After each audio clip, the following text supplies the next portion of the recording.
Hello everyone, this is Ravi Taori. Guys, for CFIL audit in simple English, yes, especially for South students, we have prepared two special things for revision. Number one, we have prepared around 16 hours of 250 plus important questions. It will be in two parts. And next is we have prepared important concepts from our FADU chart book. From the whole chart book, it will be around 12 hours, one video. Links are given in the description. You can get soft copy of the 250 plus important question, 350 plus important questions. You can see our marked copies also, marked PDF for the Param question bank and other resources. Everything is given in description. Make full use of these two things. Do these two things first properly, and then you can enhance your preparation by adding more questions to it if time permits. Okay. On the last day of 250 plus important question, I was not well, but still I have managed to take the session. Cover both the things. If you cover both the things, important questions and FADU chart book revision, if you do both the things, you will be doing extremely well. Good morning, everyone. So yesterday we covered a lot of things. We covered almost all the standards. Then we saw Caro also. So almost through with the 4 chapters. And we started with tax audit. So let's go ahead. Let's quickly see things in tax audit. So tax audit chapter, because it's bulky, student generally doesn't feel like studying it. Okay, guys. Now, very interesting thing is section 44 AB. Section 44 AB, we have already covered this properly along with the question. They are very good questions. Very good questions from the MTP, RTP. We have covered in the Q&A section. It is regarding tax audit applicability. And especially there is a condition that how limit goes from 1 crore to 10 crores. So there are very good questions on this. As I have covered there, I won't be covering it again. So come here.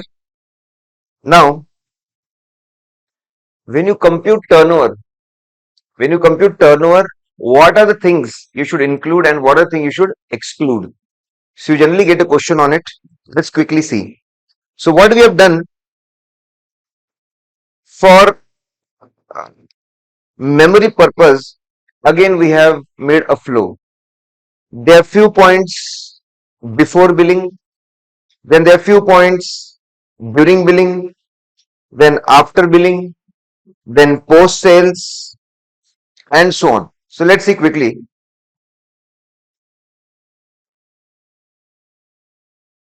What should be included and excluded before billing?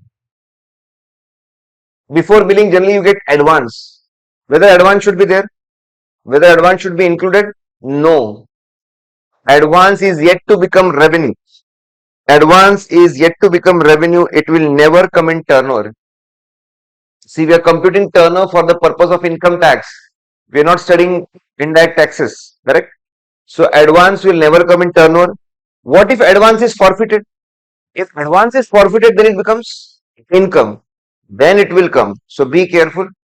Before billing, generally businessmen get advance. Advance is not a revenue, but moment it gets forfeited, it will become part of revenue. It will become part of turnover. Then just imagine a bill.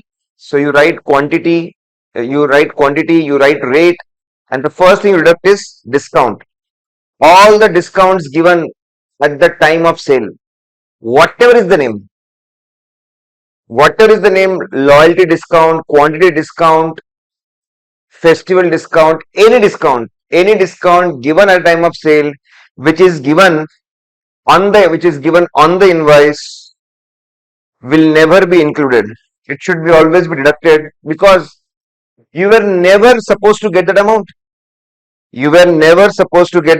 So always deduct it.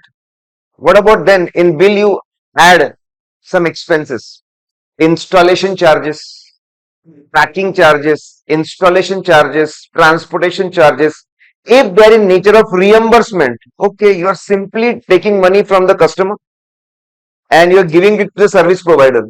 You are not earning anything out of it. Again, it is not included in the turnover. So trade discount, deduct it. If the reimbursement expenses, you are not earning any profit, again it should not be part of the turnover. What about IDT? In bill you add GST, whether it should be part of turnover? Yes, no. Depends. What method of accounting you are following? There are two methods of accounting is possible in IDT. First is inclusive method. Next is exclusive and inclusive. So what is exclusive? Suppose we have sale of 118 and 18 is GST. Moment sale happens, we'll pass entry cash bank account debit 118 to sale account 100 to IDT payable 18. Moment you pass the entry, you at the same time you are excluding IDT, that is called exclusive method. So if there is an exclusive method of accounting, you will never include IDT in turnover. There is one more way, inclusive method. That means cash bank debit 118 to sales 118. You will keep crediting sales throughout the month, and at the month end, you will take out IDT. Sales account debit 18 to IDT payable 18. That is called inclusive method of accounting. If any person is doing inclusive method of accounting, then it will be considered as part of the turnover. Now, common sense. What will people prefer? Who would like to show more turnover? Who would like to show more turnover? So generally people go for exclusive method of accounting, and if problem is silent, you should assume it is a exclusive method of accounting. So it's very simple. Just imagine bill, guys. First you have discount, all the trade discount will be excluded. Then reimbursement of the expenses, if there is no profit, excluded. Then IDT, if it is exclusive method, excluded. Inclusive method, included. Generally people follow exclusive method. Then after billing, suppose, so whatever billing happened, you got the money, now you have sent the goods. You have sent the goods, it got destroyed. There was an accident. What about insurance claim? You are getting insurance claim. Will that be part of turnover? If that is for stock, it will be part of the turnover. It will be considered as a part of turnover. If that is for fixed assets, it will not be considered as part of the turnover. Very simple, straightforward. So we simply have to see for what you are getting the claim. Are you getting it for stock or are you getting it for fixed assets? Then, okay, after accident you sold the scrap. See, this is a simple flow we have created, that after billing you send the goods and there was an accident. Okay, so insurance claim which is of revenue nature, that will be included in the turnover. Which of capital nature you got for any fixed asset, your truck or your transportation vehicle, whatever, it will not be considered in turnover. What will happen when you sell scrap? If you sell scrap of the stock, again part of the turnover. But if you are saying scrap of fixed asset, it will not be considered as the part of the turnover. So you can get a very simple case, compute the turnover and see tax audit applicability. Now remember one more thing. In problem, they will give you turnover. Simply consider it as price into quantity. Don't think much. Is it coming from sales account? Is it coming from sales register? It simply means price into quantity and you have to make the adjustments. Now, next is after many times, after sale, you get a lot of things. You get cash assistance from the government. If you're doing export, many times government wants to promote you, they will give cash assistance, duty drawback, cash assistance, duty drawback. Will that come in turnover? Yes. Cash assistance, duty drawback will come in turnover. Then you get foreign exchange difference. When you sold goods, rate was 65. When you got dollar, rate was 70. There's a gain of 5 rupees. Will that be considered as part of turnover? Yes. Then sometimes you need import license. For some goods, if you want to import, you need import license. You had import license of 1 lakh quantity. You imported 80,000. That was required. You have excess license of 20,000. You sold it to others. Will that come as a part of turnover? Yes. It is during the course of business, even that will come as part of turnover. Quickly guys, very simple. Before billing we discussed advances. Advance is not, but advance forfeited is yes. During the billing, discount, then reimbursement of expenses, then IDT. Then after billing, there was accident, then insurance claim and scrap. Then post sales, you are getting cash assistance, forex difference, sale of import license. Now different businesses, even this is interesting. You may get MCQ or you may get small cases. There will be a case of 4 marks and they'll give 2 sub cases, 2 marks. Okay. Simple. Now commission. If a person is commission agent, what will come in turnover? His commission income or the total turnover? Only his commission income. Only his commission income is going to come. Then what will happen? Hire purchase. Hire purchase. Suppose a company is giving products, vehicles on hire purchase. Will only interest income come or the complete hire purchase amount will come? Complete hire purchase amount.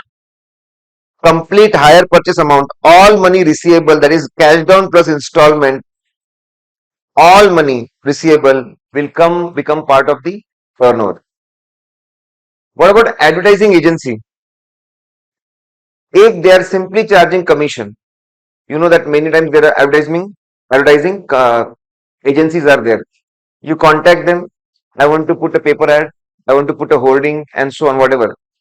They will give the charges plus they will add their commission. If that is the case, only commission income will come. Then sometimes it happens that they purchase bulk ad and then they sell one by one. In bulk, they have purchased paper ad. In bulk, they have purchased hoardings. So what will happen in that case? And if they are purchasing bulk and they are selling one by one, complete amount, total sale value will come in turnover. Are you getting this point? See, there is a shortcut. Chats. C for commission. Chats business, different types of business. C4 is for commission. Then H is for hire purchase, all money. Then A is for advertising. If you're only earning commission income. If you're doing a business by purchasing bulk, then the whole sale value will come. Then T is for travel agent. Travel agent, again very simple. If you are selling individual tickets, individual hotels and tickets, only commission income will come. But if you are selling a package deal, all things, all services inclusive, it includes air tickets, includes hotel, it includes car travel, it includes dinner, etc., etc. It includes everything. Then whole package value will come in turnover. Are you getting this point? So income tax is keeping things very simple. If they can identify the income, they will keep income. If it's difficult for them to identify the income, they will keep the whole amount as turnover.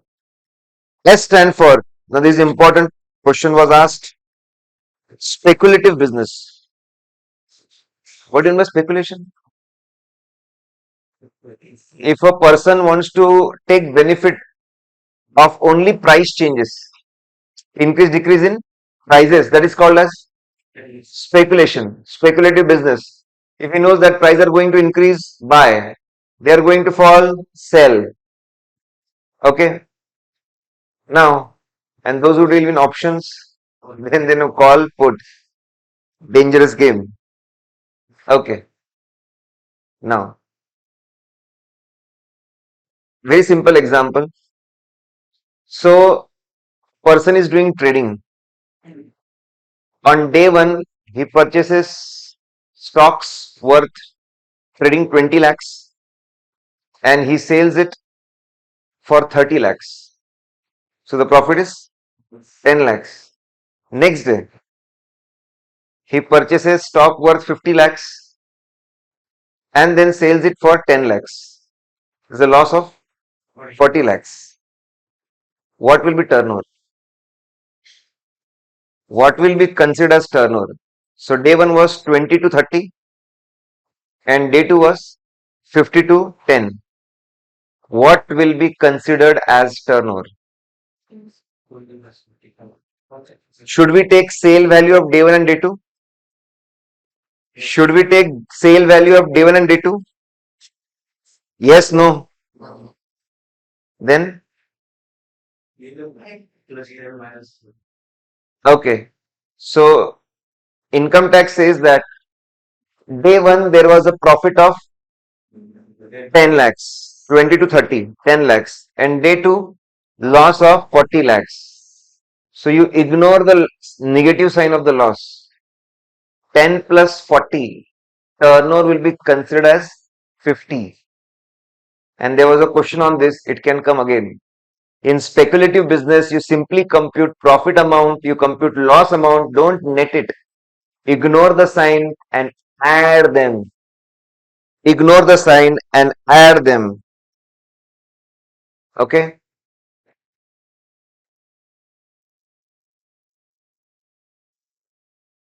Very simple, straightforward. Now, let's see. What about some other incomes? Sale of fixed asset? No. Profit loss on sale of fixed asset? No. We are computing turnover, not profits. It won't come. Sale of investments? No. Profit loss on sale of investment? No. Rent, interest, dividend? No. Unless it is a business only. Profit share from partnership? Profit share from the partnership? You are a partner in a partnership, you are getting profit share? No. It is like an investment income. Again, it won't come. So let's freeze, guys. There is a very simple flow.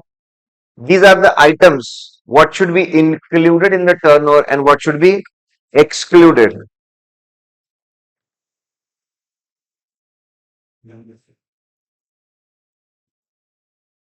Now,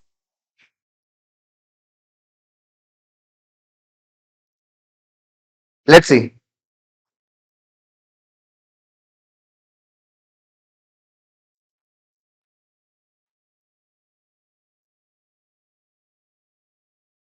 Let's see ceiling limit. Come to next page.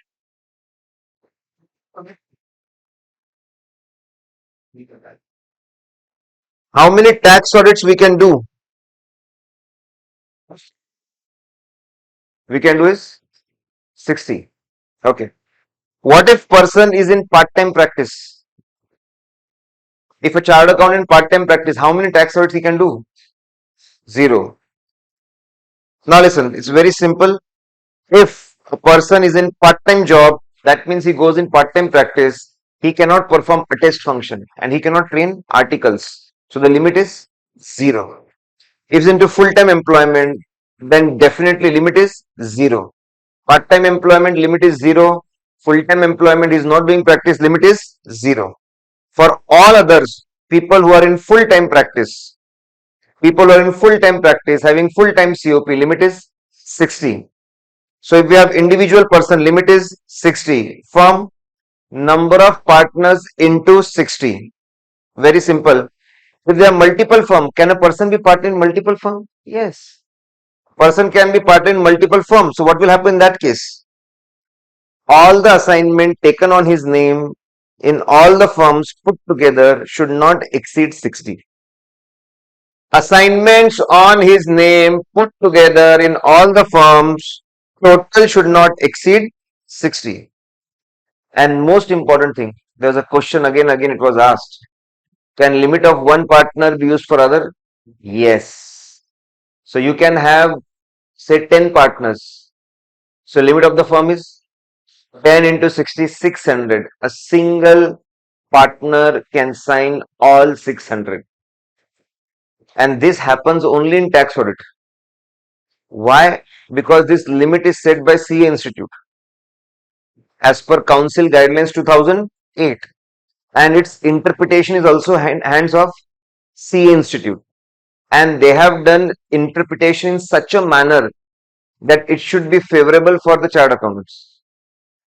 Because some time back there was CAG report. What these chartered accountants are doing, they are signing 2000 audits. They are making mockery of 60. So CA Institute came in their support. It's okay. They are using limit of their partners, and we have allowed it. So CA Institute came in support of the CA community, and they said that limit of one partner can be used by other. But this cannot happen in company audit, because company audit limit is not set by CA Institute. It is set by Companies Act, and it is in hands of MCA. So there is a difference between two limits, a big difference. Here limit of one can be consumed by another, but that cannot happen in company audit. And now with this very interesting, are we going to include individual audit of individual assessees in it? Yes. All the audits will be covered. All types of assessee audit will be covered. Okay. Now we have some presumptive base of taxation, 44 AE, double B, triple B, ADA. Okay. So we have these different presumptive base of taxations. Only three. There are three sections. You all know it's very simple. If you are not following presumptive basis, if you want to show income which is below presumptive level, then you need to get your financial statements audited. Correct? Only three sections: AE, small transporter; AD, small businessman; ADA, small professional. If you are doing audit of AE, small transporter, AD, small businessman, ADA, small professional, it will not be counted. Do as many audit you want to do. It will not be counted. Absolutely fine. It won't be counted. Apart from that, there are others. 44 double B, 44 triple B. Double B is non-residents doing oil exploration in India. We have discussed that, as I said, in Q&A video. Triple B is again foreign companies doing construction business in India. They will be always counted. So keep in mind only three section. AE, it's in sequence again. AE, AD. Okay. And then ADA. We could have kept AD first. AD, ADA, AE. Whatever. Now next is, if you are doing audit of H1 branch, it will be counted as 1. Common sense. If you are doing it for multiple branches, even that will be counted as 1. If you are doing tax audit of H1 branch, 1, multiple branches, 1. This is where students may get confused that you are not signing the main report. So what? If you are doing multiple branches, it will be counted as 1. It has been clarified by ICAI. In company audit, you cannot use limit of one partner for other. So guys, very simple things. We first discussed how turnover is computed. Then we have discussed now about ceiling limit. There can be question on this. A revision in the recent exam question was asked. So let's go ahead. Let's not discuss it. Okay. Now, let's discuss some important clauses. So if you come to next page, there is clause number 11. So if you recall yesterday's shortcut, there were 10 initial clauses, then 5 Indian movies, 5 cartoons, 5 Bollywood movies, 5 politicians, then 5 animals, and then we had 5 currencies, and then 4 banks. Quickly now. So clause number 11, that was Bahubali, books of accounts. What are we supposed to comment? Very, very simple clause. We are supposed to comment number 1. Books of accounts prescribed. Whether books of accounts are prescribed under section 44AA. If yes, provide list. So let me tell you, 44AA prescribes books of accounts only for certain professionals. Certain professionals. They don't provide list of books of accounts for businessmen, for businesses. For rarely, only some professionals they provide list of books of accounts. So if you have done tax audit, if you have not done, it's okay. Okay. Majority of times you say no or not applicable. So first is whether books of accounts are prescribed under section 44AA. Only for certain set of professional it is provided. Next is give list of books of accounts maintained. What is prescribed is a different thing. What do you maintain? And the address where it is maintained. And next is how many of them you have examined. So quickly, we say simple. How many are prescribed, if any? How many are maintained? And then out of that, how many you have examined? So there is a generally copy paste answer. That client has maintained cash book, bank book, sales register, purchase register, journal, ledger. They have maintained this and we have examined this. Okay. Now, as I said, 44AA only for specified professionals like doctors, lawyers, if their gross receipts of each year exceed 1,50,000.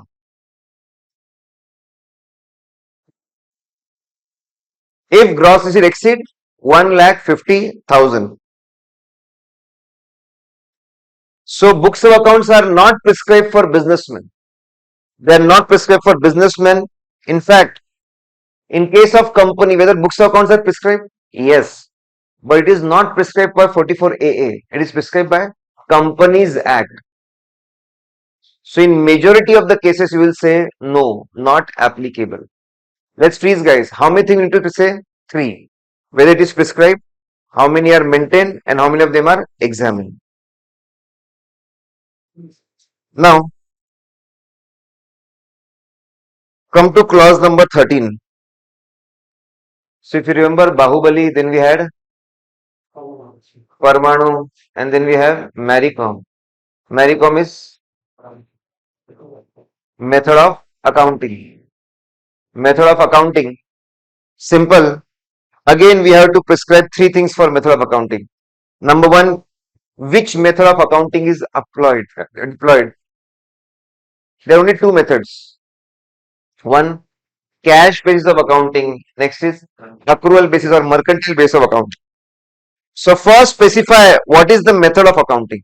Simple. Is it cash or is it accrual? Then mention whether during the year it was changed from cash to accrual or accrual to cash. If it is changed, then explain the impact. So what kind of impact? Suppose you are shifting from cash to accrual. Then you will book receivable. Then you will book payable. So when you book receivable, when you book payable, it will have an impact on P&L. So explain that impact. Very simple. Again, these clauses are extremely simple. Limited things are asked. So here they ask what method of accounting is you are following. Give answer whether during the year there was any change. If there was change, what was the impact on the profit? Next is ICDS, that is Income Computation and Disclosure Standards. ICDS. Very simple. First of all, ICDS is applicable to all the assessees except individuals and HUF. Except individuals and HUF, which don't need to get their financial statements audited. So it is applicable to all the assessees except individuals and HUF, which are not supposed to get their financial statements audited. Now, what do you have to specify? Again, very simple. Whether adjustment is required as per ICDS. If yes, give details and also give disclosures. Some ICDS doesn't say do adjustments. They say, give us extra information, give us disclosure. So give disclosures. And ICDS is applicable only when assessee follows mercantile basis. Quickly, for ICDS, three things. Number one, whether adjustment is required. If adjustment is required, give details. What should be addition or what should be the deduction? And number three, disclosures required under ICDS. See, we don't have ICDS in detail. Correct? Please, sometimes when students study this chapter, correct, they become very sentimental. They will go in depth in each section. Not required. Whatever is given in this FADU chart book, that plus questions, nothing more than that is required. There are attempts when 0 marks is asked, and there are attempts where 8 marks is asked. You can consider on an average 4 to 6 marks will be asked from this chapter, and there is again lot of repetitions of the cases.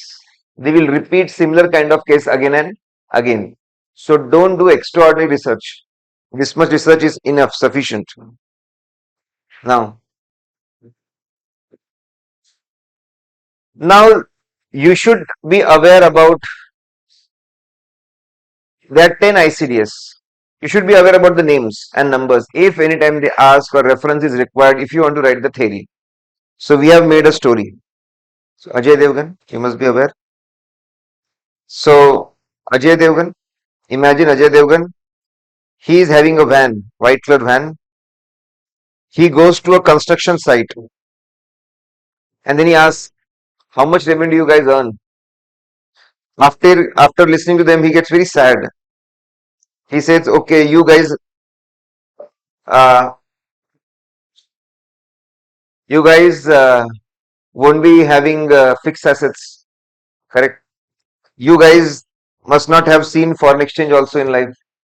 So sad. So he asks for government grant. He appeals to government that grant should be given to them for their benefit. It's going to take time.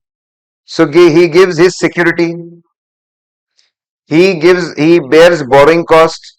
He does all the provision and gives money to them. See, I understand it's a okay story, but then within a minute you can remember all the ICDS. Ajay Devgan, first ICDS is on accounting policies. Van, it is for ICDS 2, it is for valuation on inventory. He goes to construction site. Here ICDS 3 is for construction contract. He asks how much revenue you earn. So that is for then ICDS 4 is for revenue recognition. Then you may not be having fixed assets and foreign exchange. So we have ICDS 5 for tangible fixed assets and foreign exchange. Again 6 for foreign exchange. How to deal with changes in foreign exchange. Then ICDS 7 is for government grant. Then 8 is for securities. 9 is for borrowing cost treatment and 10 is for provisions and contingencies. So it's a simple story.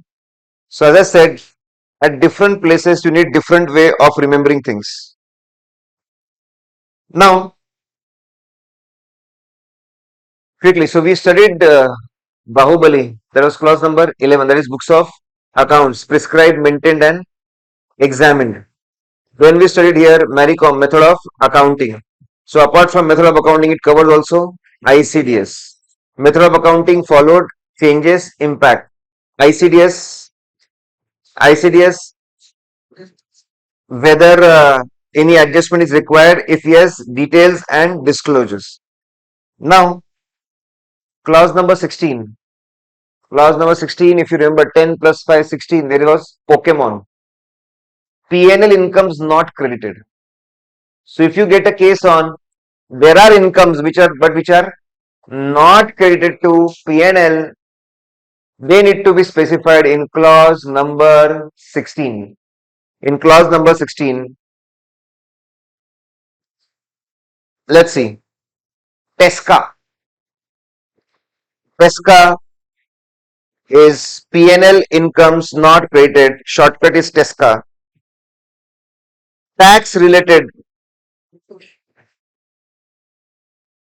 if you are getting duty drawback, refunds, duty drawback, refunds, cash assistance, and if you are not crediting tax related things you are getting, but you are not crediting to P&L. If you are not crediting to P&L, it needs to be reported here in clause number 16. Then is for escalation claim. You all know if you are a contractor, if your assessee is a contractor and there is an escalation clause, it is as per agreement and the party has agreed to pay. If party has agreed to pay, it should be shown as income. Escalation claim accepted by the customer, but you are not booking it as an income, again that needs to be reported here. Are you getting this point? Okay, now if assessee is following cash basis of accounting, what basis? Cash basis. So he is not supposed to book till the time he receives money. See, if he is doing mistake, then only we will report. If he is following cash base of accounting and if he is yet to receive claim amount, will that be shown as a mistake here? No. Is everyone clear about this? If assessee is doing some mistake, it will be reported here. Tax related incomes not credited, report. Escalation claim agreed by the customer, you are not booking the entry, report. Then there are a lot of things which are covered in section 28, charging section of PGBP. You got non-compete fees. It is your income. Credit it, not crediting it, report. Interest income credited to liability. Why are you crediting it to liability? Report. Sometimes incomes are credited to capital. Why? Again, report. If incomes are covered in section 28, they should be your income, but you are crediting it here and there. You are crediting it to capital, you are crediting it to reserves, you are crediting it to liability. It should be reported here. FESCA, C stand for capital receipts. Fixed asset is sold. Fixed asset is sold. You are not transferring profit loss. Report it. You are not transferring profit. Report it. Assessee got government grant for fixed asset. He is not crediting it to P&L. Report it. Each one of it can come as a 2-mark case. Then any other item, if you are earning income, it should be shown as income separately. It should not be netted off along with expenses.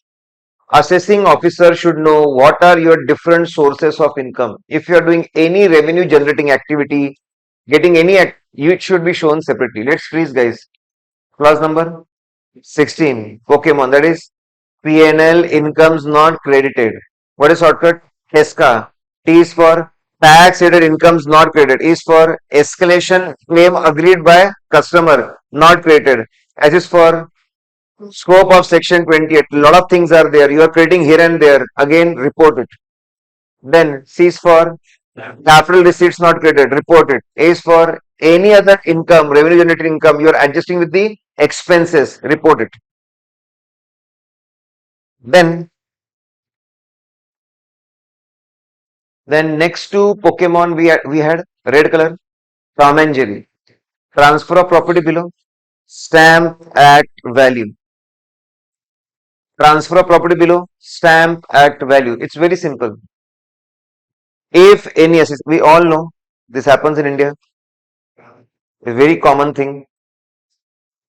So people when they sell property, there is a cash component and there is a white component.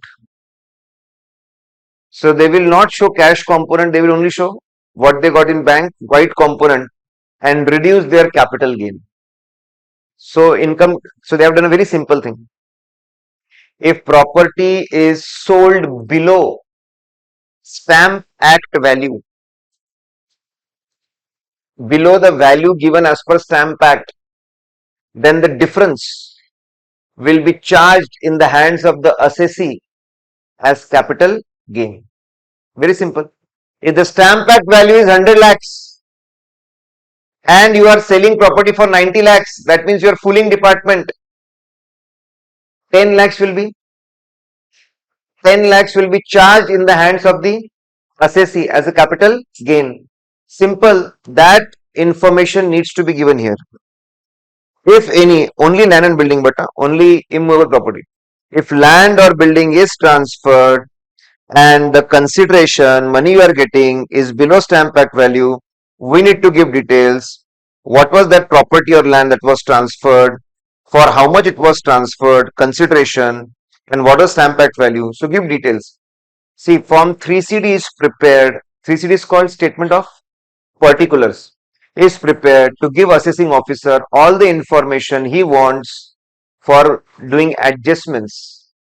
So give him information. This was the property, this was the money received, this was the consideration, and this was stamp act value. Now you can go and make adjustments. But then, and it is applicable for both. If that land and building is of business, is a stock in business, it is called in 43 CA. If it is a capital asset, called in 50C. Basically, land and building can be your business can be selling land and building, even that will be covered. If it is not a business for you, it is your capital asset, even that will be covered. Both are covered. Land and building held as stock and land and building held as capital asset. But then government said, okay, one thing. What they said? We will charge difference in the hands of the assessee only when the difference is more than 10% of the consideration. So you simply compute the difference first. Then you compute what it is as a percentage of consideration. If it is more than 10%, then only it will be charged to tax. So it's very simple. Supposedly, you are getting consideration of 100. You're getting consideration of 100 and stamp act value was 102. What is the difference? 2. And as a percentage of consideration, it is only 2%. Will you give details in this clause? Yes. Now, it is important. Will you give details? Yes. But will that be chargeable? No. Details need to be given irrespective of what is the difference. Details need to be given. But will that be chargeable? Answer is no. Suppose you get consideration 100 and stamp act value is 115. Will you report? Yes. Will it get chargeable? Yes. Because now it is 15%. That will be chargeable. Earlier it used to be 5%. Now it is written information should be given if it is less than 10%. And further you can simply I have written not relevant. So during COVID times, they wanted to boost businessmen, builders. So they came up with a new thing, but that is not relevant now. That's an old thing now. Simply you can cut it or you can write not relevant now. No, that is same thing. That's what I've written. Information should be given even if it is less than 10%. I'm not writing taxation, I'm writing information. Correct? Got the point? Information should be given whatever it is. Whatever it is, you should give information. But taxation will happen only when it is more than 10%. Let's please guys, they are very, very simple. All these clauses are very simple. You should know, you should have gone through the clauses once. If you go through the text once, they are simple ones. Now, what happens? Sir is smiling. Any position is pending in the market. Listen, guys, as I said, audit, if you listen to it once in a proper manner, it is easy to understand and absorb. And then challenge is to retain it. Absorb it properly in the most efficient manner easy to understand, easy to remember, and then you keep revising it, you will feel comfortable. Don't worry. And again, as I said, everywhere, wherever there is a bulkiness, we have ensured there should be something with the help of which you should be able to remember. I'm focusing on the important clauses. Next, we have clause number 21. So, you remember 10, 15, 20, clause Deadpool. 21 is Deadpool, that is debited to P&L but not allowed. Give details of all the expenses which are debited to P&L but not allowed by income tax. Let's see. Now, what we have done, that to remember these things, there is one more memory technique. Always try to associate with something which you already know.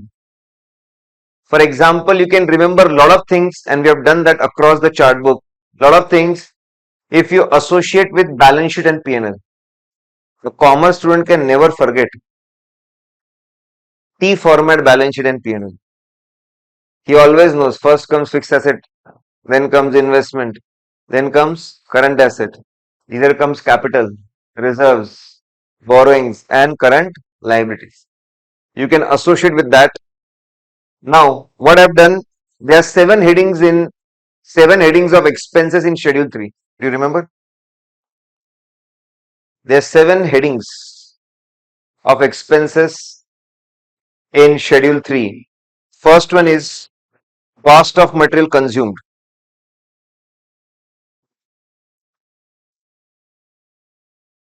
Cost of material consumed. So for raw material we have cost of material consumed. Opening plus purchase minus closing is cost of material consumed. But sometimes you are doing trading activity. For trading activity we have purchases and change in inventory. Yes, no? Change in inventory is very simple. That is opening minus closing. So that is for goods which are traded. Then we have employee benefit expenses. Then we have finance cost. So again, it is arranged in a sequence which generally people do. So highest expense is generally cost of material consumed. Next highest is purchase and change in inventory for traded goods. Next highest is employee benefit. Next is finance cost. Next is depreciation. And the next we have other expenses. Now let's see. So these are 7 headings. So first is generally people have huge cost of material consumed. There is no disallowed item related to cost of material consumed. Then purchases. Yes. All capital nature purchases are disallowed. All personal nature purchases are disallowed. So in exam, if you see capital nature purchases debited to P&L report, personal nature purchases debited to P&L report. Then changes in inventory, there is nothing, no disallowed item connected to that. Then employee benefit, yes. Provision for gratuity is not allowed, report. Payment for gratuity which is unregistered is not allowed, report. If employees are spending money at club, if they are of personal nature, they are not covered by company policy. If they are not covered by company policy, they are personal nature, not allowed. Okay, so 3 expenses related to employees. Provision for gratuity, not allowed. Payment for unregistered gratuity, not allowed. Club expenses which are of personal nature, not allowed. Then finance cost. If you are paying to your partners are finances. Partners are finances of the business. If you are paying to partners more than 40B and 40BA, you all know, only limited payments to partners are allowed. If you are going beyond 40B, 40BA, not allowed. Report it. Interest on capital expenditure should be Capitalized, it should not be debited to P&L. Interest cost on capital expenditure should not be debited to P&L. All the expenses till the capital asset is ready to use should be debited to capital asset. Even that is not allowed. So when it comes to finance costs, our financiers paying excess money to partners, not allowed, report it. Interest on capex, not allowed, report it. Depreciation, there are no item. Then other expenses, we had cases on this. In other expenses, advertisement expense, advertisement in brochures of political party are considered as donation to political party, not allowed. Any kind of donation to political party is not allowed. Advertisement in the brochures and magazines of political parties considered donation, not allowed. In other expenses, penalties are not allowed. Report it. Contingent liability should not be debited. It is shown in notes to accounts, not allowed. So in others, advertisement in political party documents, not allowed. Then penalty not allowed, content liability not allowed. Then we are very interesting, it can come anywhere.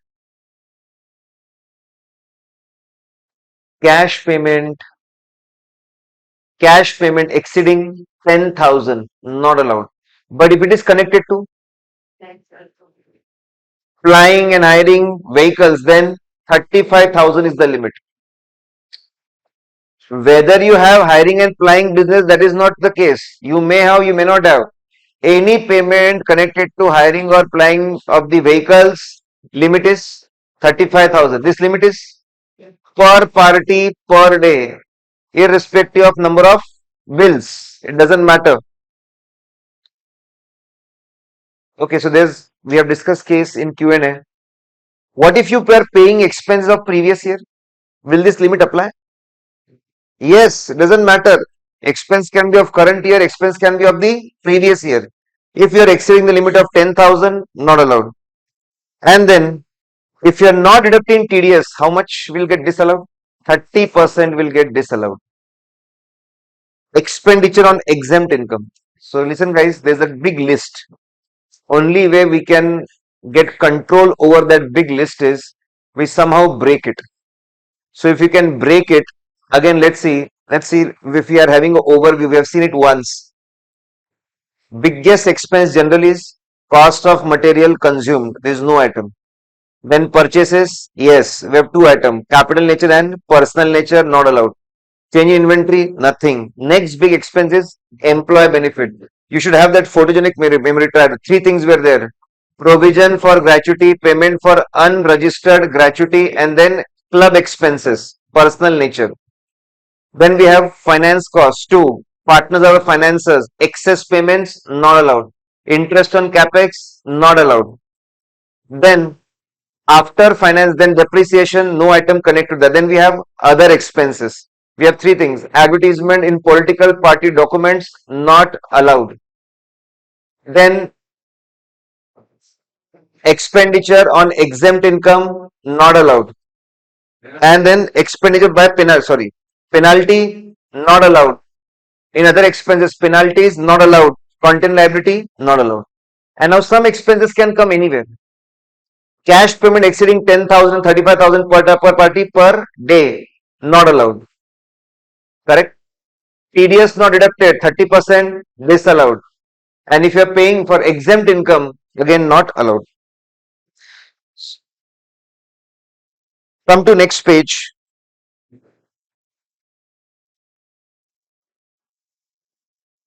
So you may get a case for this, a very simple case. Very simple case. Whenever you see that payment is made to relatives, payment is made to relatives. Okay. So we have predator 10 plus 5 15 plus 5 20. Then Deadpool was 21, Iron Man was 22, and Predator is 23. Okay. 23.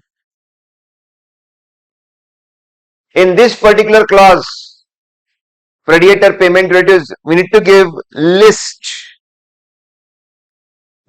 of parties. They have specified for different types of assessees, we have to provide list of related parties, and then we have to give details of payment made to them.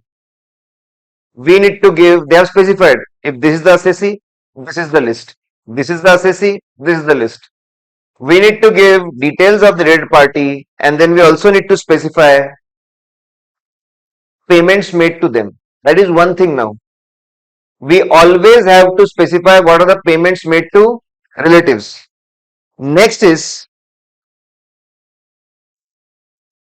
if assessing officer feels payments are excessive, he is going to disallow. It's a different thing, guys.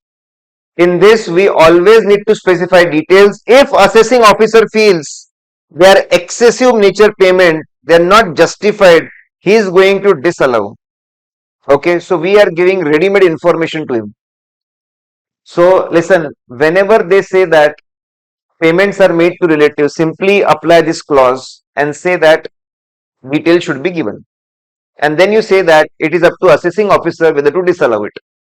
Generally, assessing officer is going to disallow, taking into consideration 3 points.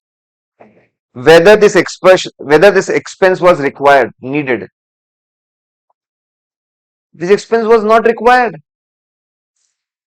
What is makeup charges doing? In retail shop, this expense was not required. We provide makeup facility to our employees. What nonsense.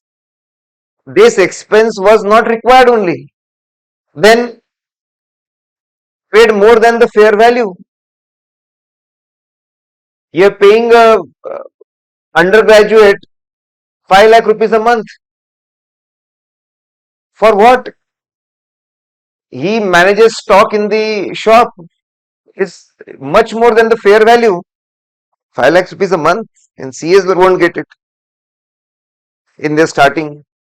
Later on they will get.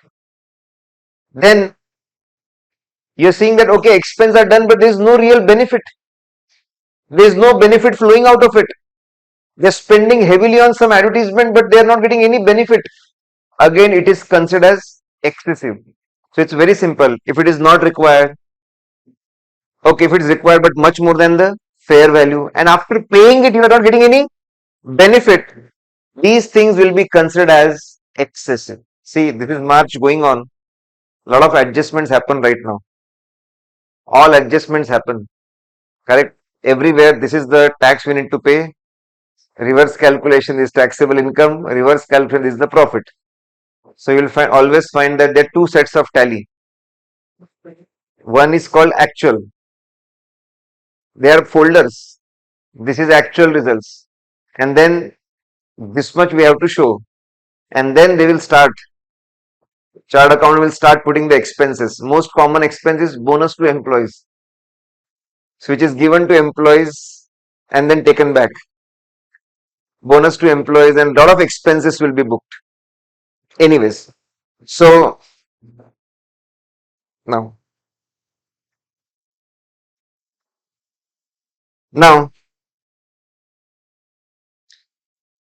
okay, let's see.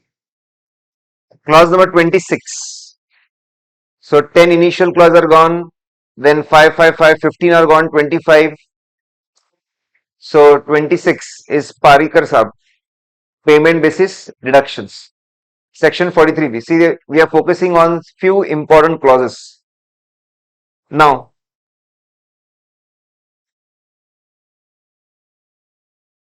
43B, it says that you will get deduction only when expense is paid. Expense is paid. This is a wonderful case, but that is in a question bank, may not be there in the, but you can see question bank also. If you go to Auditguru Telegram channel, I have put a small video how to get this particular, there is a PDF which I used in class while teaching 250 important questions. That's a complete PDF of the question bank. So you can get soft copy of the complete question bank also. Okay. Now, so there's a good case on that 43B, a very simple and good case. Now, first of all, you should know what are the expenses covered in 43B. So again, see every clause, there will be some simple way to retain it. What we have done, it's in a sequence of importance. Who are most important? Government. Then less than that, railways. Then less than that, authorities. Then less than that, financer. Then less than that, employee. So what is government? All the taxes and duties are allowed on payment basis. Then railways, all payments made to payments expenses to pay to railways for the asset we are using. We are using their sheds, we are using their track on payment basis. Authorities, we have to give employers contribution of PF, ESIC, gratuity, superannuation fund. We have to deposit lot of things to authorities. They are allowed on payment basis. Then financer, interest to banks, including cooperative banks and financial institution, is allowed on payment basis. Then bonus commission to employees, again allowed on payment basis. Quickly. First one was government, taxes and duties. Then railways for using their assets. Then authorities, lot of things need to be contributed to them, to their funds. Again payment basis. Next, financiers, interest payment basis. Then employees, bonus and commission. Okay. There's one more clause, BHIM, bonus and commission. That is different. That is if dividend payable to shareholders is paid in the form of bonus or commission, that needs to be reported there. So what is that? See, is dividend tax deductible? Is dividend tax deductible? No. So many times it may happen that, especially in private companies, okay, these employees are our shareholders. If we pay dividend to them, it is not tax deductible. So let's pay them dividend in the name of bonus or commission. If assessee is doing such things that it is hiding dividend in the name of bonus or commission, that needs to be reported in BHIM, Chota BHIM clause. What is the clause number of Chota BHIM? 10, then 5, then 5, that is 20. Yes, no? Clause number 20. Correct? You will get used to the shortcut. Now, we need to provide details of payment basis deduction. Provide details of payment basis deductions. What details need to be provided? Let's see, guys. It's simple. First, specify opening outstanding not allowed in preceding year. You know that payment basis deductions are allowed. You need to pay it till the due date. So 31st October is the due date. Payment basis deduction are allowed if you pay till 31st of October. Yes, no? Okay, now listen. If there is some expenses which is outstanding and which is not yet allowed, so give opening balance. This is the expenses which was not yet allowed, and then explain how much is paid till 31st March. Listen, if you have opening outstanding expenses, they will be allowed only if you pay till 31st of March. For opening outstanding, you won't get 31st October date. For opening outstanding, will get 31st March as the last date. Are you getting this point? So give breakup. So you will say that, okay, 1000 was opening outstanding which was not yet allowed as deduction. Out of that, till 31st of March, we have paid 800 and 200 is not paid till 31st of March. So that is again not yet allowed. Are you getting this point? So first you need to give details of opening outstanding. Then you took details of current year expenses. Suppose current year expenses are 2000. How much are paid till due date? That is 31st of October. And how much are not paid till such date? The only difference is for opening outstanding you get 31st March as the date, and for current year expenses you get 31st October as the date. Are you getting this point? So on the same concept a case is there. It was asked in I think RTP or MTP, and the important thing is it is not yet asked in exams. Now you need to also specify one more thing. Are you routing indirect taxes through P&L? See, it doesn't have any impact on profit. You have two options. You can route indirect taxes through P&L or separate IDT payable account. Sir, means simple. Routing through P&L means in sale you will write 118.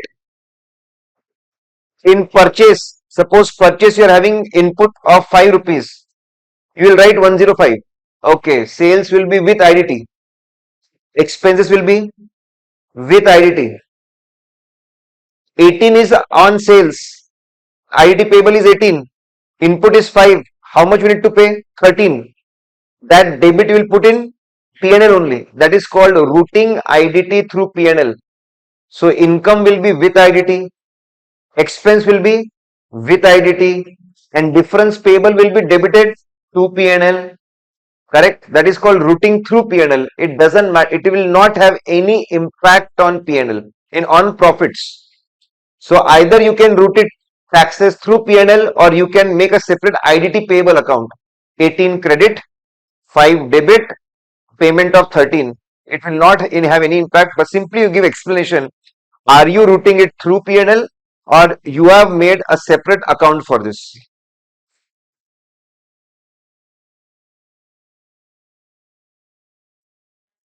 This I have covered in Q&A, so okay. Quickly guys, we are focusing on important clauses.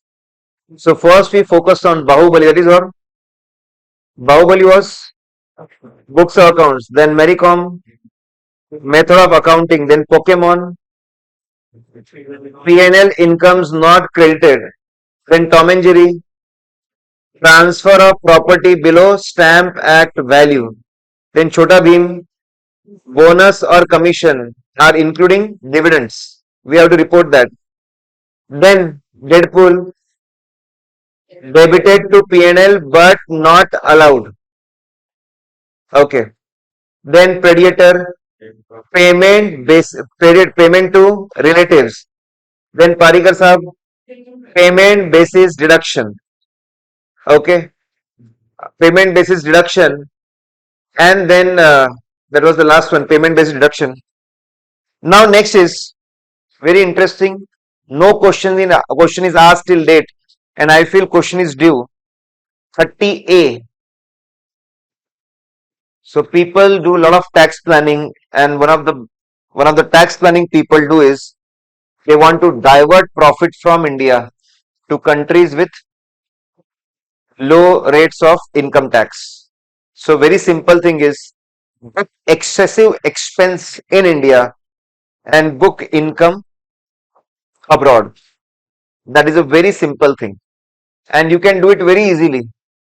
Open a company in India, you only open one more company in abroad. You book expense here and you book income there and keep transferring all your profits and you save 30%. As simple as that. So government is watching all these things, but then government comes to know about this thing after 2 years. And after 2 years, they plug that loophole, then we come up with something else. So one of the loophole is you pay excessive interest. You pay excessive interest outside India. Debit to Indian companies P&L, credit to there, and you save a lot of taxes. So what they are saying, If assessee is having any associated enterprise, that simply means connected enterprise, related enterprise, where they are also involved. If assessee is having associated enterprise outside India, and and they are dealing with them. If they are having connected enterprise, associated enterprise outside India, they are dealing with them. They are buying goods from them, they are selling goods to them, and the prices are not arm's length, they are not fair market prices. They are not arm's length, they are not fair market prices. We know that. Then what will happen? Difference will be added in the hands of assessee. If you're buying goods of 100 at 150, 50 is the difference. 50 will be added as income in the hands of the assessee. That is called primary adjustment. Quickly, it's very simple. Very simple. There's an associate enterprise. You are doing buying and selling, and that is not at arm's length prices. That is not at fair value. Whatever is the difference will be added in the hands of the assessee. That is called as primary adjustment. If during the year, if during the year primary adjustment is more than 1 crore, primary adjustment is more than 1 crore, that means assessee is doing big manipulations, more than 1 crore, then one more condition is triggered. Secondary adjustment needs to be done. Income tax says that bring money to India. Bring that money to India. Whatever excess you have transferred from India. If you don't bring it back, we will assume that you have given it as a loan to outside entity and deemed income, and specifically they call imputed interest. Deemed interest, imputed interest will be charged in the hands of the assessee. That is called as secondary adjustment. Very guys, even if you have not studied tax, it's not a big thing. Sometimes students get frightened, sir, I don't know anything about it. You don't need to know much about it. See, yesterday I said, I will ask you a simple question. How will you check existence of inventory? Yes. 5-mark question. How will you check existence of inventory? Yes, please answer. Come on. Don't. Physical verification. Yes, 5-mark question. Physical verification is one word. Next.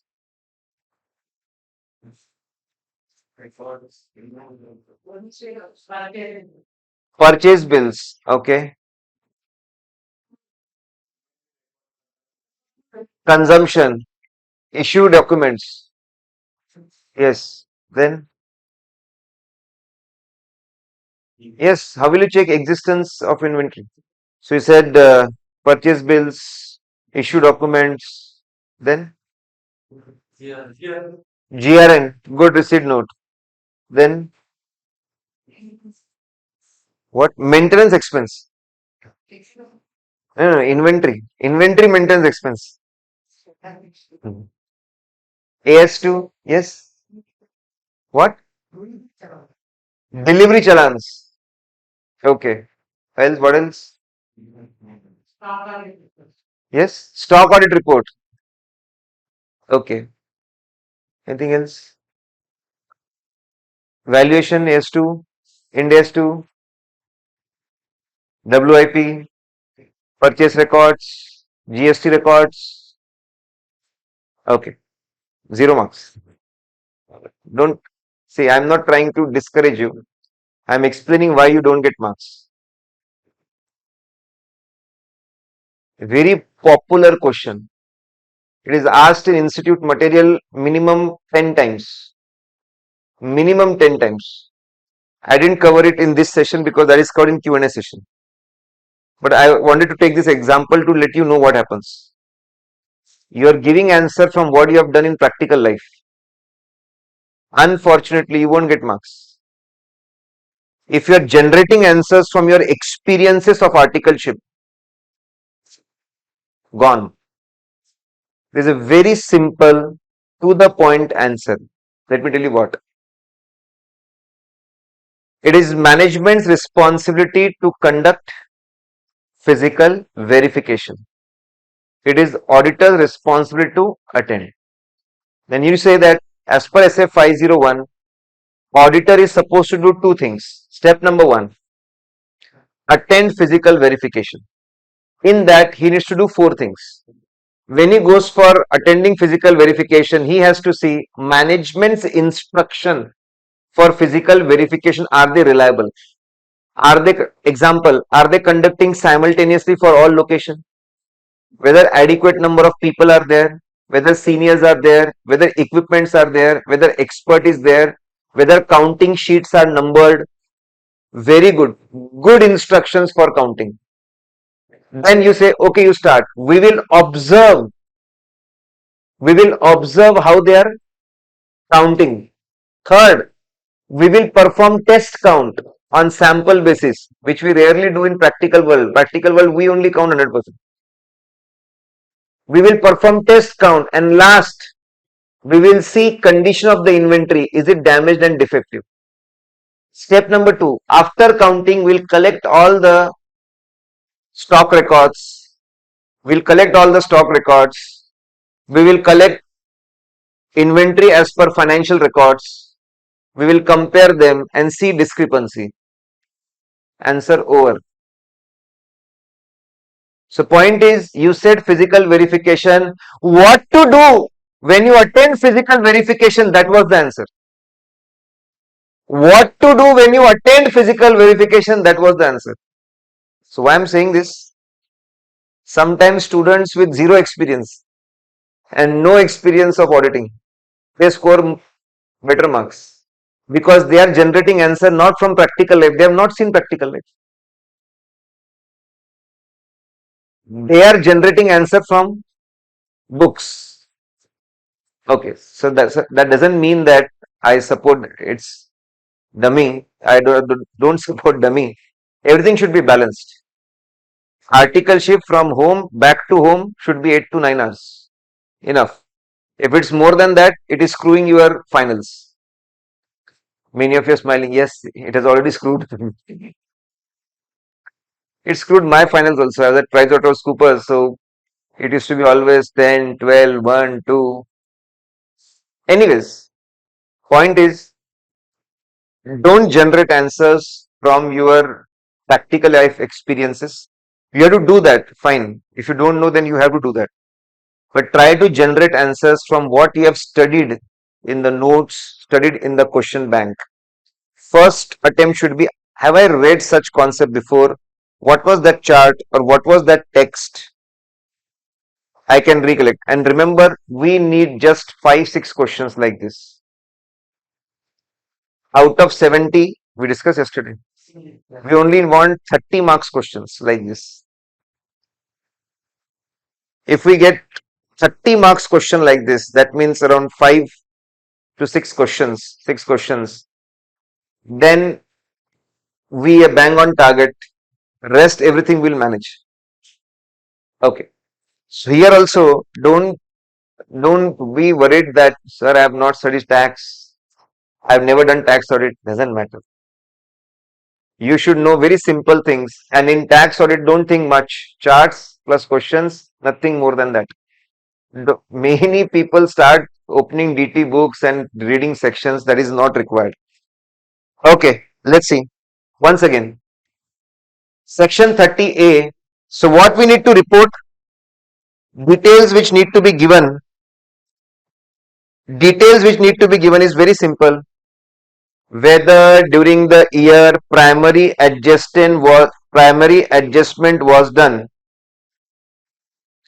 If answer is yes, then give amount.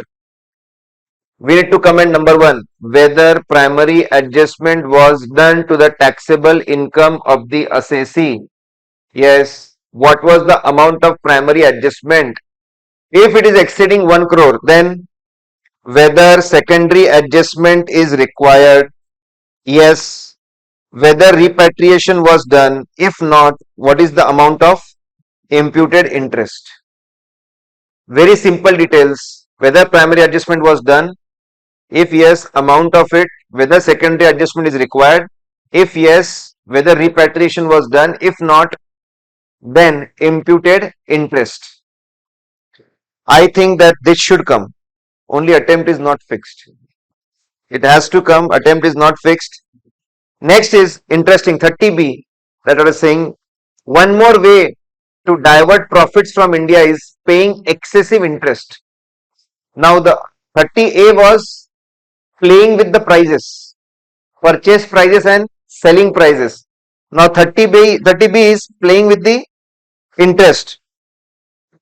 So suppose again we are having associated enterprise and that has given loan to Indian assessee, debt funding. And if assessee is paying interest exceeding 1 crore, then we have to check one thing. What we have to check, is it exceeding 30% of EBITDA, earning before interest, tax, depreciation and amortization? Is it exceeding 30% of EBITDA? If it is exceeding 30% of EBITDA, it is considered excessive.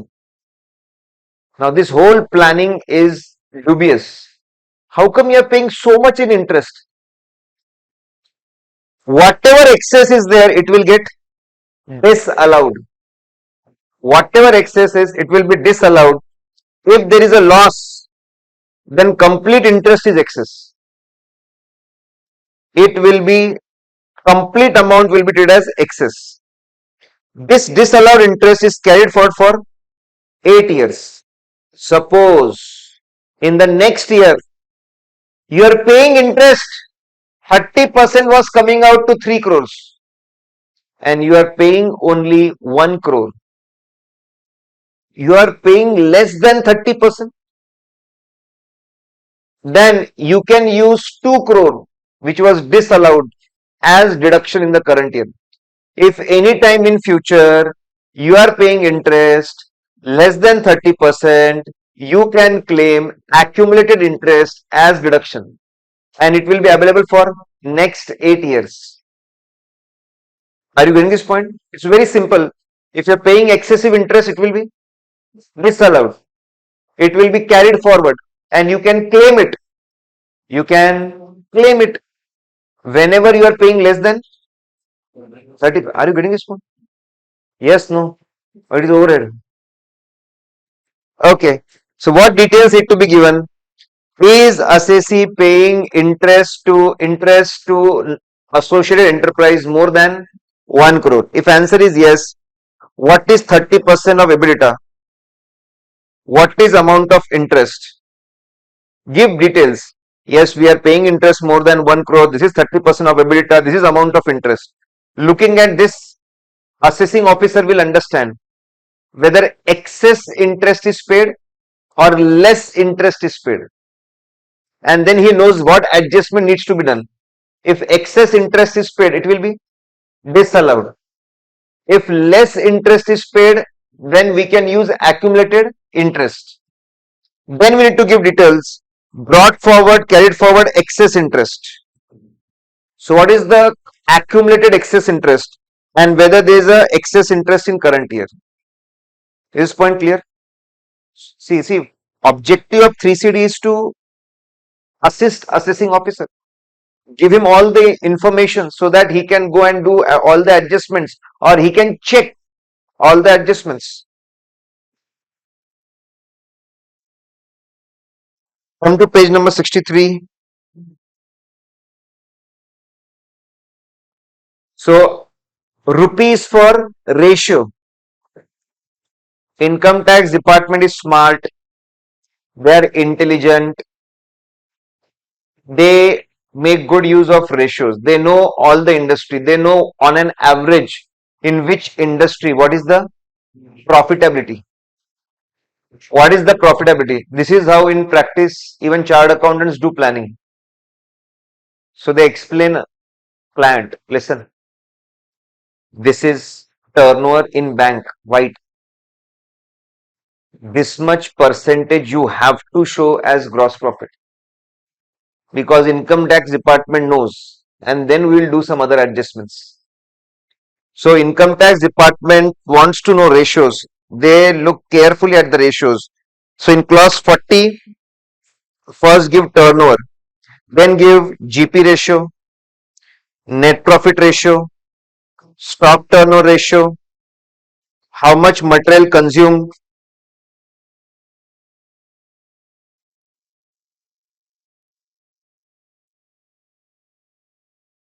material consumed to fix. Now, quickly, one by one, these ratios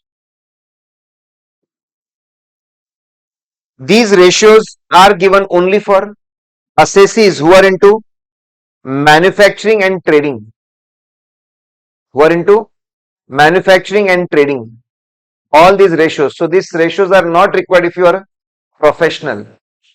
If you are a professional, these ratios are not required. Then consumption ratio, that is material consumed. What is the amount of material consumed divided by finished goods produced? That if that is required, that is not required for trading and services. It will require only for manufacturing. It is business wise, not product wise. When we talk about profit, it is profit before tax. And we talk about stock, it is not average stock, it is closing stock.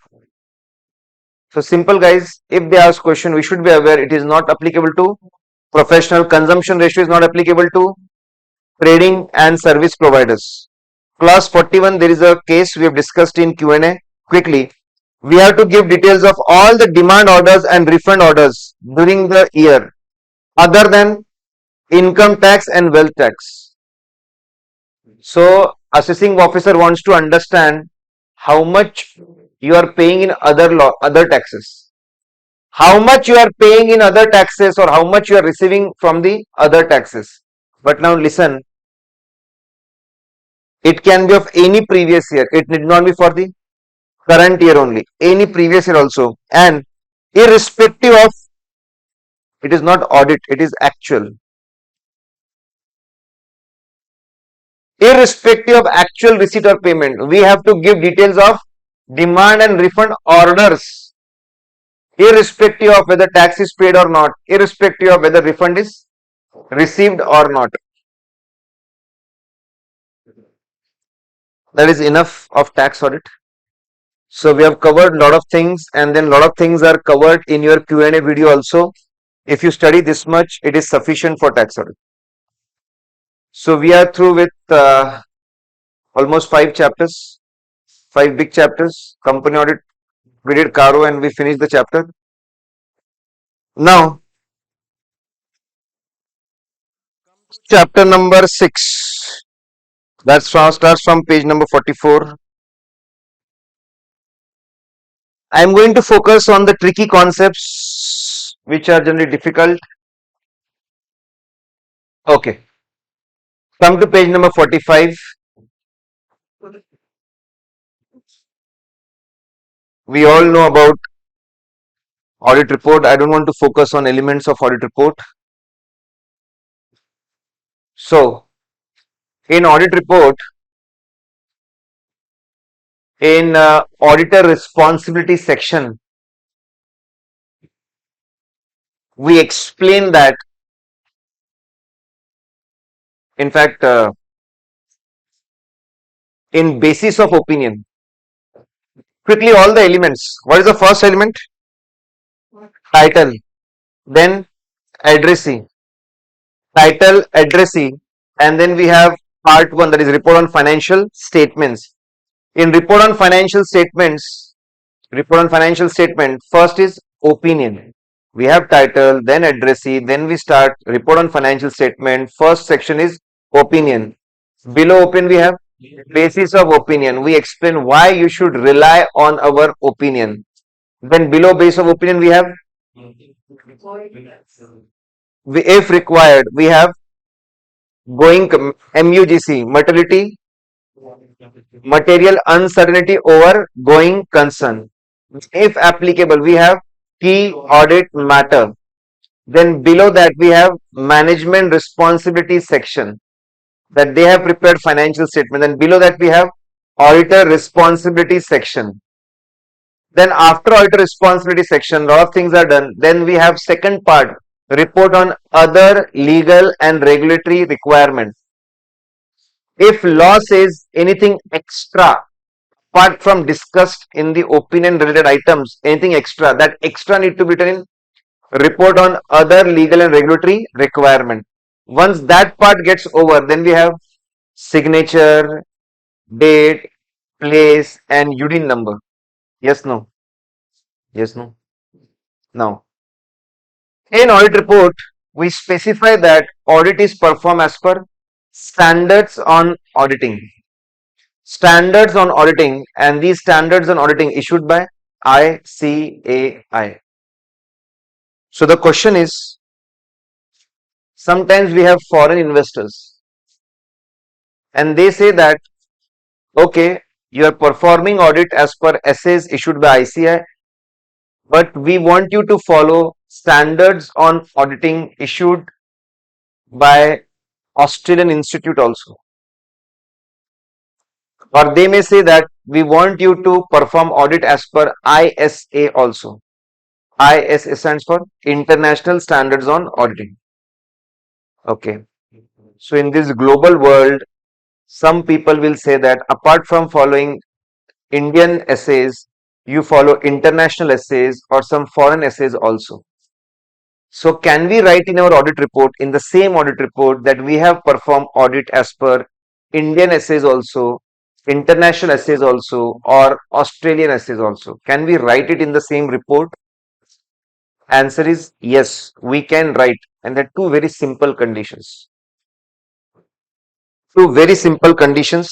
So first, situation is explained. First, situation is explained, and the condition is, condition number one, there should not be any conflict. That means opinion as per Indian essays and opinion as per other essays should be same. EMP OMP requirement should also be same. If there is no conflict, as per both standards, you are getting same opinion, you are getting same EMP, you are getting same OMP, and next, all minimum elements as required on minimum elements from title till date, place, signature, date, place, everything is covered. If these two conditions are satisfied, in a single audit report, you can say that we have performed audit as per Indian standards as well as international standards or Australian standards. Is this point clear? Sir, what if opinion as per both standards is different? Two separate reports will be given. One report as per Indian standards and one report as per Australian standards. So it's very simple. If you get a case in exams, it's absolutely fine. In a single report, we can refer to standards. These two simple conditions are there.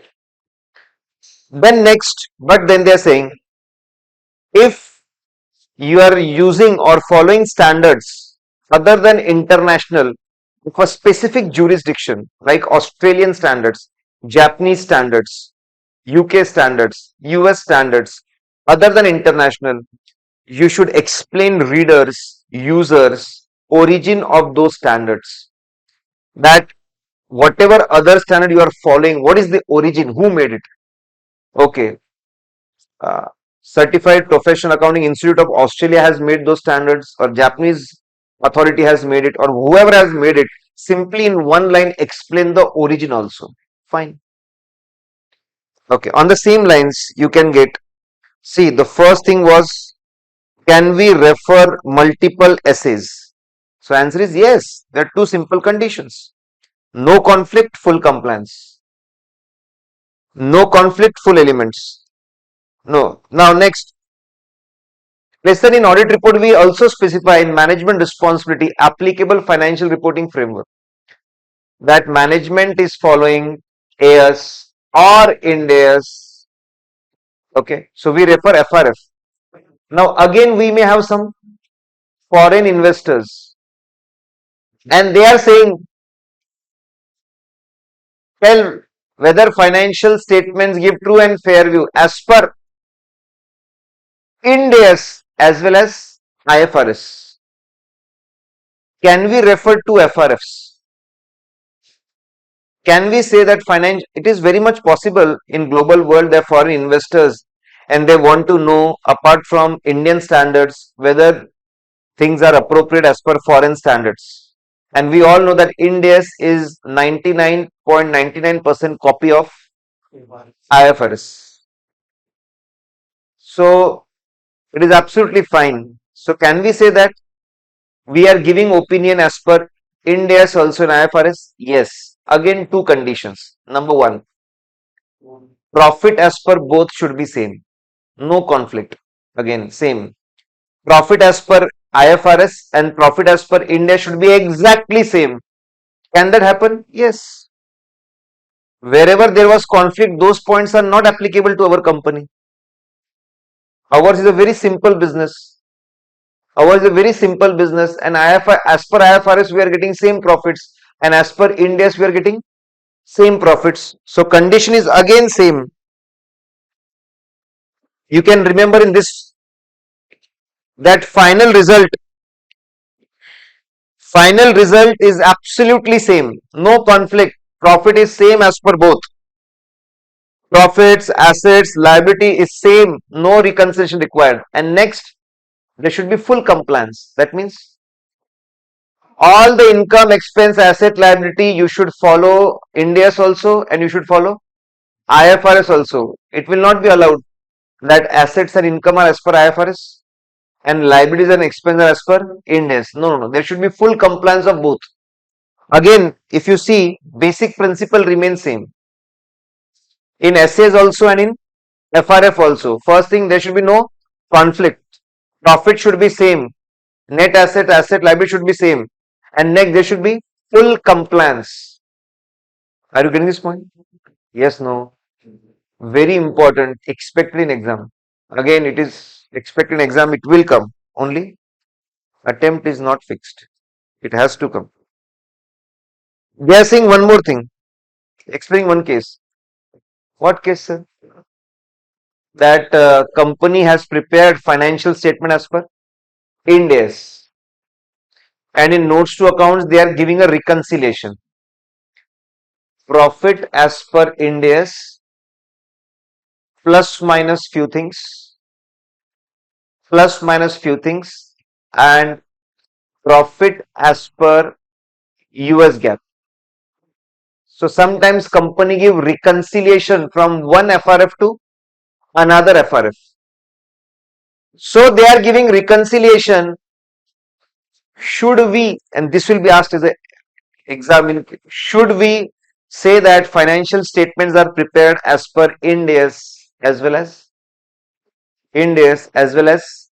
IFRS? Should we say that? Yes, no, no. Listen, two conditions are not met. Whether profit is same as per both? No. That's why you are giving reconciliation. Where there is a full compliance? No, you are not following US GAAP. You are simply giving it in notes to accounts as a RECO.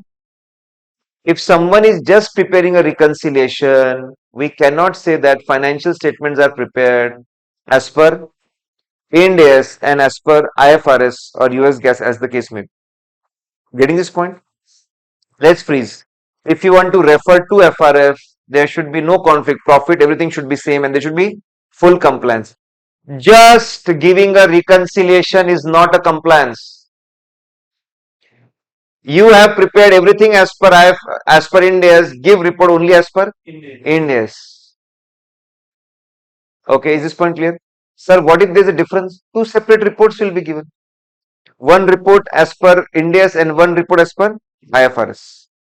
Okay, so we have studied two very interesting things.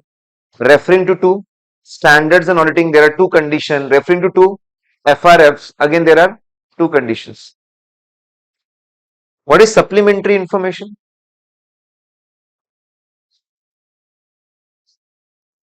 So, few attempts back there was a question and people didn't understand what the hell it was.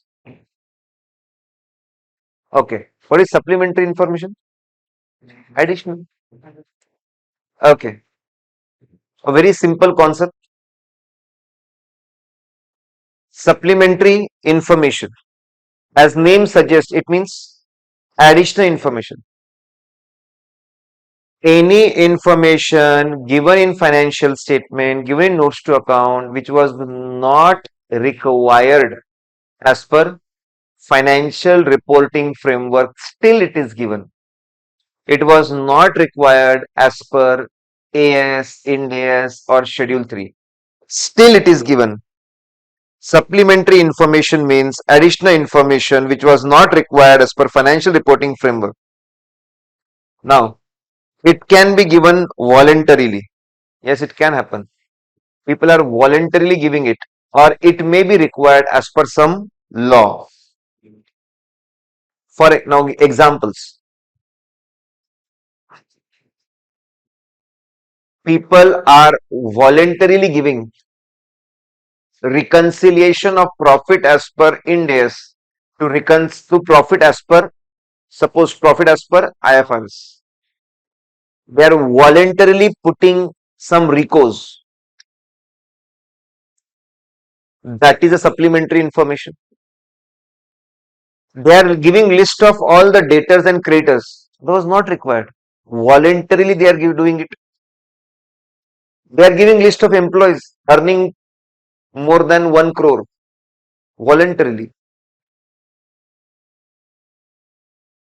They are giving amount payable to MSMED, that is required as per MSMED Act. Now it is required as per Schedule 3 also, but earlier it was required only by MSMED Act. Micro, small, medium enterprise. You need to show how much amount is payable to micro and small.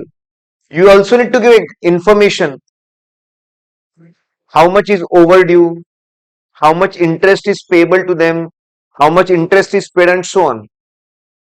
Okay, so all the information which was not required by FRF and still people are giving it, that is called supplementary information. It can be voluntarily given or it can be as per some law or regulation. Now, what auditor is supposed to do? Auditor is supposed to ask a very simple question. Is it a very important and integral part? Is it a very important and integral part of the financial statement which cannot be segregated from here? Which cannot be segregated from here? If answer is yes, for example, we have given a RECO. We have given a RECO, reconciliation. Profit as per P&L, we have given reference, refer point number so and so. Plus minus 5 adjustments. Each adjustment we have given a reference. That reconciliation, everywhere there is a cross-referencing. And it is going to give investors a lot of positive information, lot of good information that what is profit as per IFRS or US GAAP. That cannot be separated. It has to be there for proper understanding. If it is an integral part, it has to be there. It cannot be segregated because a lot of cross-referencing is there. Treat it like a normal notes to account. Examine it, check it, and cover it in your audit procedures. If it is an integral part. Now a professional judgment is required whether it is an integral part or not. Next, if it is not an integral part, why are you giving list of debtors with their mobile number? Are we supposed to check accuracy of mobile numbers now? Why are you giving list of creditors?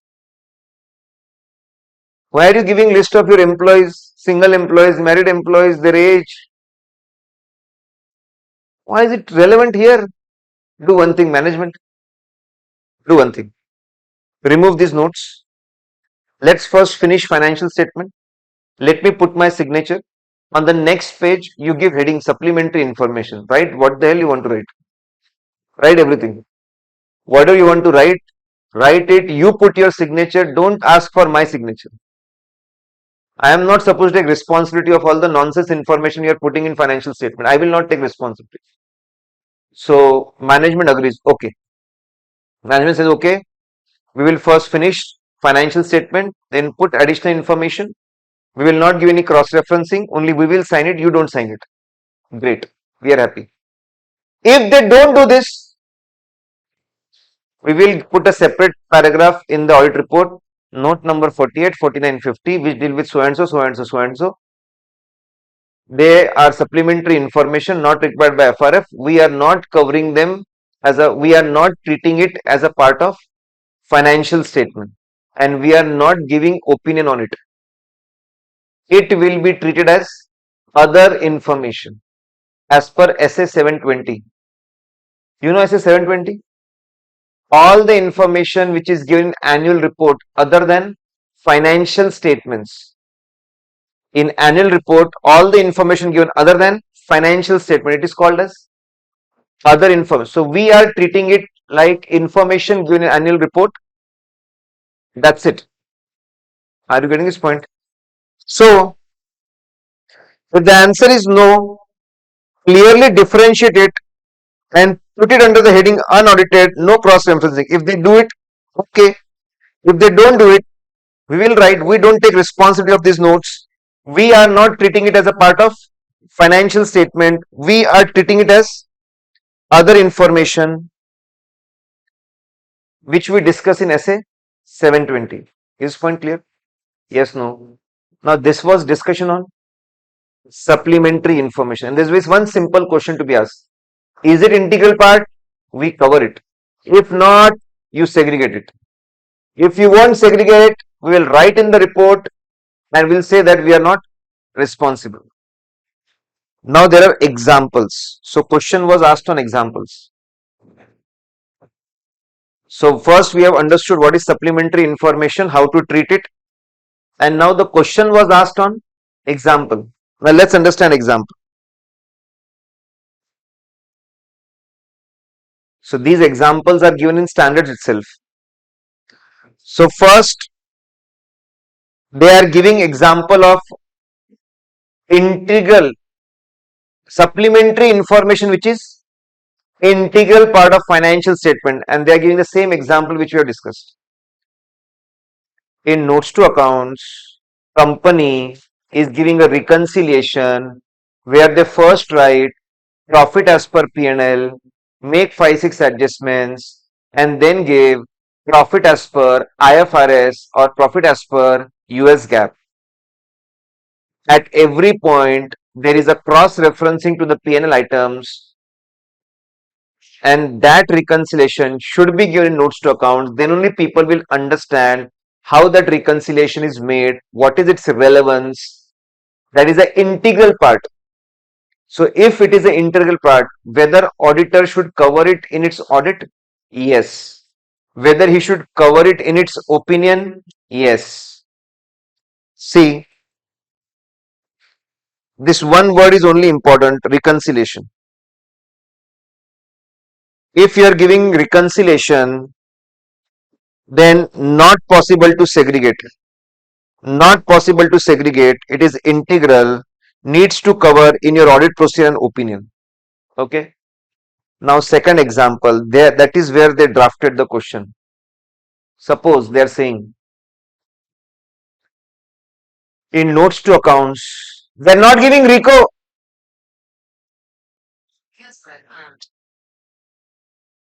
They are not giving RICO. They are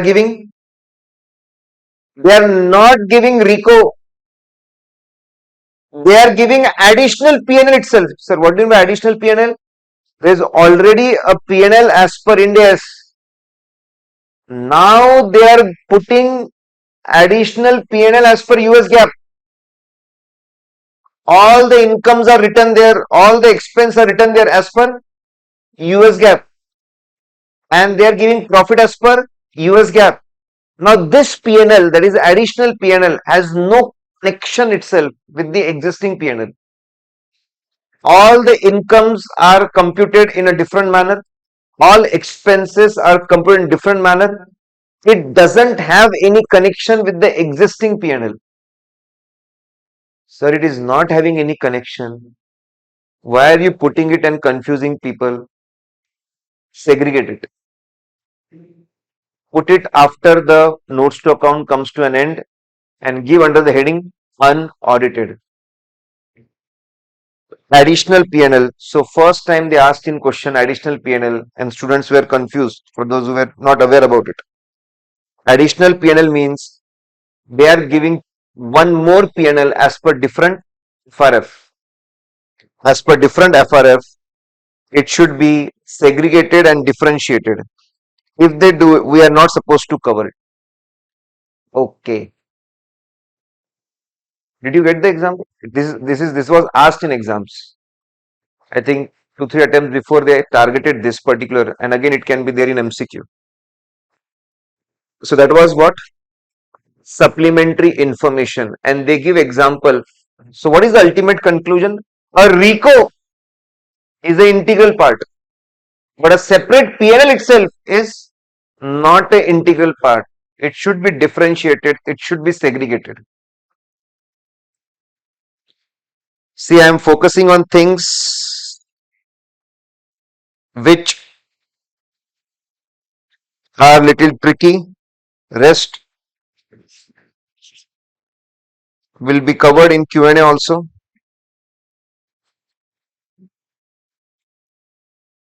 Lot of things of 701 we have covered in Q&A.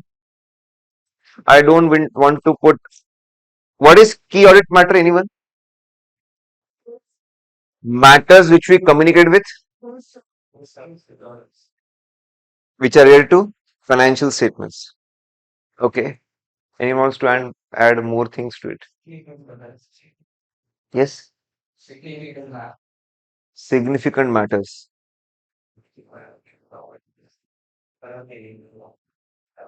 Which require,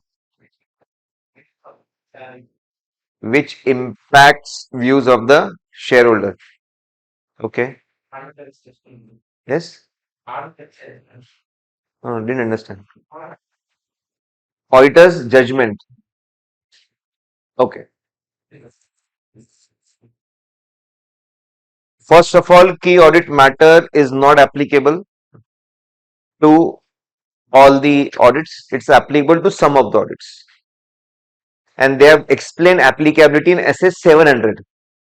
But I'll discuss with SA 701 because it is more relevant here.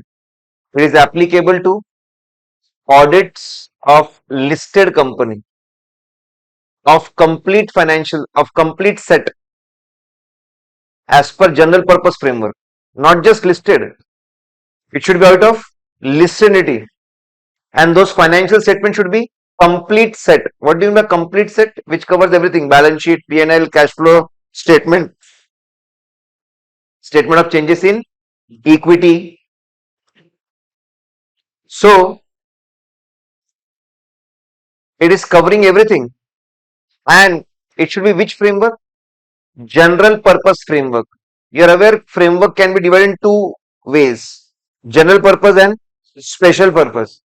If the framework is prepared for public at large, it is called general purpose. It is for some specific individual, it is special purpose. AS, Ind AS, IFRS, US GAAP, all these are general purpose. But suppose TRI sends letter to all telecom companies that prepare financial statement columnar. Prepare columnar financial statements, specially for the telecom department TRI, so that they can decide license fee. Now those columnar financial statements are not suitable for general public. They are suitable only for TRI. And they have sent some 20-page PDF how to make it. That 20-page PDF and that financial statement is suitable only for TRI. It is a special purpose framework. So if a special format or principle is used to prepare financial statement which is useful only to specific set of people, that framework is special purpose. Anyways, so key audit matter is applicable listed entity, complete set, general purpose framework. Second, it is applicable if it is required by law. Third, it is applicable if auditor thinks it is in public interest. So auditor has this veto power. He himself can put key audit matter if he thinks it is in public interest. So we know applicability. So we know where it is applicable. Situation where it will never be applicable. if you are giving disclaimer, we are saying that we don't have sufficient appropriate information, we don't have information to express opinion. If you are giving disclaimer, you are saying we are not able to perform audit, then why the hell is key audit matter? It will become contradictory. So if you are giving disclaimer, you are not going to put key audit matter. Now the question is, what is key audit matter? Listen, it's very simple. Matters which in auditor's judgment are matter of most significance, lot of efforts, energy, team, time, discussion was done on those matters. These are not matters which is important to anyone. These are the matters on which auditor has done a lot of hard work. So matters on which auditor has done a lot of hard work, he want to show people that these are the trickiest matter of the audit, most complicated matters of the audit, and we want you to understand this. This will improve your understanding how we have done the audit. Let's freeze, guys. Matters in auditor's judgment which are of most significance, where he has worked tremendously hard, they are called as key audit matter. There are 4 steps to identify it. Number 1, make list of matters communicated to TCWG, because all important matters of the audit are communicated to TCWG. Suppose we communicate 50 matters.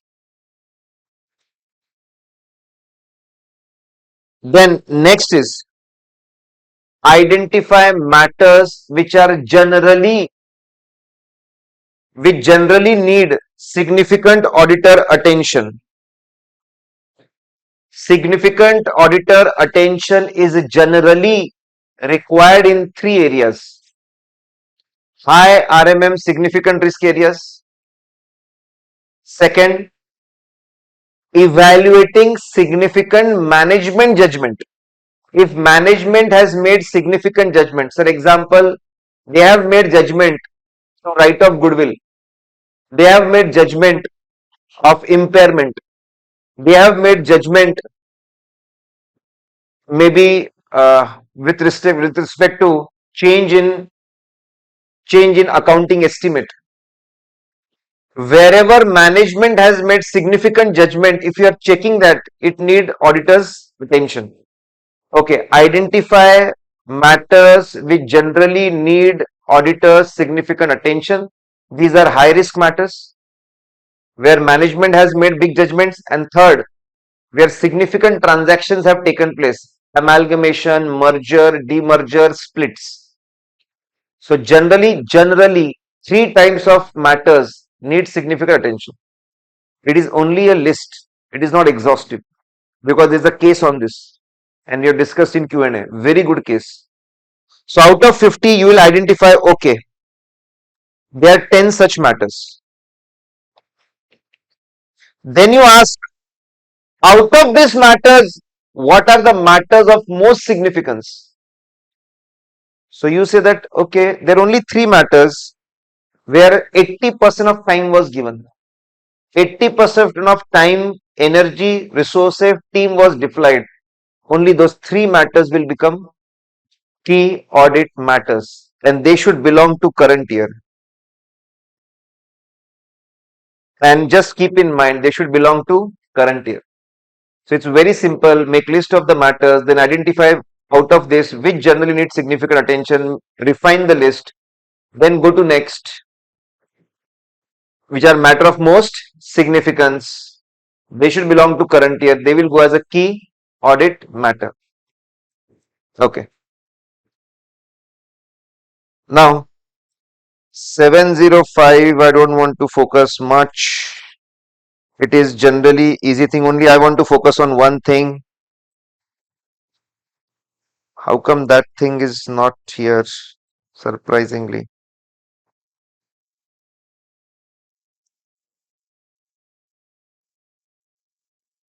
Okay, that thing is not, somehow it is not covered yet. Just I want to give reference. I don't want to go into types of opinion, we all know about it. Just one special case. Can it ever happen that you went for audit, you got all the evidence you wanted, everything. You asked for document, you got document. You asked for explanation, you got explanation. You asked for visit, you got visit. You got everything what you wanted. Still you have to give disclaimer. Can that happen? Yes. That can happen.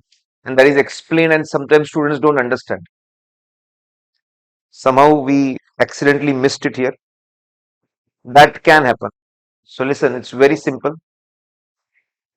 Give a note for my team. How come it is missed?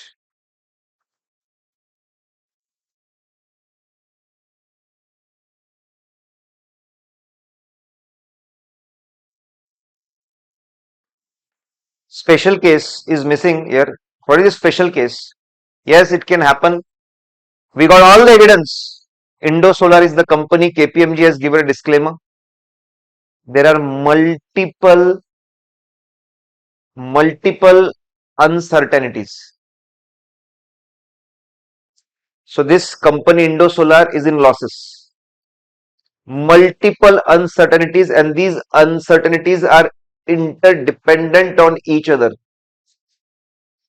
They may interact with each other. For example, auditor writes there, cost of producing solar cell is higher than the market price. We are already in losses and our cost of production is higher than the market price. We don't know when our cost will go below market price. So there is uncertainty in production cost. Next, our machines are having some cracks. We don't know whether machines will continue for proper number of years. We don't know whether government is going to give us more subsidies. We don't know whether financiers are going to give us more finance. There are so many uncertainties. Auditor is not able to understand how to take impact of these uncertainties. Should we write down some assets? Should we do impairment? Should we increase some liabilities? Should we say that going concern is inappropriate? He is not able to make any conclusion. Then he says, okay, because of this so many uncertainties, I am not able to understand the impact. I am not able to form opinion on financial statement. I am giving disclaimer. So yes, this can happen that even after getting all the evidence, because of multiple uncertainties and not able to evaluate the impact on financial statement, we may go for disclaimer. So that was important thing. Now 706 also I don't want to focus much. I want to focus on two standards maybe. 710 and 720. Hello. Okay. Now let's see these two important standards, 710 and 720. So if a company is earning profit of 10 crores, is it good? That depends on what they did last year. Last year they earned 1 crore. This time they are earning 10 crores is definitely very good. But the situation, if the last year they earned 100 and now it is 10, it's bad. So it's very simple to understand whether any entity is doing good or bad. We need data of the previous year, and data of the previous year is called comparatives. Now, how much information will be given with respect to comparatives? That depends on Financial Reporting Framework, FRF. That depends on Financial Reporting Framework.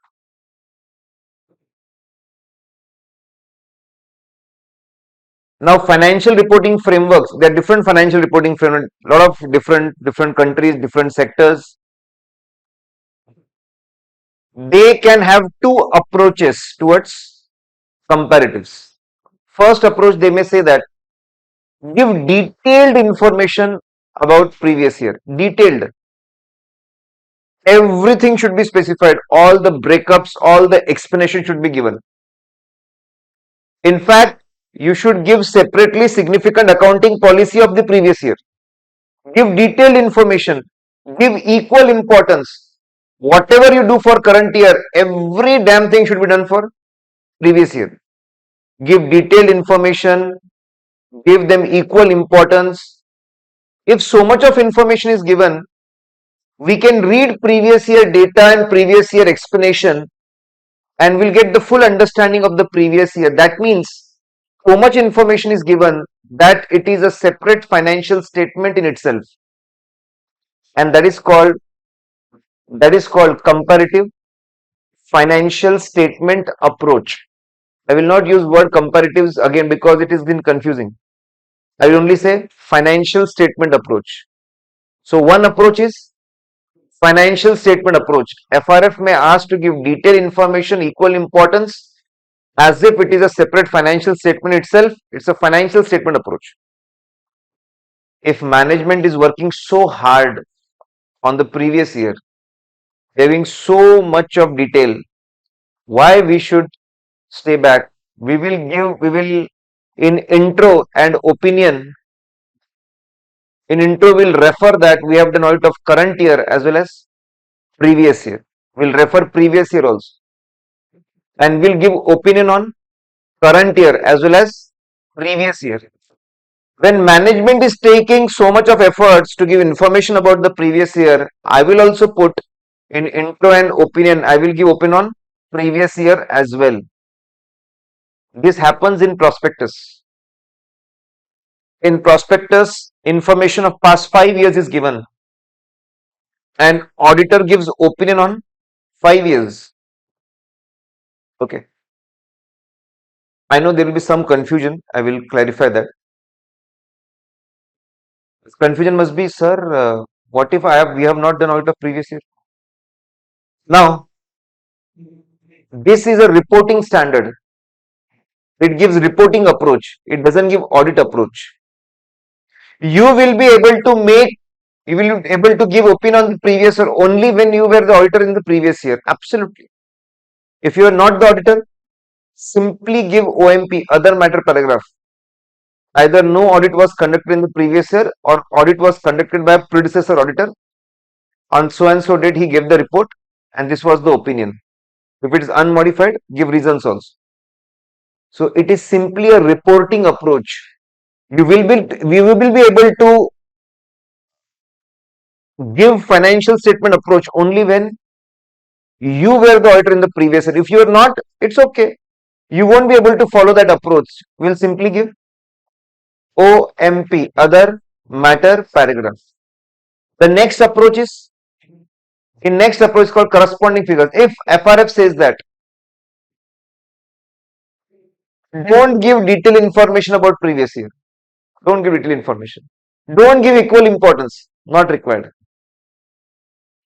They say that wherever figures of current year are given, simply in bracket you give figures of previous year. That's it. Yeah. No detailed breakups, no significant accounting policies, no separate headings, nothing. Just in bracket keep on giving previous year information also. If limited information is given for previous year, so it is like a extra information along with current year. It is not a financial statement in itself. No, it is an extra part of current year financial statement. It is an integral part of current year financial statement. That is called corresponding figures approach. If they are given status of a financial statement, it is a financial statement approach. If they are given status of just extra figures, that is called corresponding figure approach. In this, in intro and opinion, we refer only current year. We don't refer previous year. So it's very simple. What kind of reporting we are going to do will depend on what kind of FRF we have. If FRF is giving a lot of importance, we will follow financial statement approach. We will refer current year as well as previous year. If FRF is following for corresponding figure approach, we will refer only current year. And across the world, corresponding figures approach is famous. In India also. In India, in Schedule 3, there is one single line about previous year. Wherever current year figures are given, in bracket give previous year figures, nothing else. So in India also, a lot of importance is not given to previous year. Everyone follows corresponding figure approach. So auditor will also follow which approach? Corresponding figure approach, and he will refer only current year in his intro as well as opinion. That's why when you see audit reports, auditor says that we have done audit of so and so financial year. Are you getting this point? So it's very simple. These two approaches are there. So detailed information approach, extent of information is different, treatment of the previous year is different, and in audit report what we say is different in both the approaches. Now next you get, let's come to reporting. Let's come to reporting, and it's very simple again. So we have financial statement approach, we have corresponding figure approach. Few things are now reporting. We know financial statement approach. If previous year is given a financial statement status, we refer current year as well as previous year in intro as well as okay.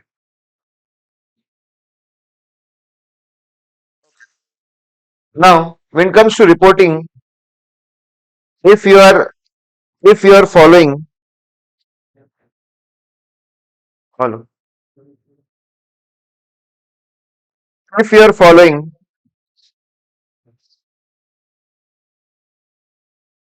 financial statement approach, refer current year as well as previous year. If you are following corresponding figure approach, refer only current year. Very simple thing. If next, if previous year audit is done by predecessor auditor, what will you do? You will put OMP and explain everyone that previous year audit was done by a predecessor auditor. In both the cases, it is same. In both the cases, it is same. You will say, you will write a statement, previous year audited by predecessor auditor. You will write a statement, predecessor auditor. You will explain type of opinion, it was modified or unmodified. If it was modified, you will give reason why it was modified. There was a problem with inventory, fixed asset, whatever was the problem, you will explain that, and you will give date of audit report. Simple. Very simple. Now, if no audit was conducted, again you are going to put OMP. No audit was conducted previous year, like tax audit is not required every year. Partnership firms are not supposed to do audit every year. In Dubai, companies are not supposed to do audit. Correct? So you will write that, okay, no audit was conducted previous year because it was not required. Both, whether it is financial statement approach or corresponding figure approach, you are going to put OMPs in both the cases. Now, you get this very famous case, and that previous year audit report is modified. Previous year audit report is modified. Suppose they have two reasons, two different situations. In one situation, they are saying that previous year depreciation, previous year depreciation was not charged on some fixed assets, or depreciation was not charged on some fixed assets. That was a mistake. Now this mistake is such that it will have impact on previous year also, and it will have impact on current year also. Even current year depreciation will go wrong. The next situation, last year they put lottery income into sales. So class presentation is going wrong. Presentation is going wrong. They are putting lottery income instead of writing extraordinary income.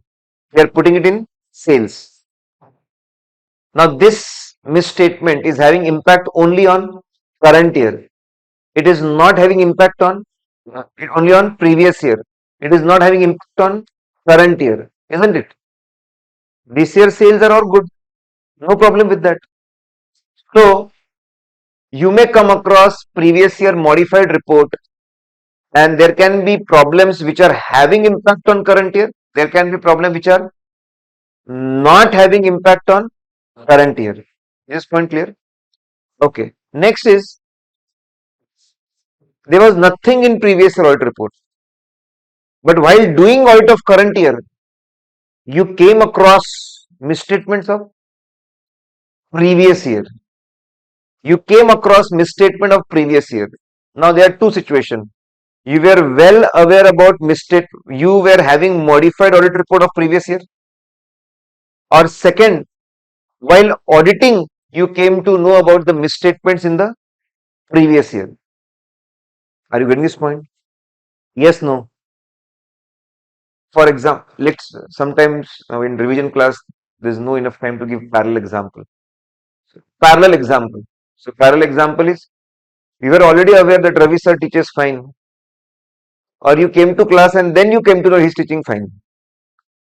But point is, you came to know on the same lines. Either you were well aware from the previous year audit report that there is a problem, or while doing audit you came to know that there is a problem. But I am saying in both the situation, the audit approach is going to remain same. So what will you do? See, I think in standard they have unnecessarily complicated things. A very simple approach. In fact, we have made charts exactly as per standards. A very simple approach is, we go to the management and ask them to resolve it in both the cases, whether it is financial statement approach or corresponding figure approach. We ask management, you rectify depreciation, you rectify that lottery income thing. They rectify it. It is resolved. So all the things are resolved. We are going to give unmodified opinion with respect to previous year also and with respect to current year also. Unmodified opinion straight away. Are you getting this point? Next is, they don't resolve.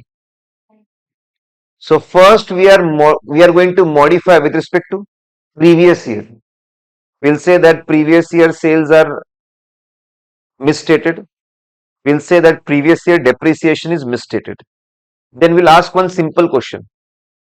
Is it having impact on current year?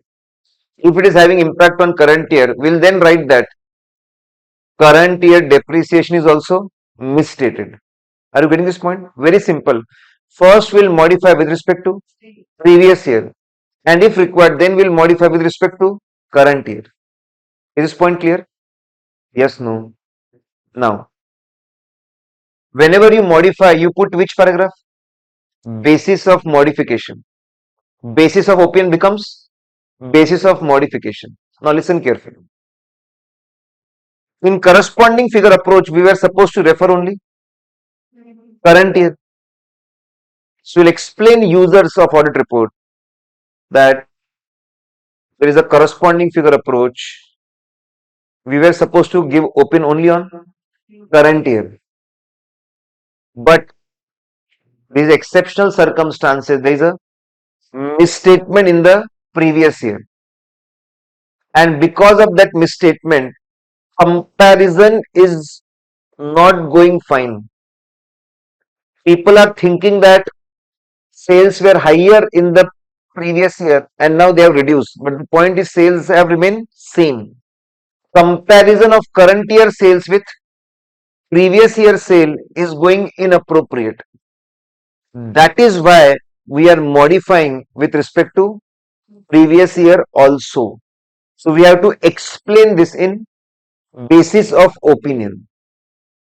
But when it comes to financial statement approach, as such, we were supposed to refer current year as well as previous year. We were supposed to give opinion on both. So we are giving opinion on both. So we don't need to explain why we are referring to previous year. That is the only difference. Are you getting this point? Let's freeze. And in fact, when you see video of this, maybe you can note it down then. It's very simple. If you were already aware about misstatements from the previous year audit report, or you came to know about misstatement during current year audit, you will simply go to the management and ask them to resolve it. If they resolve it, you will give unmodified opinion. If they don't resolve it, then we will modify with respect to previous year. Then we'll ask a very simple question. Is it having impact on current year? If we are having impact on current year, we will have impact, we will modify opinion with respect to current year also. If it is a corresponding figure approach, in the basis section, we'll explain that yes, we understand we were not supposed to refer previous year, it was supposed to be only on current year, but because something is wrong there and comparison is going wrong, that's why we are modifying with respect to previous year. Give that explanation, and that's it. Answer is done. Lot of time question is asked. What they will say? They ask question like this, that previous year provision for tax is misstated, or they will, in one attempt they ask that previous year provision for diminution in value of investment. Just like provision for tax is for liability, it is for liability. Provision for diminution in value of investment can also be there, isn't it? It is reduction of assets. Yes, no. So whatever it is, they are saying there is a mistake in previous year provision, and then they say that in current year, two situations can arise. Current year provision is all fine, or current year provision is also misstated. What will you do? Okay, we'll as per SA 710, first we'll go to management, ask them to rectify it. They rectify it, we give clean opinion, unmodified opinion. If they don't rectify it, then we will first modify with respect to previous year. If current year is all fine, we'll give clean opinion on current year. And if both are misstated, then we'll give misstated opinion on both. Yes, no. I am saying that approach remains same, whether it is a financial statement approach or corresponding figure approach. The only change is the logic, the reason which we give in basis section. So these charts are also, if you read, you will find that underlying logic is same.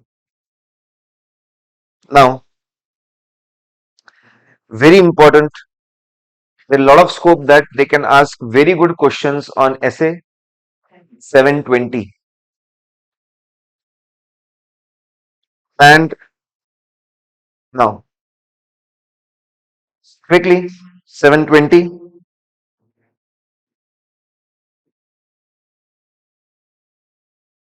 What is other information? All the information given in annual report other than financial statement is called other information. Fine, there is other information. What is auditor's responsibility? To obtain other information. The first responsibility is to obtain. So what he is going to do? He is going to go and discuss with management. Dear management, please tell me what you are planning to include in annual report. What are different documents you are planning to include, because all of them are other information for me. After that, he will say, please make appropriate arrangement that whenever you make this statement, you give it to me. Ask them to provide all these documents to you as soon as they are ready. So he will discuss and maybe make one person in the management responsible. It's your responsibility to give it to me whenever they are ready. Okay, done. Finally, he did all these things, but on the date of signing audit report, he may get some documents, he may not get some documents. Both the things are possible. So out of 20 documents, he got 12 documents. He got 12 documents. He didn't get 8 documents. So he said, give it a WR, written representation in writing, that fine, we cannot wait now. We are signing our audit report. We are finishing off our audit. Whenever you will make these remaining 8 documents, before issuing it to public, you first give it to us. They say, okay. Whenever we will make it, we will first give it to you. So that's very simple. First go and discuss what will be included.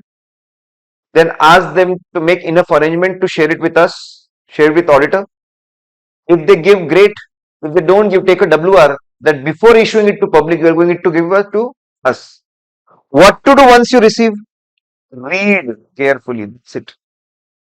We are not supposed to do detailed examination. We are not supposed to do audit of other information. Which things will come in other information? BOD report will come, corporate governance report will come, management discussion analysis will come, chairman's letter will come, and a lot of these different documents are going to come. We are not supposed to examine all those things. We are supposed to read it carefully. Read it carefully, and you may come across three situations. First, while reading it carefully, you may come across that there is a inconsistency. There is a material inconsistency between two things, between information in financial statement and other information. Material inconsistency between what is given in other information and what is given in financial statement. Next, you may come across material inconsistency between what is given in other information and what is correct as per auditor's knowledge, what is given in his files. Example. For example, sales given in other information is 1000 crore, but sales as per P&L is 800 crore. So there is a material inconsistency between other information and information financial statement. Next, in other information they are saying that they have 300 branches, but as per auditor's knowledge, auditor says that they have their branches only in 200 cities.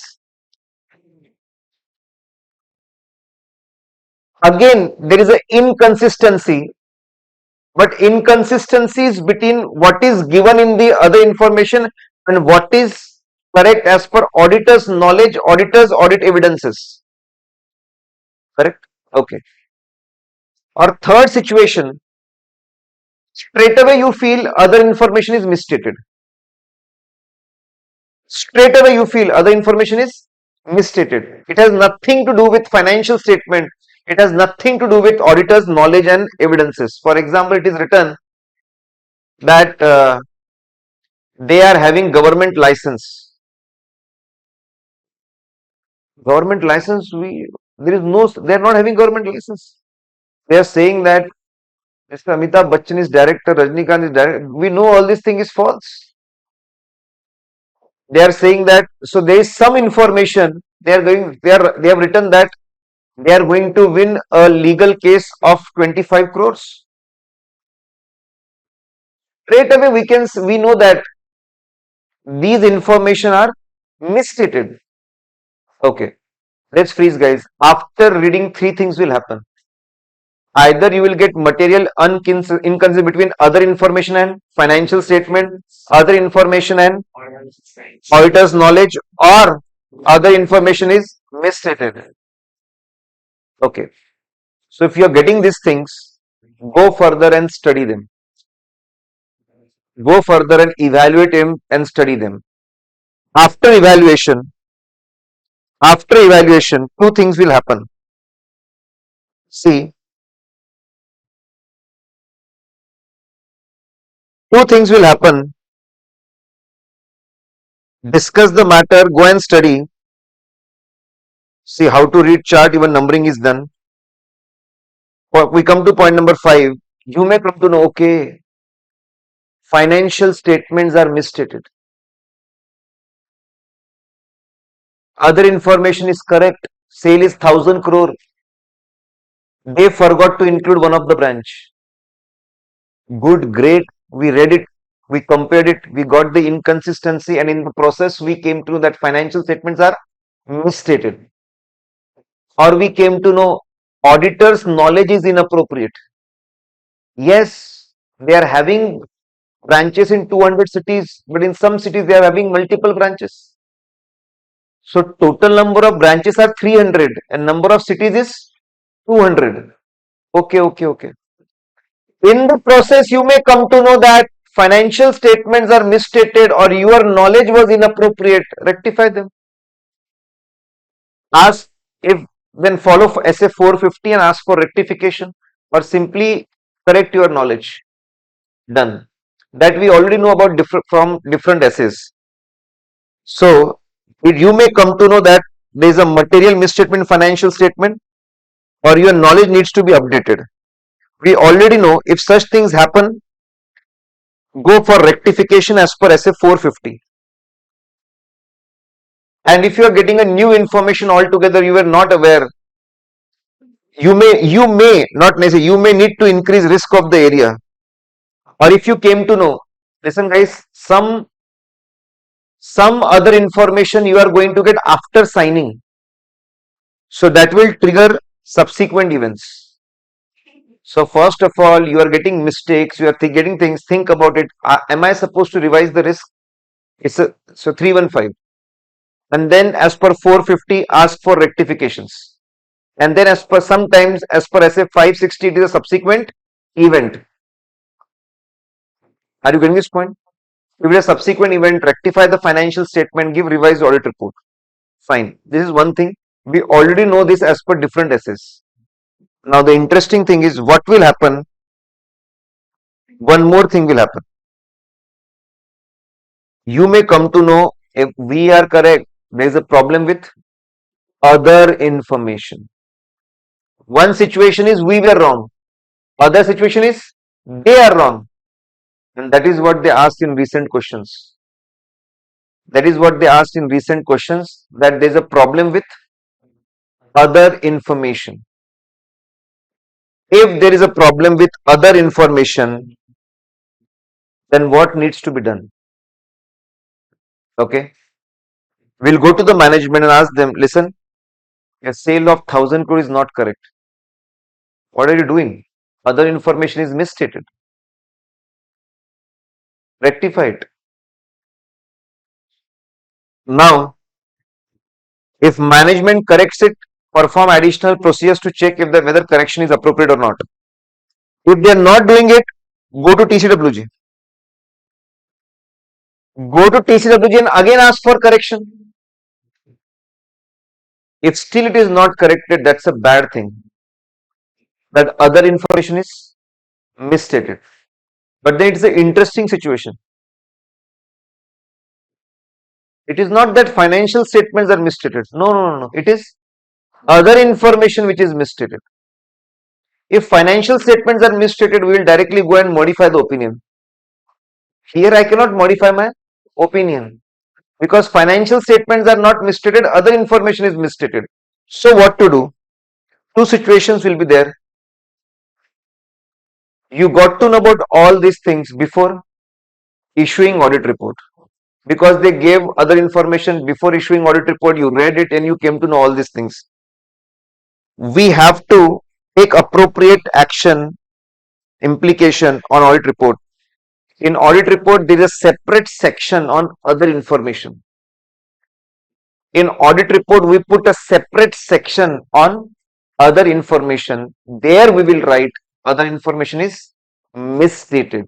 We will not modify our opinion. There will be a separate section on other information. There we will modify there we will write that other information is misstated.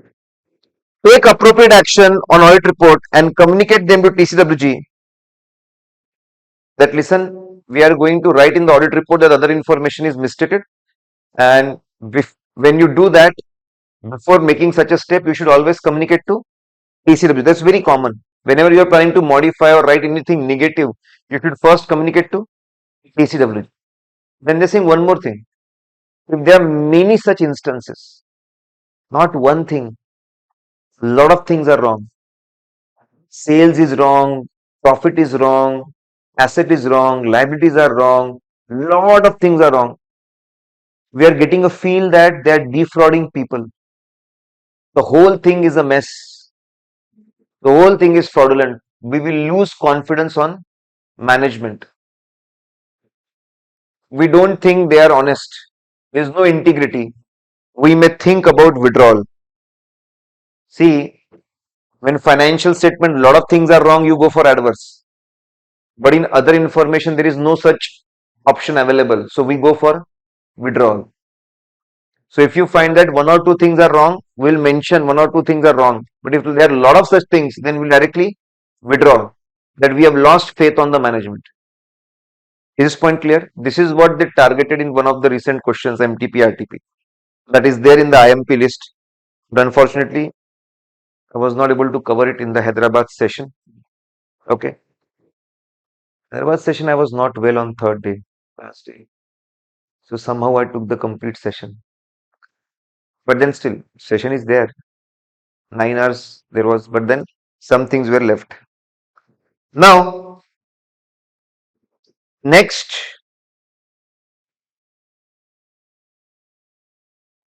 audit report is already issued. We came to know all this after audit report was issued. So, what to do now? Problem is not with financial statement, problem is with other information. We cannot say this that our audit report is wrong. No, our audit is appropriate. Then what to do? Take appropriate action so that you draw attention of the users that there is some misstated information in other information. What you can do two things. Speak at AGM. Speak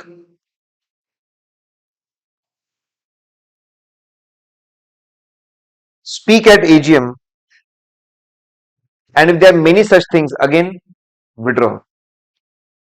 Listen, let's conclude. If you come to know about misstatement in other information, you can give it in audit report or withdraw. If audit report is already issued, go and take appropriate action, and that can be speak at AGM and tell people that some information in BOD is not correct, or you can withdraw here also. Now the question is, you can change the number 8 there. A separate section is introduced in the audit report about other information. Now, when is it introduced? In listed companies, we all know in listed companies are big. There are a lot of SEBI requirements, and generally listed companies, they make annual report and they circulate annual report to their shareholders, or at least make a PDF available to them in electronic form. So SA is aggressive in case of listed companies. As SA is saying, we know that in listed companies, they will be making all these documents and they will be making annual report. If you have obtained some other information and read it, or you have an expectation looking at the company, their preparation and people, you are getting a feeling that okay, they are going to make other information. If you are getting some information or you are expecting, I know every year they make it, this also they are going to make it, include a separate section on other information. Once again, SA says in listed companies there is a very high chance that they make an annual report and circulate it to everyone. If we have received some other information, or even if you have not received other information, at the time of signing, there is an expectation that before give it to public, they are going to give it to you. Include a separate section of other information and comment on it. But in case of unlisted entities, you never know whether they are going to make a full annual report or not and circulate it or not. In case of unlisted company, be little conservative. Only if you have received some other information before signing, if you have received some other information, then you get confidence that okay, they are going to prepare other information, circulate. Then only include that section of other information. Are you getting this point? So approach is different. Now, what was the question? Question is whether to make a separate section on other information in audit report, and approach changes depending on type of company. If it is a listed company, we are very aggressive. We know that they are going to do it. At the time of signing, if you have received something, great. Even if you have not received anything, but you know you have expectation that before issuing it to public, they are going to give it to me, include a separate section on other information. In unlisted, only if you have received some documents of other information before signing, then only include that separate section, or simply leave that section. Don't keep that section audit report, keep it blank. Getting this point? Okay. Now, what is this separate section? It will be called other information. It will be called other information, and it will come below. It will be called other information, and it will come below key audit matter. It will come below key audit matter generally. But if there are misstatement in other information, it becomes important. If there is a misstatement in other information, or there is a connected misstatement financial, then it becomes important. It goes generally, it will go above key audit matter. So quickly, generally other information section will come below key audit matter. But if we are writing there are misstatements, then it will go above key audit matter, because its importance has increased now. Now, what do we write in this section? We write very simple thing. It is management's responsibility. We write very simple thing. It is management responsibility to prepare other information. We give list of other information, that these are the documents which come in other information. So many documents were received at the time of signing, and so many documents are expected to be received after signing, but before issuing it to public. So we say it is management responsibility. We identify how many documents are received, how many will be received. Then we clearly say auditor's opinion is on financial statement, not on other information. Our opinion doesn't cover other information, and it is not our responsibility to give any kind of opinion, any kind of assurance on other information. It is not our overall objective. So we are not covering it, and we will never give opinion. Okay. Then what is auditor's responsibility? Our responsibility is carefully read, consider it, and report on it. But what to report? A very simple thing. What we report? See, we act very diplomatic. We don't want to unnecessarily take responsibility of so many documents. Tomorrow something goes wrong in those documents, CBI, ED and High Court, everyone will be behind us. You have taken responsibility of all those documents. We will not take responsibility. Our responsibility is to read it, consider it, and if required, make some comments in the report. What are those comments? Suppose situation number 1, you read and you found everything fine, no problem at all. You read some documents before signing and you read some documents after signing, and everything is fine. So we'll write a statement. We have nothing to report. What a diplomatic statement. It's like no comments. We have nothing to report. We are not saying it is giving true and fair view. We are not saying it is reliable. No. We have nothing to report with respect to other information. A very simple statement which generally goes. If you read Reliance report, again exactly below key audit matter, there is other information section. They write all these things. This is management responsibility. These are the statements, and our responsibility was so and so, and we say that we have nothing to report. But if there is a misstatement, Then we write, see, either we will write nothing to report. If there is a mistake, we'll write a statement that there is uncorrected material misstatement in other information. We'll say yes, sales in BOD report is misstated. Yes, details in corporate governance are so and so information is misstated. That's it. We'll simply write what is misstated and leave it. And whenever we say that other information is misstated, auditor should be careful. You should always think whether anything in the financial statement is also getting misstated. Are you getting this point? Yes, no. So, such an important thing, and institute has not targeted it yet.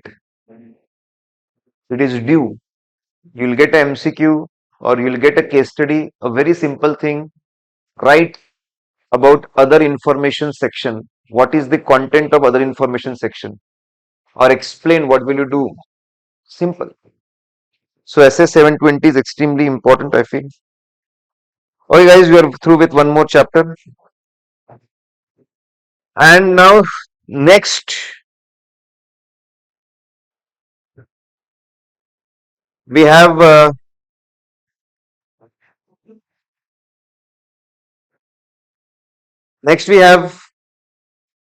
corporate governance, audit committee and corporate governance.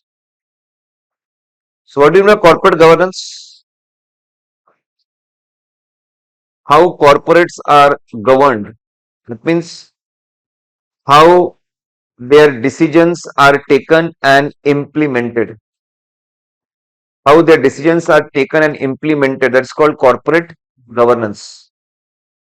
And they say that when decisions are taken for the company by board of directors or shareholders, they should keep in mind three things. FAT, F for fairness.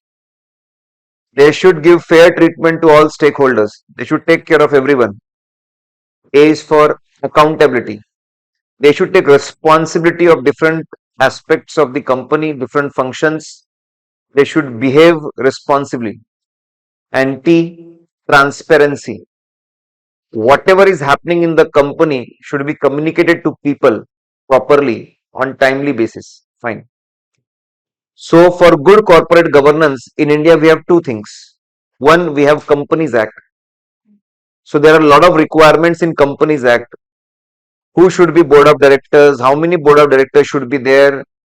What are the decisions they are supposed to take? How to take decisions? How to implement them? And same is done for shareholders also. And then we have, after Companies Act, we have LODR, Listing Obligation and Disclosure Requirement. So every company needs to follow Companies Act, and only listed companies need to follow LODR.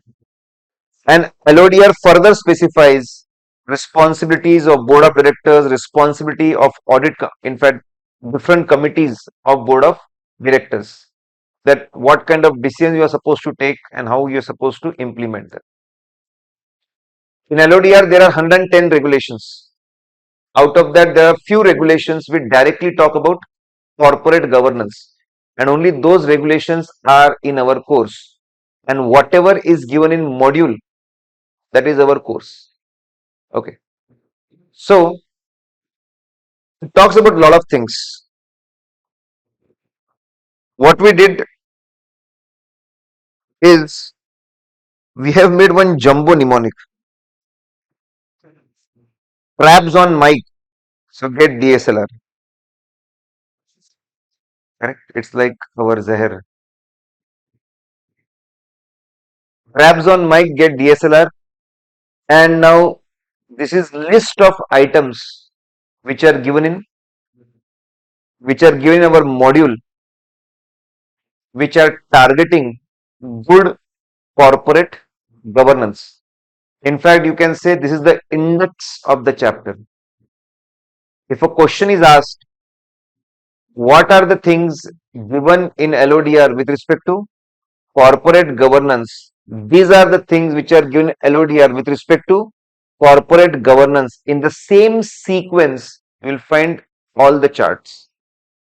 So this is the master index of the chapter. How to remember it? There is a shortcut and same sequence. So these are the points, sir. So many points are there in this particular chapter. First thing is to whom LODR is applicable. And you may give a very simple question. It is applicable to all the listed entities. But then they have further explained it. They don't want to keep anything to the doubt.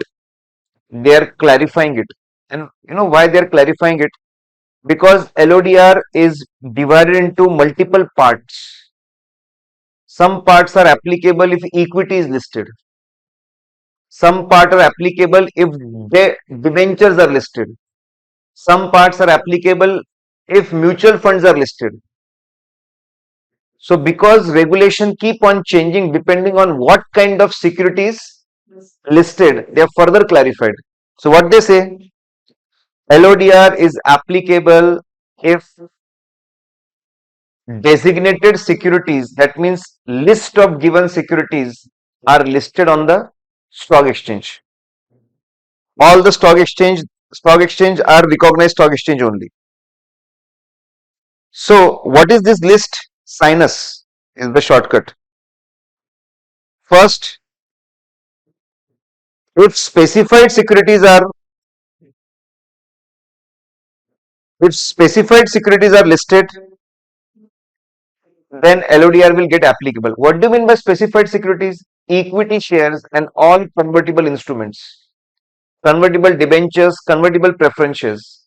If equity shares or convertible instruments are listed on recognized stock exchange or SME exchange, small and medium exchange, medium enterprise exchange, or for startup there is a innovative growth platform. So specified securities means equity shares and convertible securities. If these things are listed on any stock exchange, whether big or small, LODR will get applicable. Then next, sinus. S is for specified, I is for IDR. You all know when foreign companies come to India and they raise money from Indian capital market, it is called IDR. IDR. And when we go to US, it is ADR. And we go to other country, it is GDR. Then N stand for if non-convertible debentures are listed, again LODR will get applicable. Units of mutual funds are listed, LODR will get applicable. Security debt instruments are listed. When you all know about securitization, yes, no? Securitization, yes, no?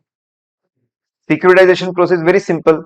Suppose a bank is having loan of 10,000 crore. What they will do, they will transfer this asset of 10,000 crore to SPV, special purpose vehicle. It can be in the form of company or it can be in the form of trust, generally in the form of company. Now this company will sell ownership of the loan by issuing shares. You are owner of 10%, 10%, 10%, 10%, and so on. They will get money from the market and that money will go to the bank. If you want to sell any of your debts, you can do it easily with the help of SPV. Make a SPV, sell its shares to others, give them ownership and get money. So if such security debt instruments, instrument which give ownership over debt, they are called security debt instruments. If they are listed, LODR is applicable. On same lines, there is security receipts. If the NPAs are generally transferred asset reconstruction companies and they issue instruments, that is called security receipts, whatever. If instruments which arise in securitization process, if they are listed, what gets applicable? LODR. Let's freeze, guys. You make it a question. Explain to whom LODR is applicable. So LODR is applicable if sinus securities are listed. S for specified, I for IDR, N for NCDs, then U for units of mutual fund, and then S to S security debt instrument or security receipts. Then some requirements are LODR are attracted only when You fall in top 500, top 1000 and top 2000 as per market capitalization. As per market capitalization, correct? Now you have to see market capitalization as on which date? You have to, as per the, you have to see market capitalization as per last day of the previous year. As per last day of previous financial year. If you fall in top 500, top 1000, top 2000, correct, more requirements will get applicable. And the most interesting thing, once you become 500, 1000, 2000, you will always be called 500, 1000 to 2000 even if your market capitalization falls below. All requirements will always remain applicable to you. So Adani, if the companies are coming in top 500 once, everything gets applicable for lifelong. Even if your market capitalization goes down, still things will remain applicable. And then recently they came up with the concept of HVD, high value debt entities. If in case of any company, NCDs of 500 crore or more are outstanding as on last date of previous year, they will be called as HVD, high value debt entities. And here also same, once you become HVD, even if your debt reduces, you will be still called HVD. Lifelong will be called HVD, high value debt instruments. Sir, why this concept was brought quickly? There was a very simple thing. In LODR, there is a chapter, no need to remember it. It's only for logic. In the LODR, there is chapter 4, regulation 15 to 27, which specifically targets good corporate governance. Earlier, this chapter was applicable only when equity shares used to get listed. Now, this chapter is applicable to HVDs also. So, basically, whatever we study in this chapter is applicable if equity shares are listed, and apart from that, they will now also get applicable to HVDs. Okay. So now we know we know the background of the chapter. We know that LODR is a big thing. In fact, the whole chapter is full of LODR, nothing else. And we know that to whom it will get applicable, and we know the index also. Now, out of that index, we'll pick few things. Many of the things I have already covered in Q&A session. Correct? I think today one part will be applicable, and tomorrow one part will get applicable. Will get uploaded. Now, there are a lot of points. Let's pick up first point, that is about compliance certificate. CEO and CFO, not or. CEO and CFO have to sign compliance certificate every year and put it in annual report. This is done to make people accountable. So as I said, all things which you study here are based on only three principles: either to make fairness, either to make people accountable, or either for better transparency. As per LODR, CEO and CFO are supposed to sign compliance certificate. What are going to be contents of the certificate? Now see, again there is a flow. First comes systems. So they are supposed to comment on systems. Then comes transactions. Supposed to transaction. After transactions are happened, accounted for, then we prepare financial statements. So they have to make statements about financial statement. And then communications happen. Okay. Listen guys. It is mandatory for CEO and CFO, it is not or, to take responsibility of four things. In all the companies, first thing they make is systems. So comment on systems. Then transactions start happening, so comment on transactions. Then financial statements are prepared, comment on financial statement, and lastly, during whole year you are supposed to make some important communications, so comment on communication. What are they supposed to communicate on systems? They are supposed to say it was our responsibility to establish, implement and maintain it. It was our responsibility to establish and maintain it, and we have done it. We have established good internal control systems.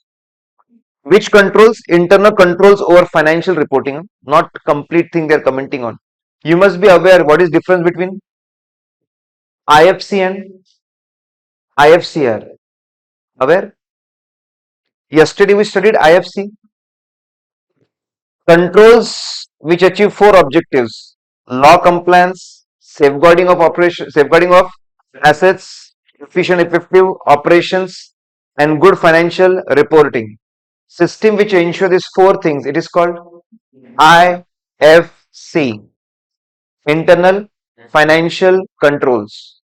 Now, system which takes care of only one thing, financial reporting, that is called IFCR. So IFC is a bigger set, takes care of four things. IFCR is a subset, takes care of one thing. So they are going to comment only about IFCR. Yes, it was our responsibility. We have done that. In fact, we have evaluated it. We have ourselves evaluated it on our own or with the help of our employees. And if there are any deficiencies, we have communicated it to auditors and audit committee, and we have taken steps to rectify it. So first, they are supposed to take responsibility of the system. It was our responsibility. We have done it. We have evaluated it, and if deficiency was there, we have communicated to the auditors, and below that we have committed to audit committee also. Step number 2, we take responsibility of transaction also. None of the transactions are illegal, against law, that is bigger thing, or fraudulent, that is smaller thing, or against code of conduct of the company. Listed company is supposed to make a code of conduct, principles, how decision should be taken, principles on which decision should be taken. None of the transactions are illegal or below that fraudulent or below that against code of conduct. Financial statements. Financial statement doesn't omit any material information. Nothing untrue is there. Nothing misleading is there. There is no omission. There is no false information. There is no misleading information. It is as per law. It's as per accounting standards, and it gives true and fair view. So they have to take full responsibility of financial statement. So Mukesh Bhai, he is a MD and he is a CEO. He is supposed to sign. He is not CEO. He is just okay. If there is a CEO and CFO has to do it.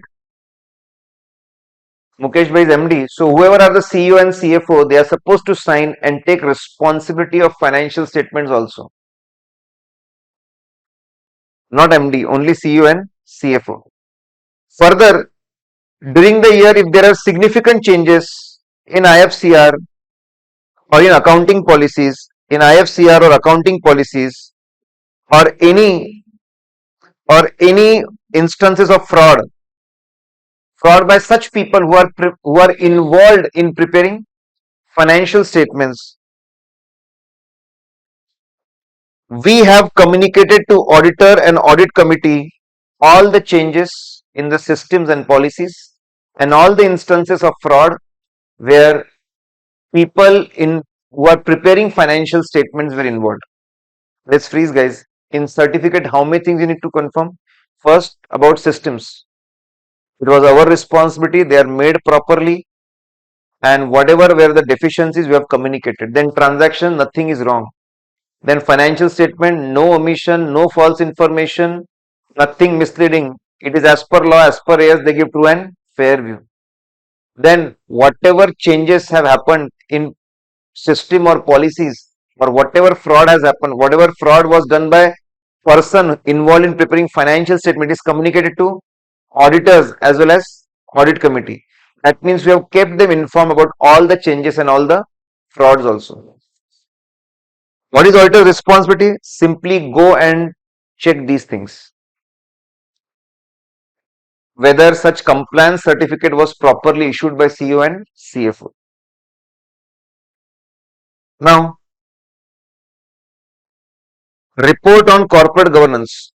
So, to make CEOs and CFOs accountable, they have this concept of compliance certificate.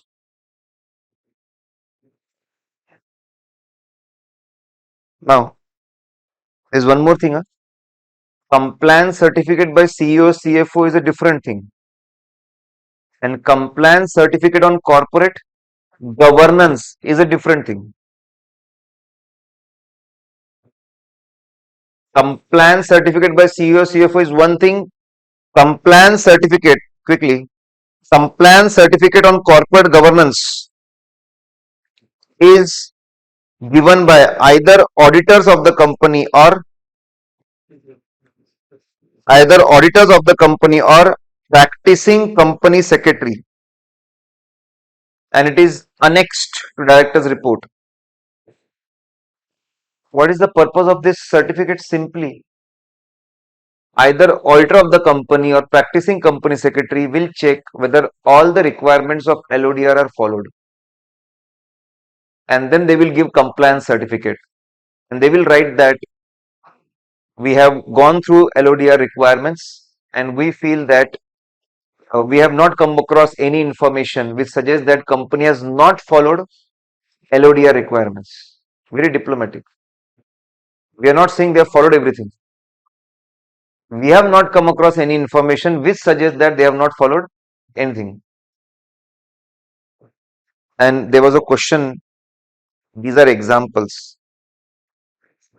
So there was a question, some time back it was asked, when will you modify compliance certificate on corporate governance?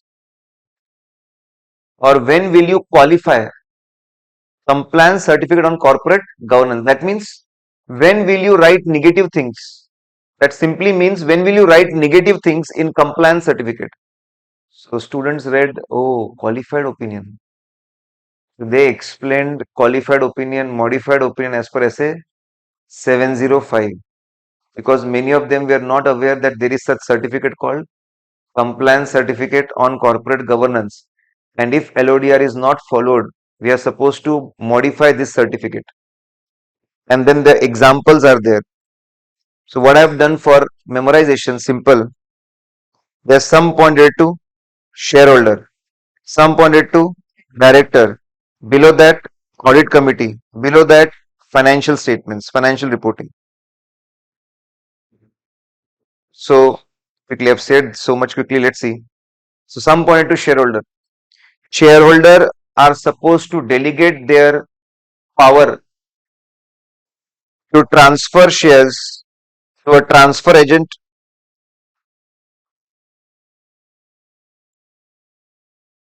Okay, just a minute. Okay, it is not shareholders. It is related to shareholders. Listen, if shareholders, they transact, they sell shares, they buy shares. If shareholders are transacting in the shares, that transaction will not get completed till it is approved by board of directors.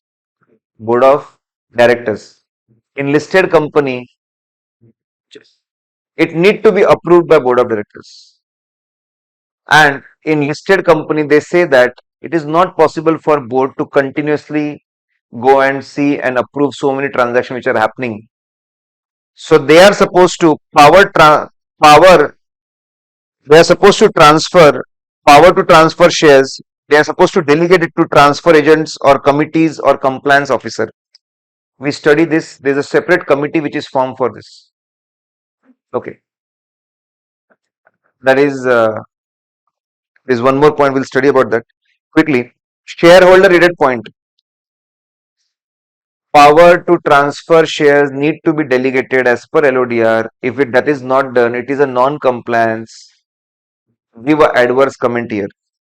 Director, we are if non-executive directors are less than 50% report. If directors are holding more than 5 chairmanship of a committee or more than 10 membership of committee, report it. If board BOD meeting is not within 120 days, report it. If audit committee not constituted, report it. They are not independent. They are not meeting 4 times. They are not doing work as per LODR, report it. If quarterly financial statement not submitted to action, report it. Anyways, these are the examples when we are supposed to modify what? Compliance certificate on corporate governance. We just saw two things: compliance certificate of CEO, CFO, and compliance certificate on corporate governance. In Q&A video, we have discussed different types of committees and we have compared them. So I want to focus on that. Come to page number 53. Guys, LODR says that you should have good control over your subsidiaries.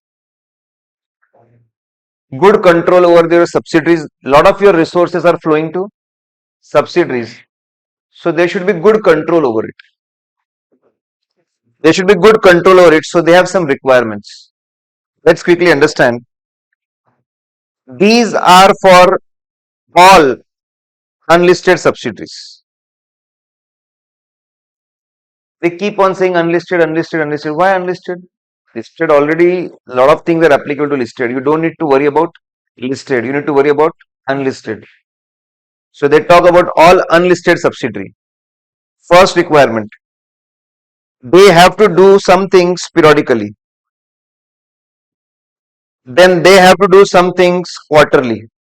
Then they have to do something annually. So this is again how you remember. Some things are periodically, some things are quarterly, and some things are annually.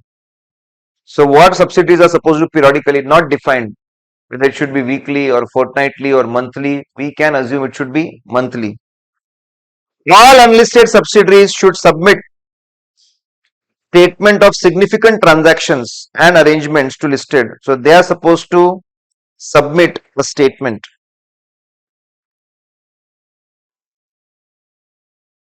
So word you can remember is statement. Okay, so first requirement, on periodical basis submit a statement on significant transactions you are doing, significant arrangement contract you are entering into.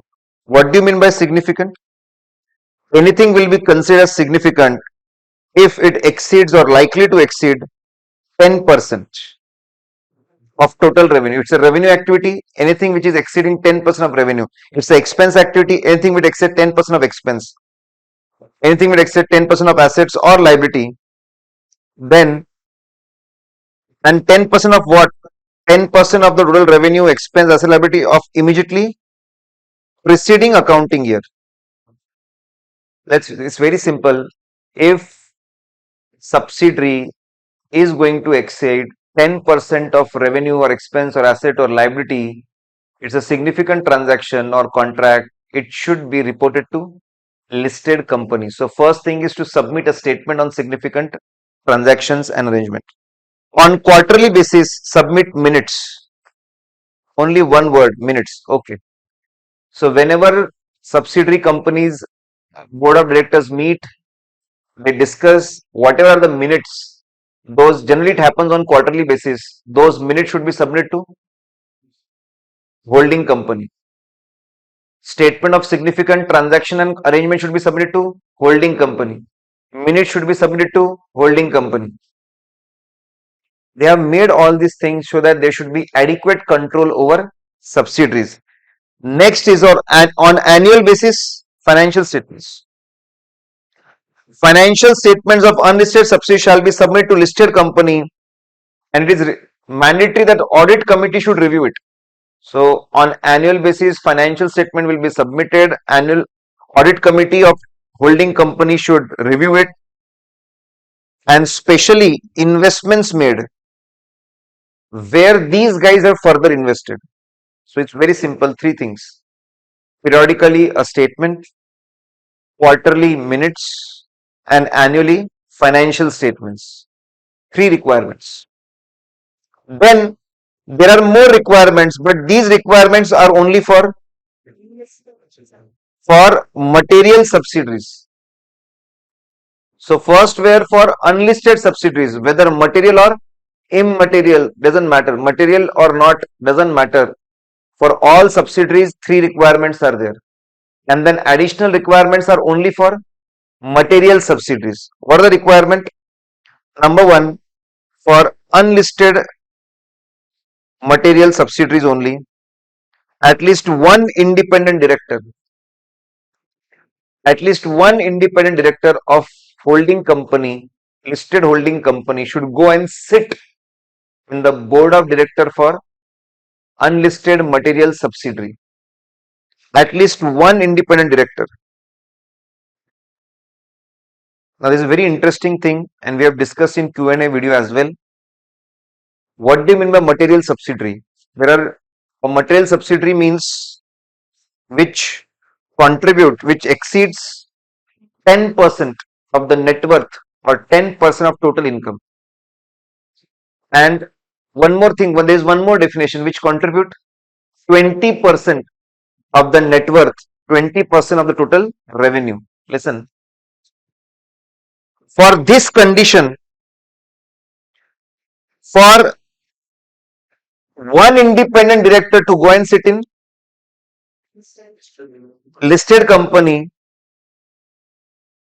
definition of material subsidiary will be 20%, which exceed 20%. For all other purposes, it will be 10%. So there is a case study on this. There are 2 to 3 case studies on this, exactly this point. And very simple, we have covered, and all these case studies were asked in MTP, RTP. We have covered this in important questions. They are very simple. For the purpose of independent director, limit is 20%. For all other, limit is 10%. So we have explained. Now, further, for all, the first condition was for unlisted only, unlisted material subsidiary. Now for all material subsidiaries, whether listed or unlisted, and for this criteria will be 10%. What is the requirement? Very simple. If you want to sell shares of material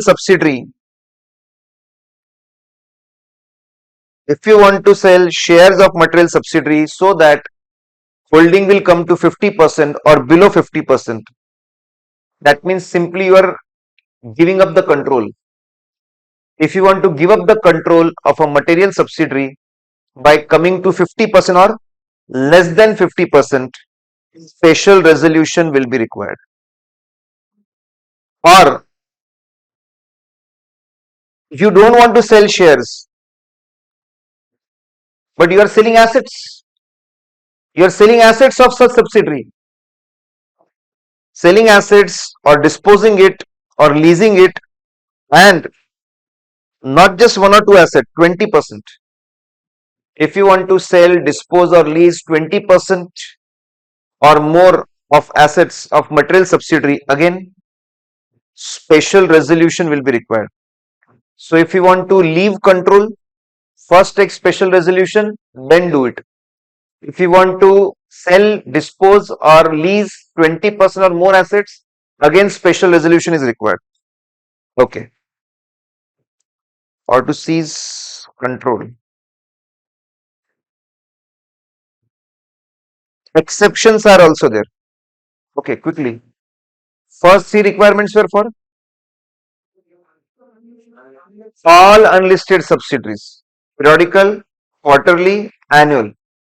Next 2 requirement is only for material, and that too, the first one is for unlisted material, and next one is for all material subsidiaries, listed or unlisted. For first condition, 20% criteria. For second condition, 10% criteria. And the second one is simple. You want to leave control or you want to sell big things, special resolution is required. There is exception to the second one. If selling of shares or selling of assets, selling of shares or selling of assets is happening because of a scheme approved by court or tribunal. Okay. You are not taking this decision. This is approved by court or tribunal. No specialization required. Fine. Court is looking into it. Tribunal is looking into it. Why to doubt it? Or this is happening as per resolution plan under insolvency code. Okay. If it is happening because of insolvency code, even that won't need special resolution. There is one clarification also then. See these, for whatever chapters we have chart, we have not left anything. Smallest of the smallest thing is covered. Now, they're explaining one simple thing. What is that? Some entertainment. Okay. Listen. They are saying if we have a listed company first and then we have a listed subsidiary. So there is one listed company and below that we have listed subsidiary. And then listed subsidiary is having a subsidiary. Listed company, below that listed subsidiary, below that subsidiary. Now the question is that subsidiary, to whom it will do all the reporting? To listed subsidiary or listed holding? So they have clarified it should be done to listed subsidiary. Are you getting this point? Because that subsidiary for listed subsidiary also and listed company also. So it's very simple thing. If you get listed company, below that listed subsidiary and then subsidiary, that subsidiary will make all these reportings to listed subsidiary. And that is common sense because they are immediately connected to listed subsidiary. It is better to do all communication to them only. Okay, so corporate governance, we saw applicability, we saw two types of compliance certificates, correct? And then we saw that there should be control over subsidiaries. Lot of things are covered in Q&A video. So whatever is covered in Q&A, we are not covering here. Let's quickly see one more thing.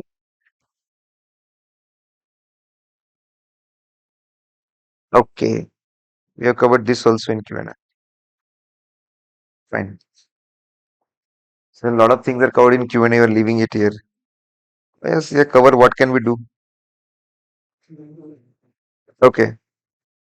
Because when content wise, I want to give you a lot of content. We come here. Now, come to page number 55.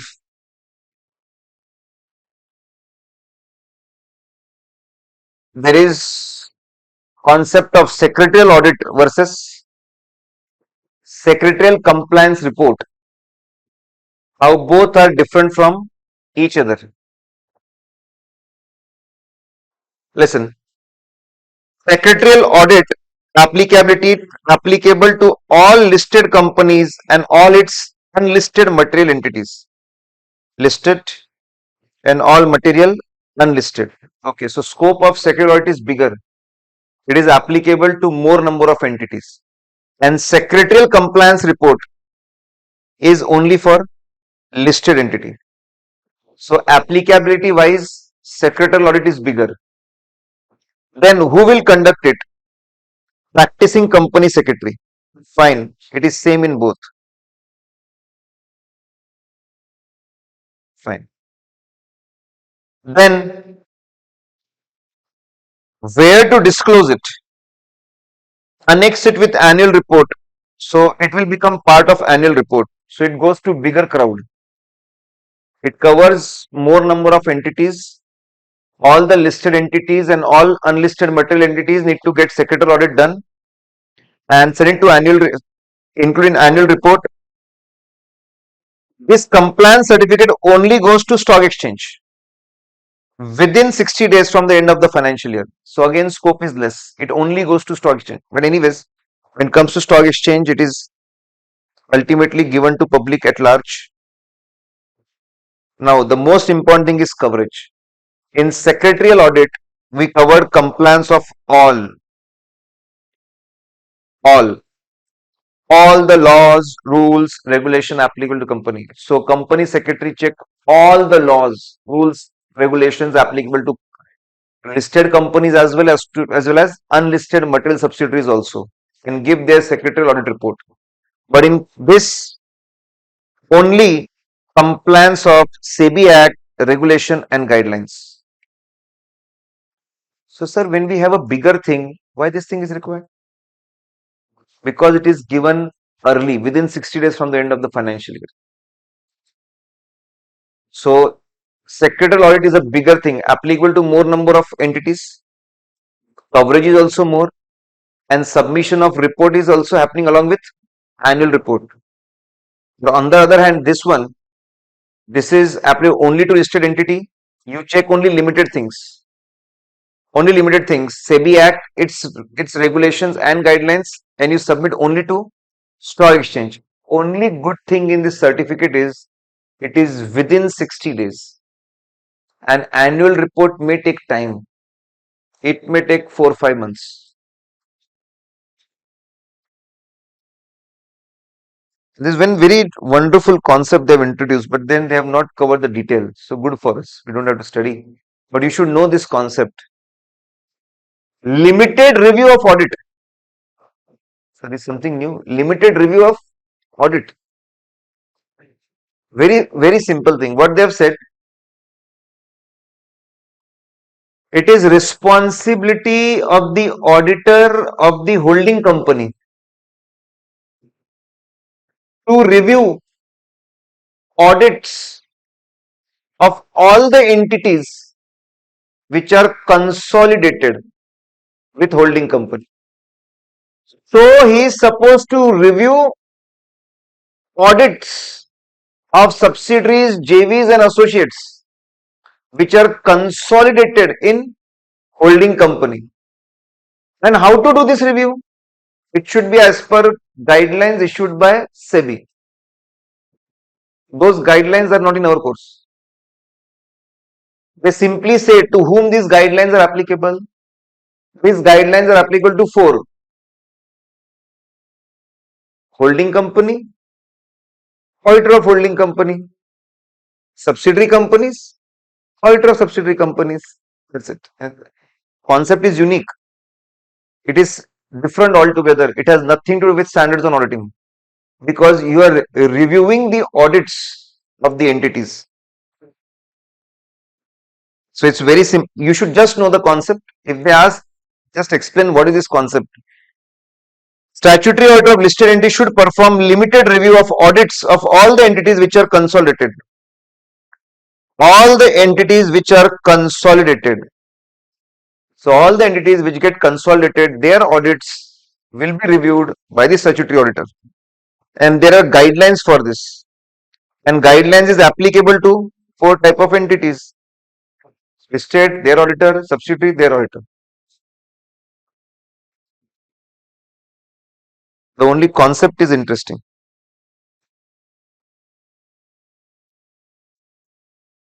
Okay, let's see IMO, that is internal audit, management audit, and then operational audit. When we discuss these 3 types of audit,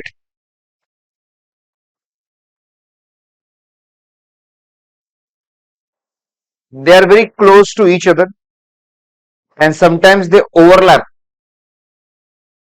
So if you study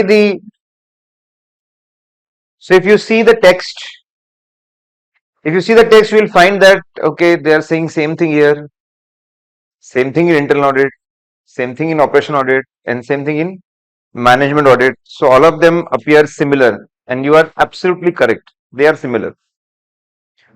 As I was explaining yesterday, You are smart if you change your gears as per the requirements.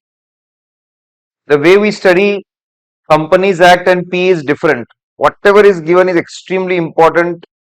Only that can be done. Other things cannot be done. Those things are important as it is. When we come to standards and auditing, okay, we have to cover certain factors, certain concepts. Again, those concepts are fixed. You have to pick those concepts and talk about them. Now, when it comes to other chapters, these chapters are little open-ended. There is no law for them, there is no standard for them, there is no guidelines for them, there is no guidance note for them. They have picked this theory from websites, from foreign authors, and they have just done conceptual discussion. So, don't think much about inconsistencies and overlapping. You are not going to get a case study on this. Simply focus on what is the overall concept. These are the broad points I can explain. Next. If you will try to compare how this is different, that is different, and how this point is different, you will go mad and you won't find anything in that. You will waste a lot of time. So simply in remaining chapters, broad points. These are broad points I am supposed to focus on. Next. Don't compare a lot and don't try to distinguish and differentiate a lot. It is not required in these chapters. Otherwise, unnecessarily, you will spend a lot of time, you will get a lot of confusion. Correct? As I said, smartness is you know how to change the gears, where to change the gears. Now, quickly, if a little bit of difference between these three is simple. So, when it comes to management audit, we are focusing on top management. How top management is performing, are they able to govern the company in proper direction, and are they achieving their vision? That is top management. It is audit of top management, that is called management audit. Then next is operation audit. It is audit of how middle level and lower level management is functioning. How our operations like purchase, production, sales, accounting, how these operations are functioning. So that is operational audit. It is a middle level management and lower level management is being audited. It is also called as audit for top management. So management audit is audit of top management. This is audit for top management. And then we have internal audit. Internal audit majorly focuses on how good are internal control systems. Majorly, but not necessarily. It is majorly, but not necessarily. Okay. Internal audit has a big scope. Modern day internal audit include a lot of things. And in fact, some things they pick from operation audit also, and some things they pick from management audit also.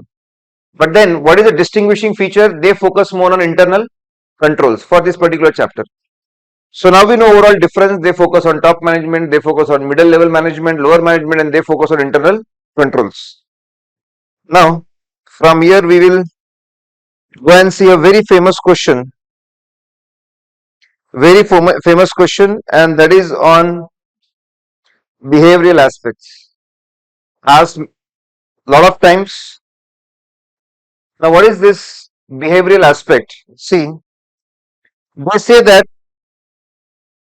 management auditor and employees, they are bound to have conflict with each other. They are bound to have disagreement. They are bound to have some kind of problems with them. Why? So first thing is they are explaining there will be always conflict. Keyword is they will be always having conflict between management auditor and employees. Why is that? Because management auditor feels they are specialists. They are people, they are highly qualified from top notch. They are having a lot of qualification. They are top notch. They are specialists and they are superior to everyone else. They know everything much better than others. And employees think that management auditor doesn't know ground realities. They don't know what happens on ground. They are not aware about the ground realities. They have superficial knowledge. So this is the basic reason there is always conflict. Both of them, they are not comfortable with each other. Both of them oppose each other.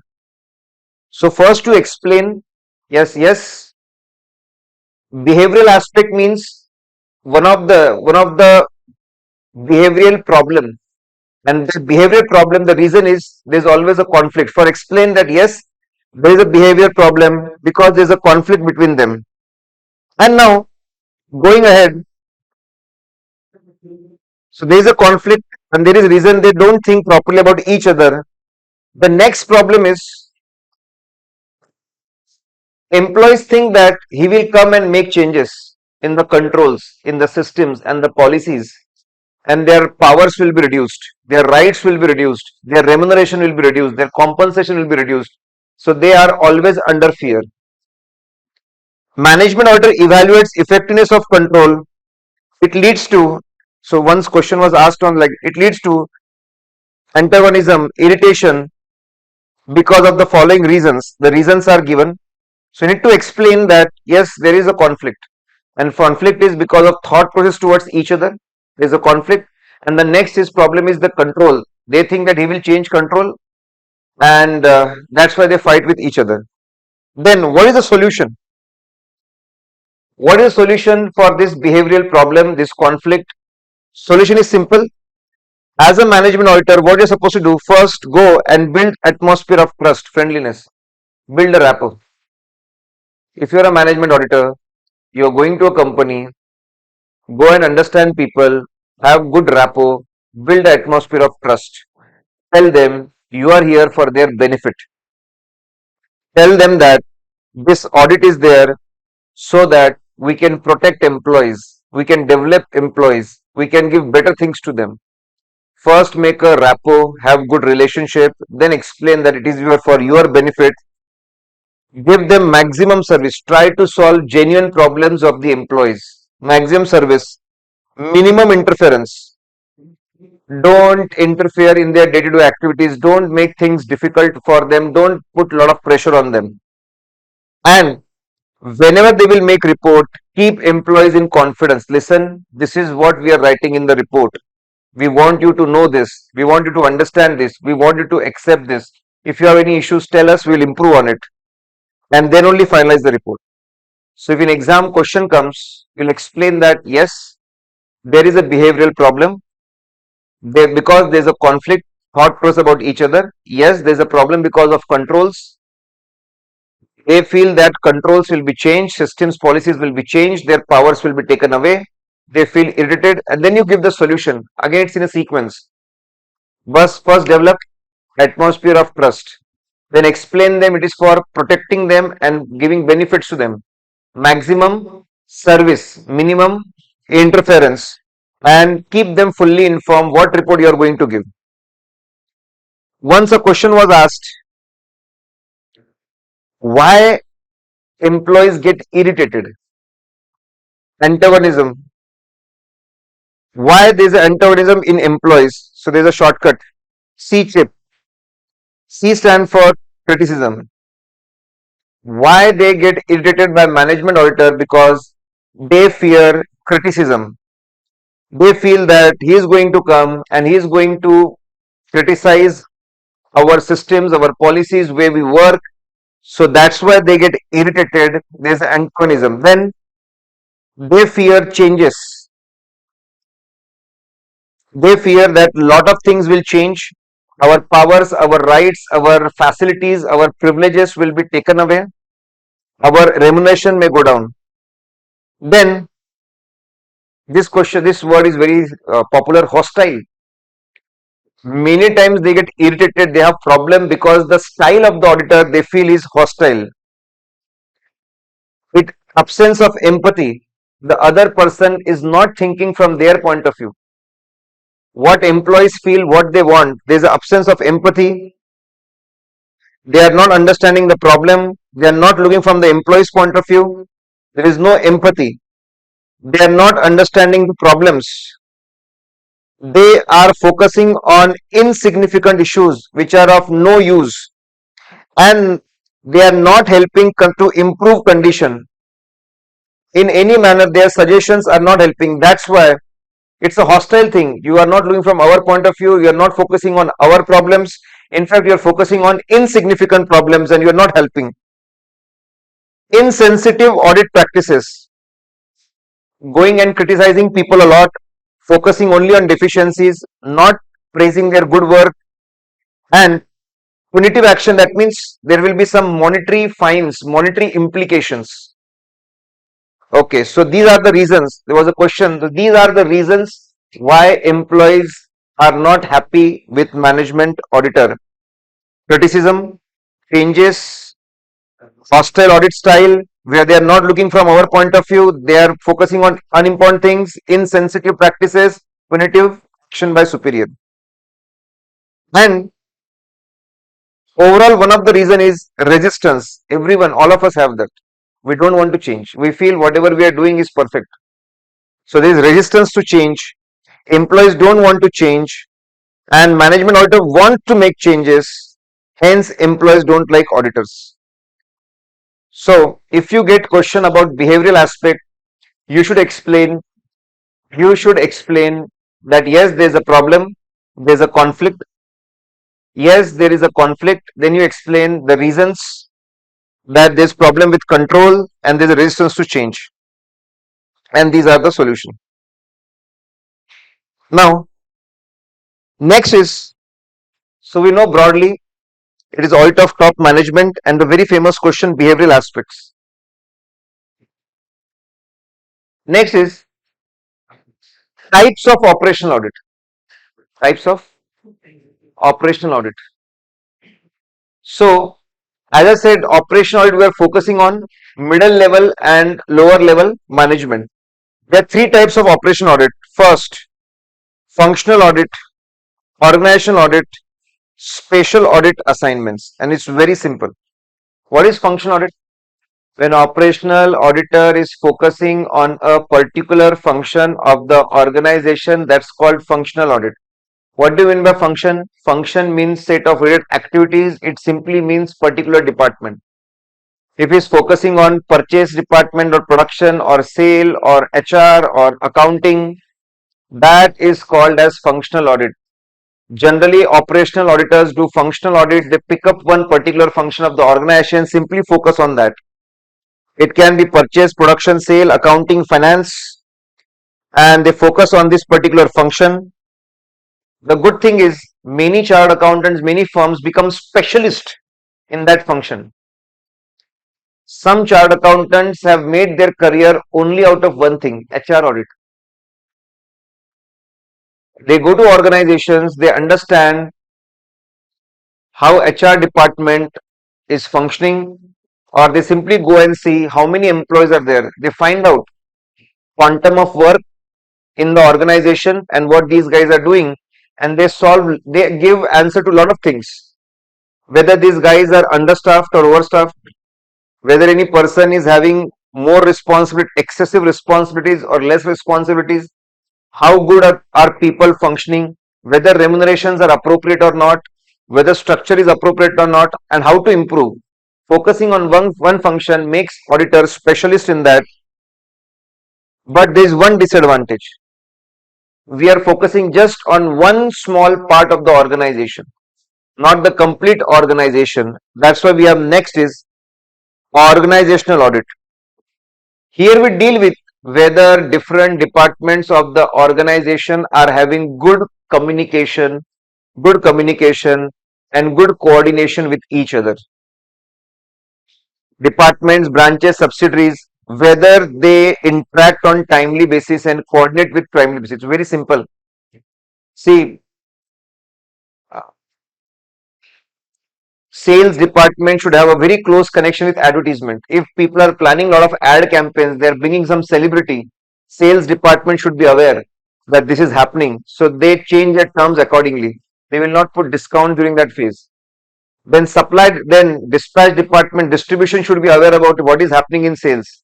Then production should be aware about it. Then purchase should be aware about it. HR should be aware about it. Only then organization will be able to function properly. Strength of some of the companies is the way these guys are coordinating with each other. Nowadays, companies are so well connected and they take very good decisions. Like you must have heard recently, there is a slowdown in Africa. So Bajaj is cutting its production by one third. Bajaj is cutting it by one third so that overstocking doesn't happen. We don't pile up stock, we don't pile up our creditors, and we don't incur huge losses. This can happen only when the whole organization is seamlessly connected and they are coordinating with each other. Next is special audit assignment. It can happen request of management, something like whether IT systems are working properly, whether fraud has happened, how to reduce cost.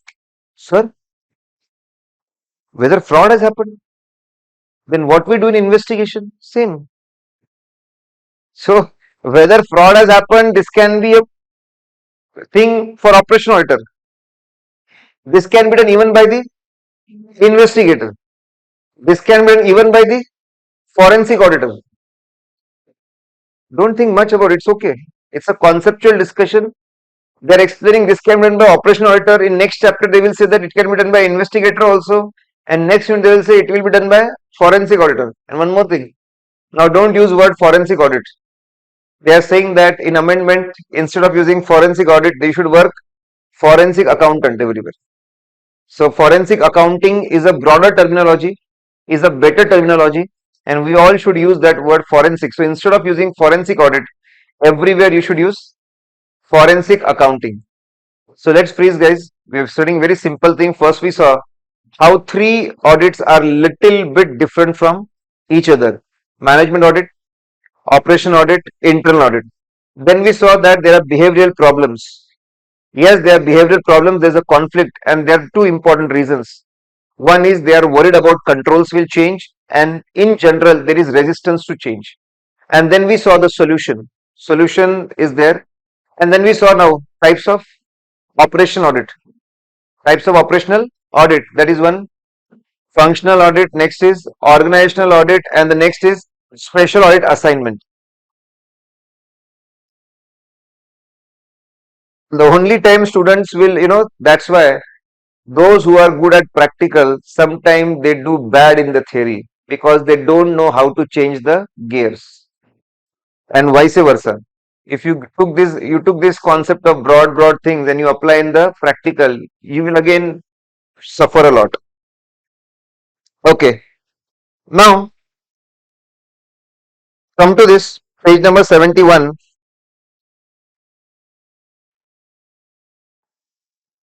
What is difference between internal audit and operational audit?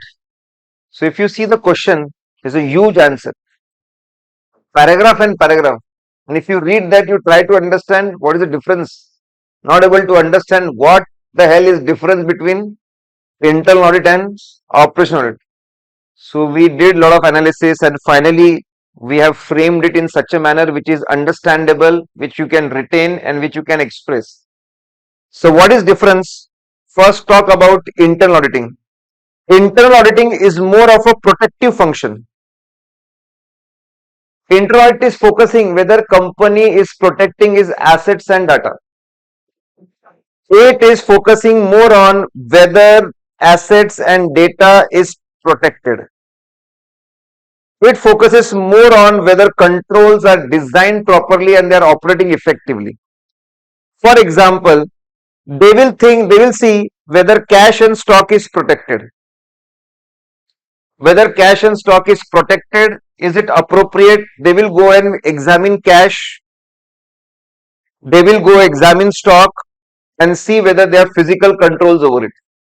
Okay, so internal audit is a more of a protective function. Protect things, see whether controls are there, operating effectively, and we give example of two things, cash and stock. So auditor will go and see whether there is a cash and stock and is it having physical controls. But when we talk about operational auditing, it is more of development function. It is more of development function that it focuses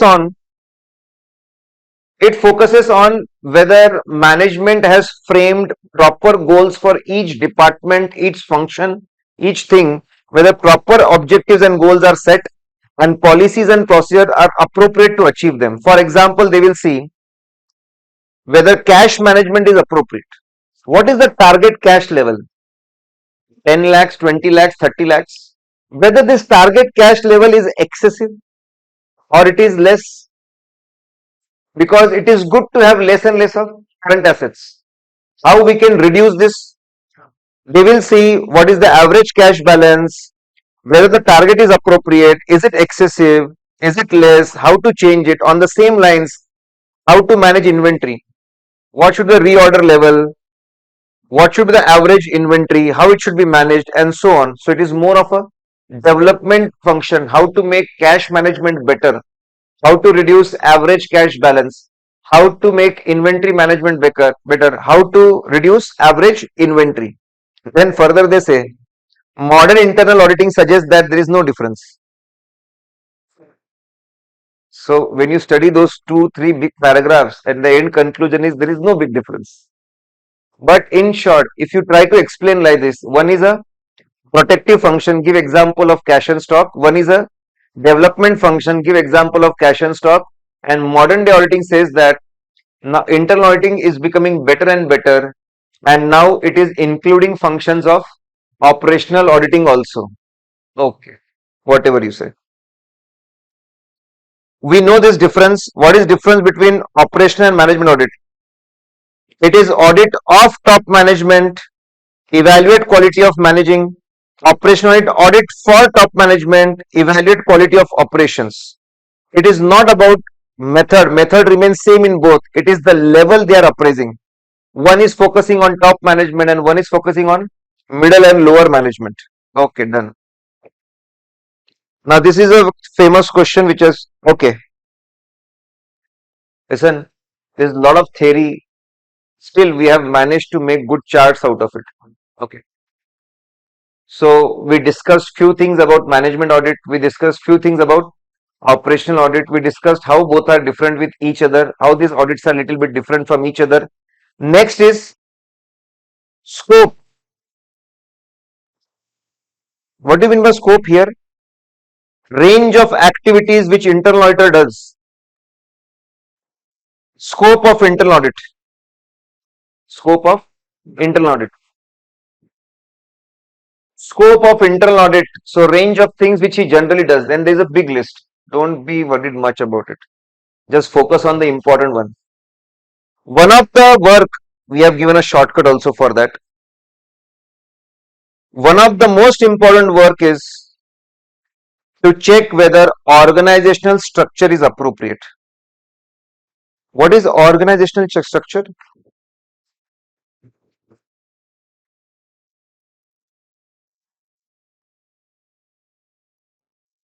Hierarchy in the organization. How employees are reporting to their seniors. How reporting happens from juniors to seniors and then their seniors and so on. So organization structure means hierarchy in organization and also roles and responsibilities of the people. So that is collectively called as organizational structure. One of the most important function of internal auditors and sometimes operational auditor also is to focus on whether there is good organizational structure. Most important is to check whether objectives of organization and structure is in harmony with each other. Means, suppose objective of organization is to grow online, then you should, in organization structure, you need a department, you need a person who is doing research on online. You need a team who is working on online.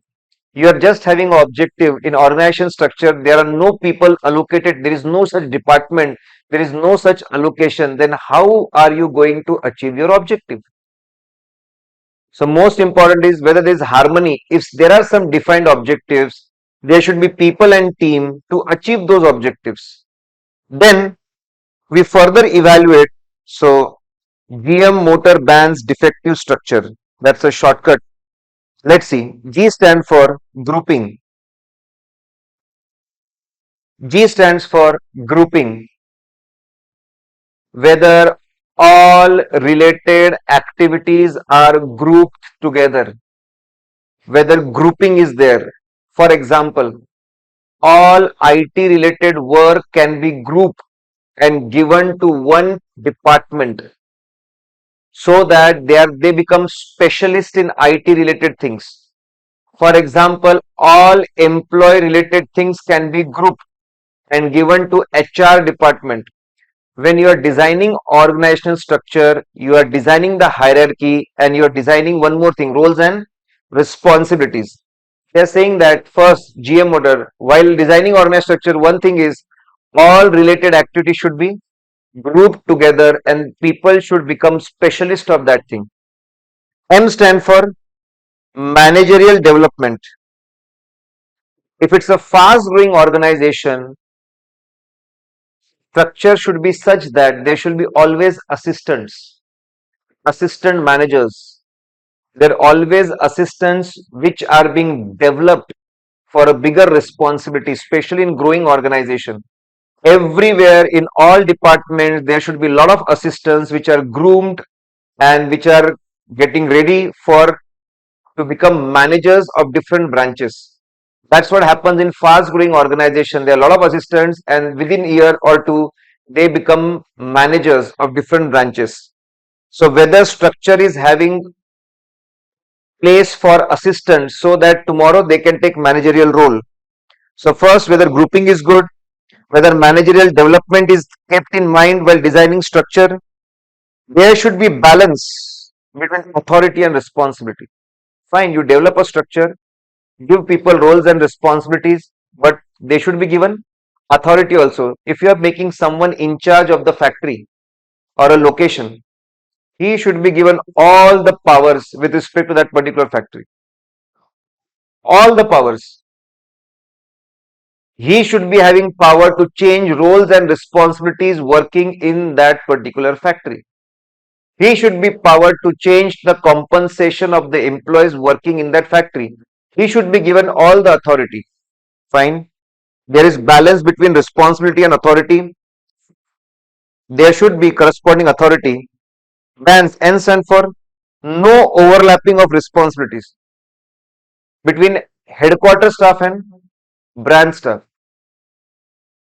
There is a HR department in headquarter also, and then the same HR activities are done in the location also. Why overlapping is there? If something is done at the branch, that should not be done at Acho. Don't do overlapping. It is repetition of work, waste of time and resources, and there will be further conflicts. Span of control. What do you mean by span of control? How many people one manager handles? That is span of control. One manager, one subordinate. Bad. Useless. He is managing only one employee. And he is managing 1000. Even that is bad. Having too many employees is bad. Having only few employees is bad. Again, there should be balance in span of control. Avoid dual responsibilities. One person should be asked to report and follow only one boss. He should never be asked to follow two bosses. And if that happens, he should be clearly explained who is the primary boss and who is the secondary boss. Avoid the conflicts again. No undue dominance of one function over other. All the functions are important. Only one function is given importance, only their requirements are fulfilled, others are ignored, only sales department is pampered. Rest everyone, you are not going to listen to any of them, not giving to compensate them. This should not happen. But that's a fact. Those who bring revenue, they are the most respected people in the organization. Then, and of course, then they are chartered accountants who let us know everyone how much is earned by whom. Structure should be simple and economical. A very simple, don't make it very complicated. Very simple reporting and economical. How to make it economical?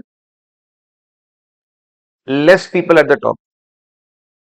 If there are a lot of people at the top, it becomes heavy and you spend a lot of money. So you will see all the big fours. At a particular point of time, many people will leave big four because they keep top light. After a particular point of time, there will not be growth there. Only few people will become partner. rest will leave, because they know that they cannot make top very heavy. Otherwise, it becomes very costly to pay so many high salary employees, high remuneration employees. Finally, next is policies, procedures, and regulation comply all. Whatever you are making, it should comply with the law. If law is saying that you need some officers like corporate governance, they need compliance officer. They should be post of compliance officer. It should be periodically reviewed. Policies and procedures and weaknesses should be reported along with remedial action. Guys, this was a question. Let's quickly. It's very important to do audit of organization structure and make it better. First of all, it should be in harmony with the objectives of the organization. G stand for proper grouping. M stand for there should be scope of managerial development. Then B stand for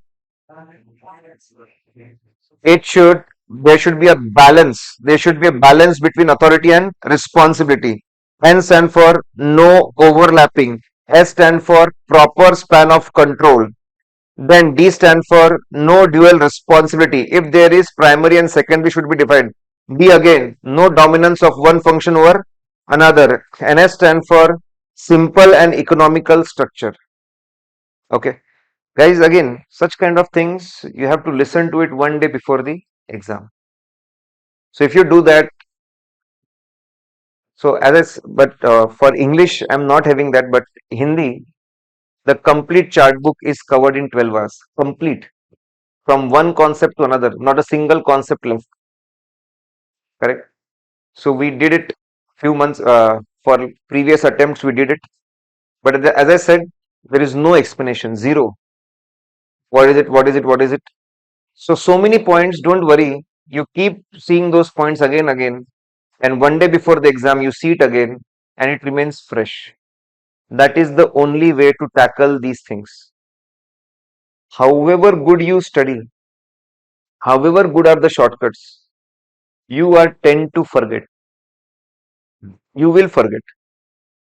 If you have good marking and you know how to revise, then you got the solution.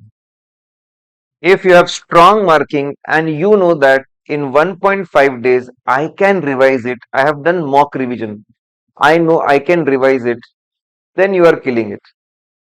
So there is nothing like this that you will study once and you will remember forever. Yeah, but if you have studied once, if you took 1 hour to study something, next time you are going to need half an hour. Next time 20 minutes and then 15 minutes. You will need 15 minutes. So that's what you can do. Going through it will reduce the time for recollection.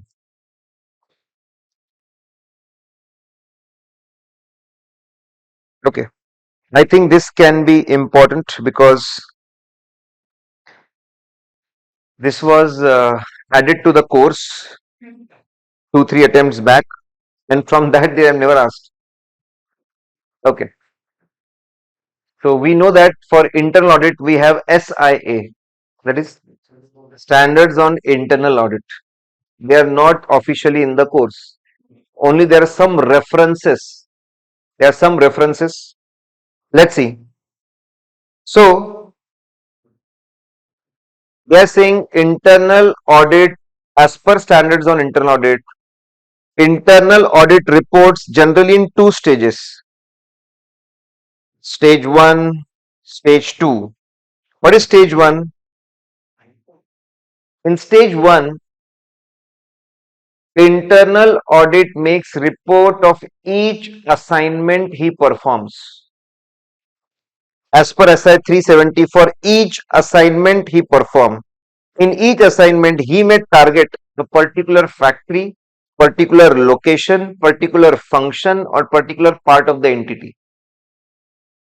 So he may go and every month he may go and target a particular thing, particular factory, branch, or location, or particular function like purchase, production, sale. And he will make a report only on that, how in detail how this assignment was performed and what are the findings.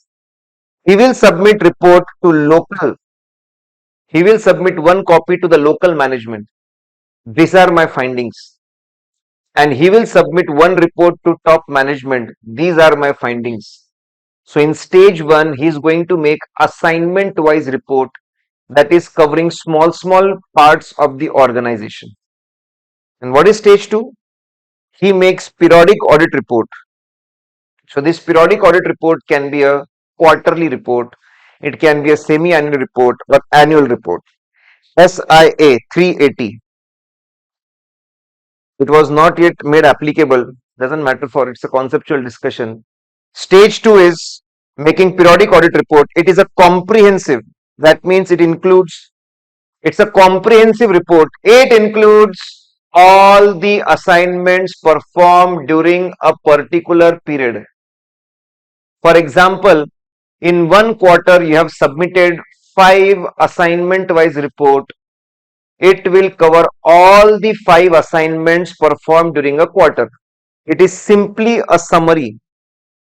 It is simply summary of all the key findings in the assignment wise report clubbed together, and one single report is made for the quarter, and this is submitted to the governing authority topmost, generally audit committee.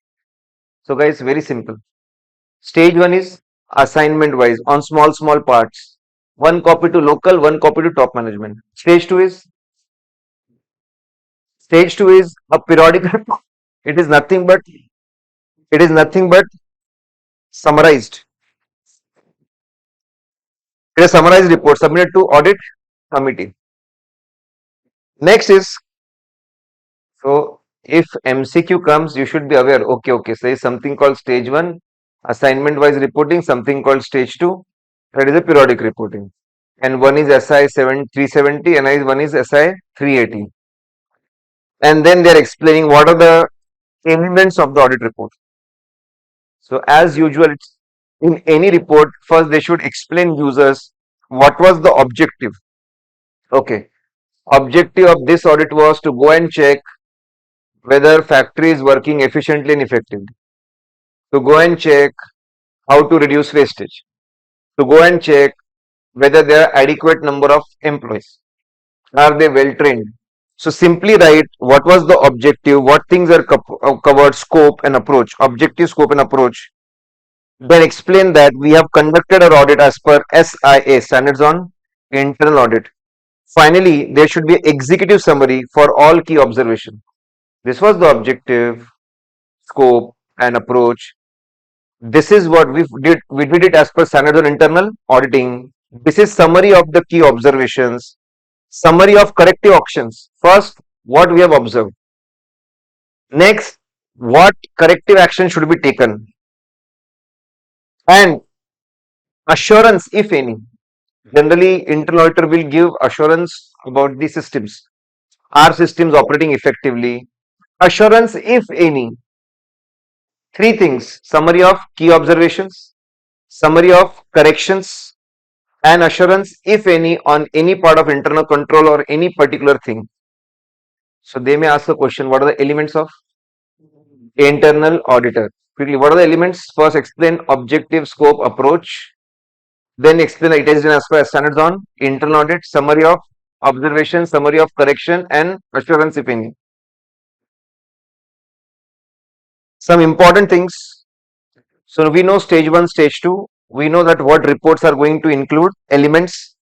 You should always make a draft report first. No internal audit report should be finalized unless a draft report is made and discussed with the auditee. Content and form will depend on professional judgment. His professional judgment and discussion with the auditee, that what should be included and what should not be.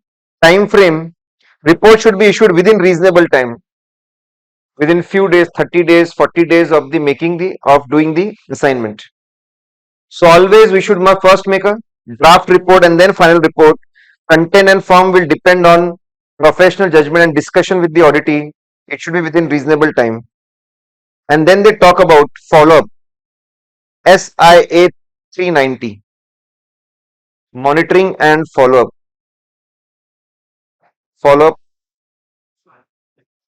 So 370 was stage 1, 380 was Stage 2, 390 is follow up. Follow up is better. What is monitoring or follow up here? It simply means periodically tracking that we issued our report and pointed out 4 issues, and we gave solution also for that, remedial action about the 4 issues. We explain how to reduce wastage, we explain how to make employees more productive, we explain how to make remuneration more rational, we explain how to reduce idle time. We have given 4 issues. It is periodically tracking the issues, evaluation of, we have already suggested and given them corrective things. So we want to understand how many of the corrections they have implemented and how many they have not. So follow up is simple. We give these corrections, how many of them are implemented and how many of them are not implemented. Report any open and pending matter to management TCWG. Simply go and see. This was given, suggested. Out of that, how many suggestions or corrective actions are not yet implemented by the management? Report it. Make a report and report it. Who is responsible for this follow-up and monitoring? Chief Internal Auditor is responsible for continuous monitoring of implementation of action plan and closure of prior audit issues. Okay, Chief Internal Auditor is responsible for the monitoring process. And for this, he makes ATR, action taken report. So follow up. So we are saying that we make a report, and specially we report which particular corrective actions are not taken. This is made in the form of report called ATR, action taken report. If no action is taken, it is draw management's attention that management has not acted upon the suggestion, and also find out the reason and give reasons. So this was the reason. Management said they don't have budget. Management said they don't have employees. Management says they didn't get instructions. Management says they don't have knowledge of how to do it. They don't have machines to do it. So whatever is the reason, in action taken report, if something is not done, give the list, give the reasons also. Where management has accepted recommendation and initiated necessary action, periodically review the manner and extent of implementation. Okay. So if something is not done, report it. Something is not done. Something is started, report it. 20% done, 30% done, remaining will be done. And what is the status? Fully implemented or not? Let's freeze, guys. So simply reporting on the implementation is nothing but follow. Who is responsible? Chief Internal Auditor is responsible. Which report will you make for follow-up? ATR. You will simply identify things which are not implemented and give reasons. And the next, if things are implemented, what is the process going on? What is the percentage? Whether they are fully done or partially done. So I think this can be targeted. Stage-wise reporting. Stage-wise reporting can be targeted. Then follow-up can be targeted from internal audit. So we saw a few things from management audit, few things from internal audit, and few things from operational audit. Okay. Now,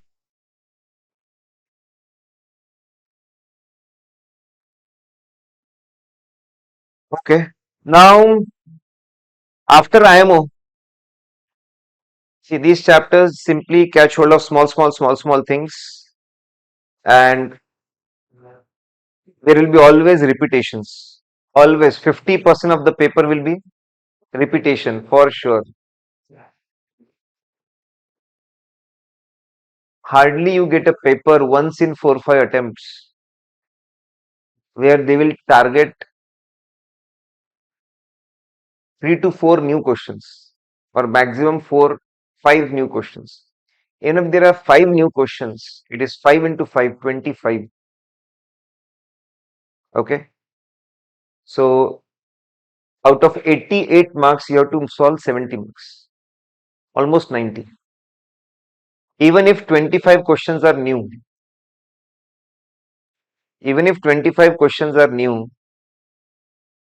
That means 65 questions are repeated. Correct? So you should understand feature of our examination. A lot of things are repeated, so our strategy should not be focusing on what new they can ask. This is the attitude when people start their classes. Sir, what about new questions? These are already asked. I want to study new questions. By the end of the class, they ask, Sir, out of this, how many questions should I study? Approach changes drastically within few months, 2 months changes. So I don't think this is IIT to focus on a lot of new question. Focus on something which, and definitely there is element of luck involved. Element of luck involved. But if you have done your calculated risk, everywhere that's what we study in FM. That's what we study in FM. We have to take calculated risk, and then it have equally good results also. Results. Now, after IMO, internal management, few things from everywhere.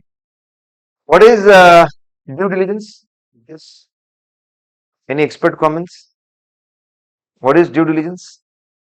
Before making a merger or acquisition, they will get an idea about the quality. Perfect. So, whenever any company is planning to buy any business or any entity as such, once discussions are done, principally they have decided that we'll buy this company, we'll buy this entity. These will be the broader terms, these will be the valuation. After all such talks have happened, but before execution is done, purchasing company is going to send CA firm that you go on our behalf and check all important things before we acquire the entity. Whether everything is all right. We don't want to be fooled. We don't want to buy a company where there are hidden problems. So CA firm goes and check everything from the point of view of acquiring company, and that is called as due diligence. That means carefully check everything before deal is executed. Many a times, lot of important issues come up in the due diligence. Lot of important issues come up in the due diligence, and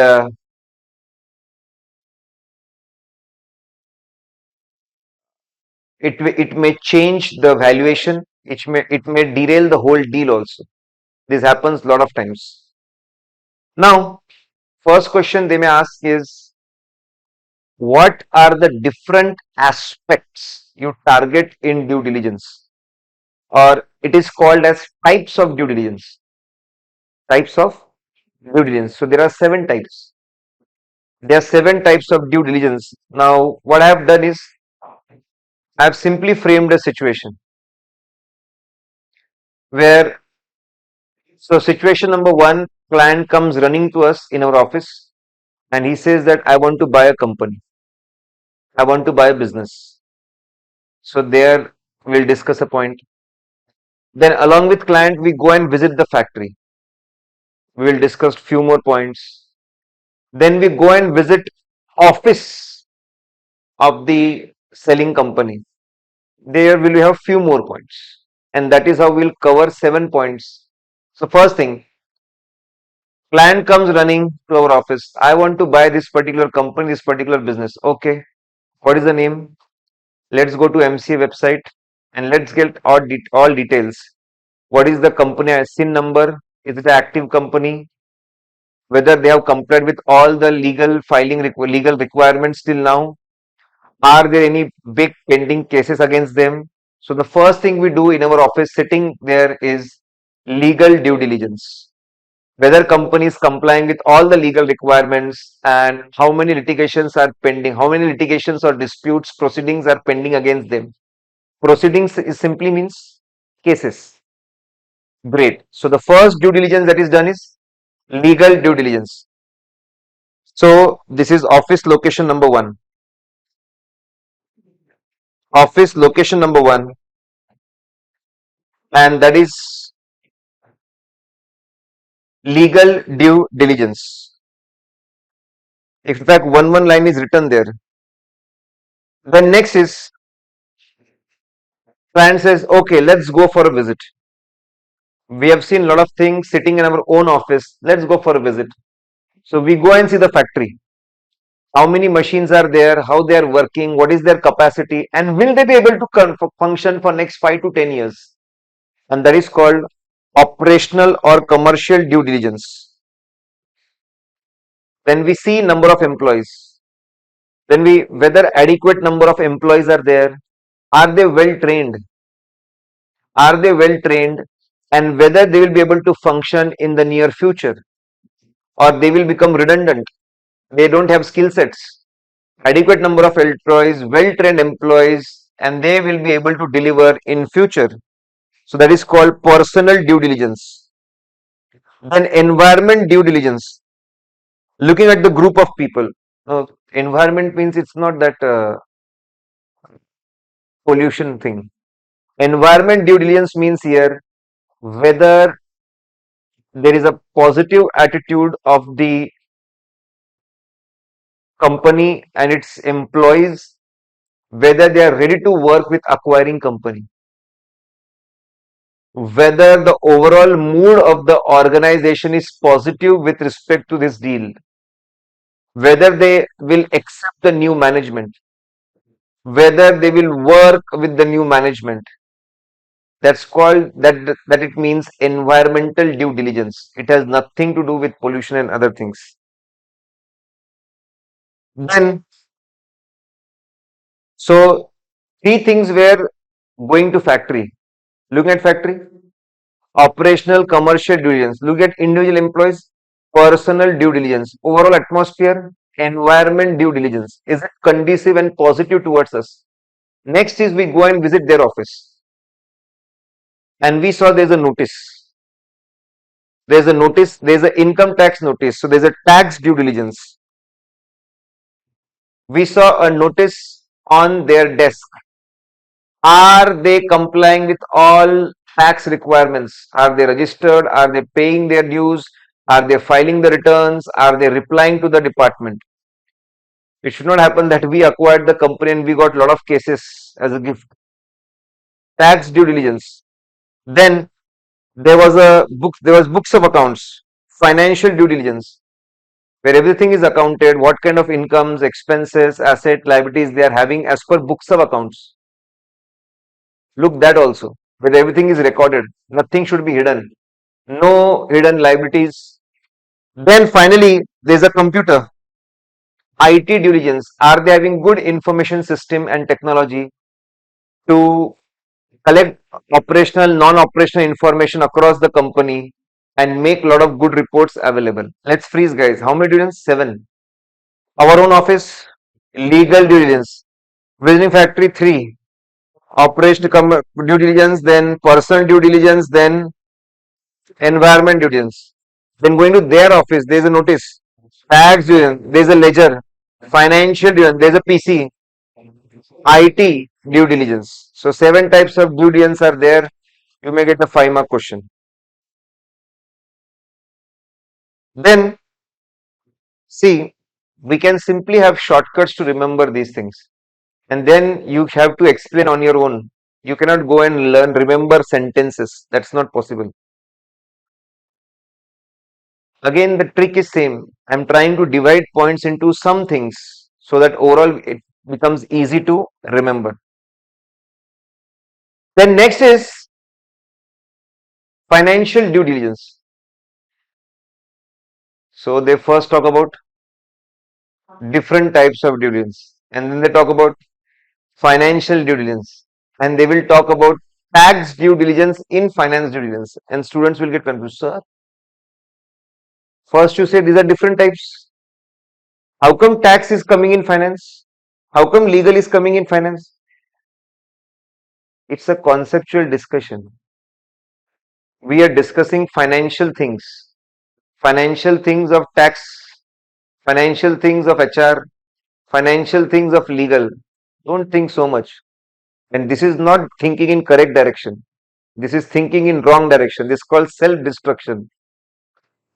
with due respect, sometimes students they become the wrong direction.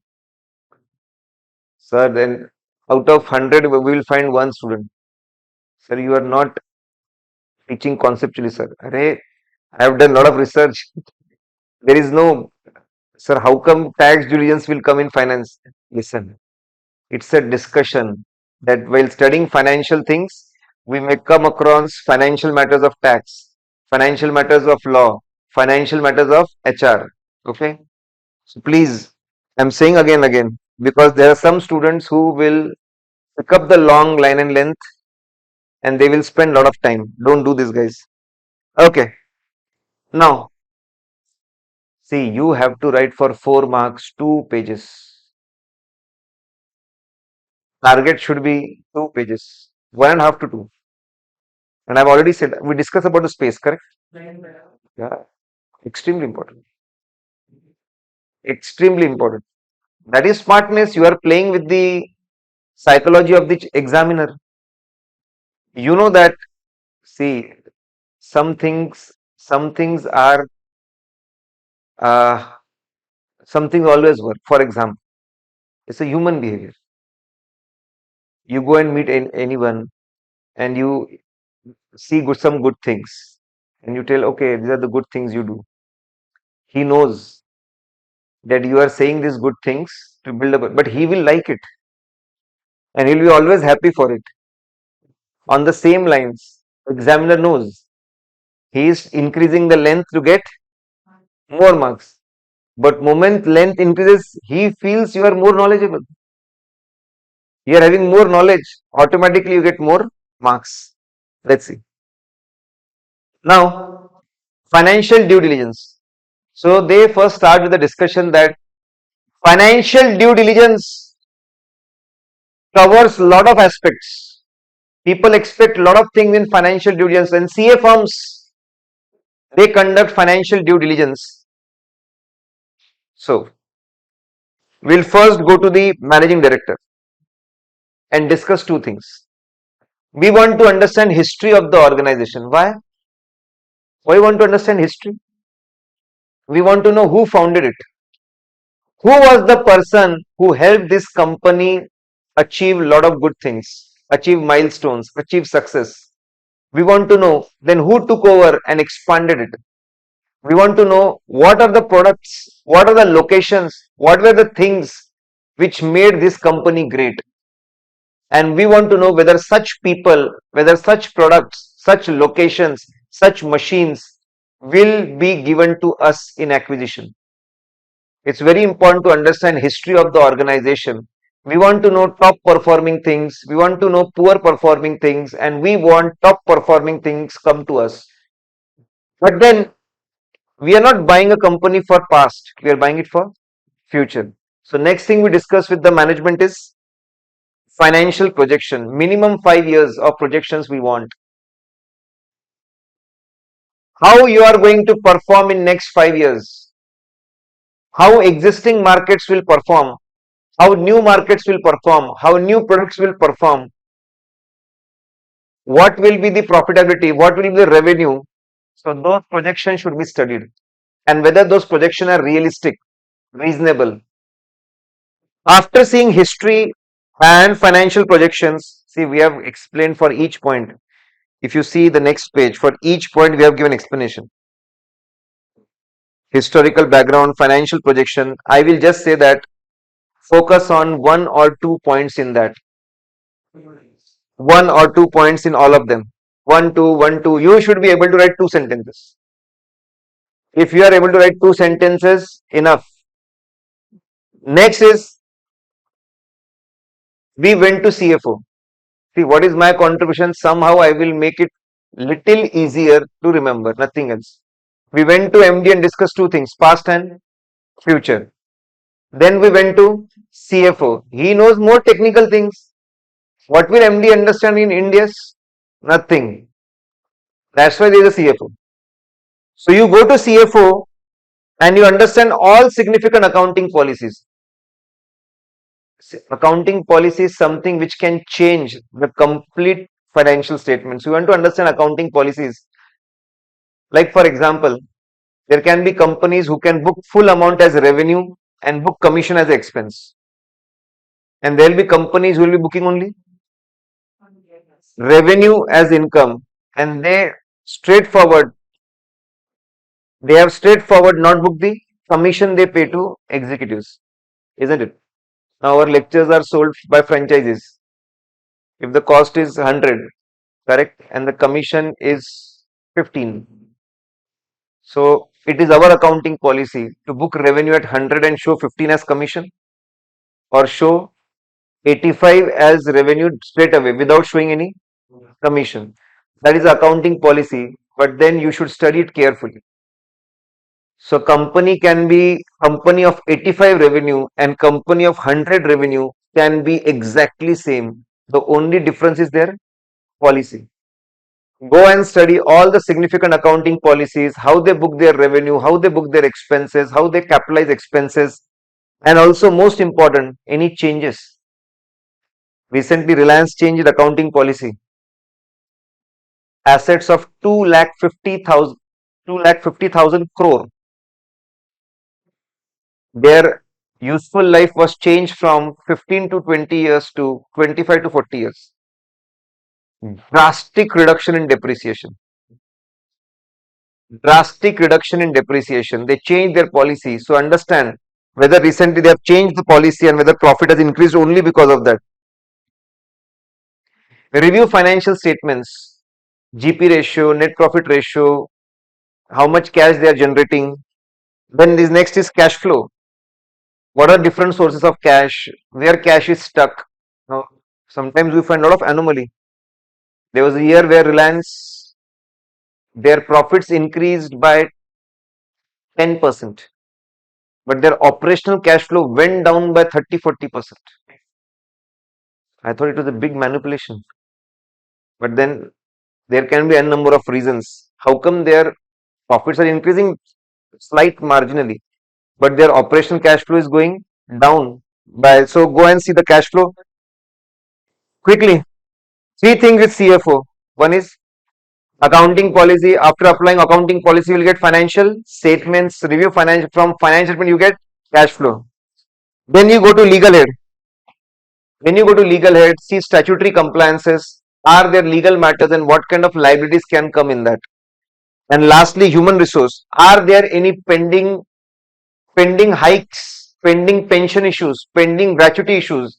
You will get all those issues in gift. What is the expected liability of commitments made to the employees? Are there any hidden liabilities? Let's read, guys. First we went to MD. Go and discuss history and future. Then went to CFO. Go and discuss policy, financial statement, cash flow. Then we went to legal head. Then we went to HR head. 7 points done. So 7 types of due diligence and factors which are targeted in financial due diligence. Okay. Quickly.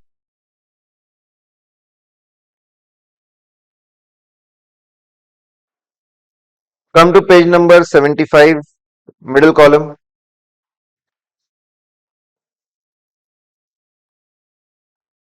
So these are steps in investigation, and these are copy paste steps of forensic audit also.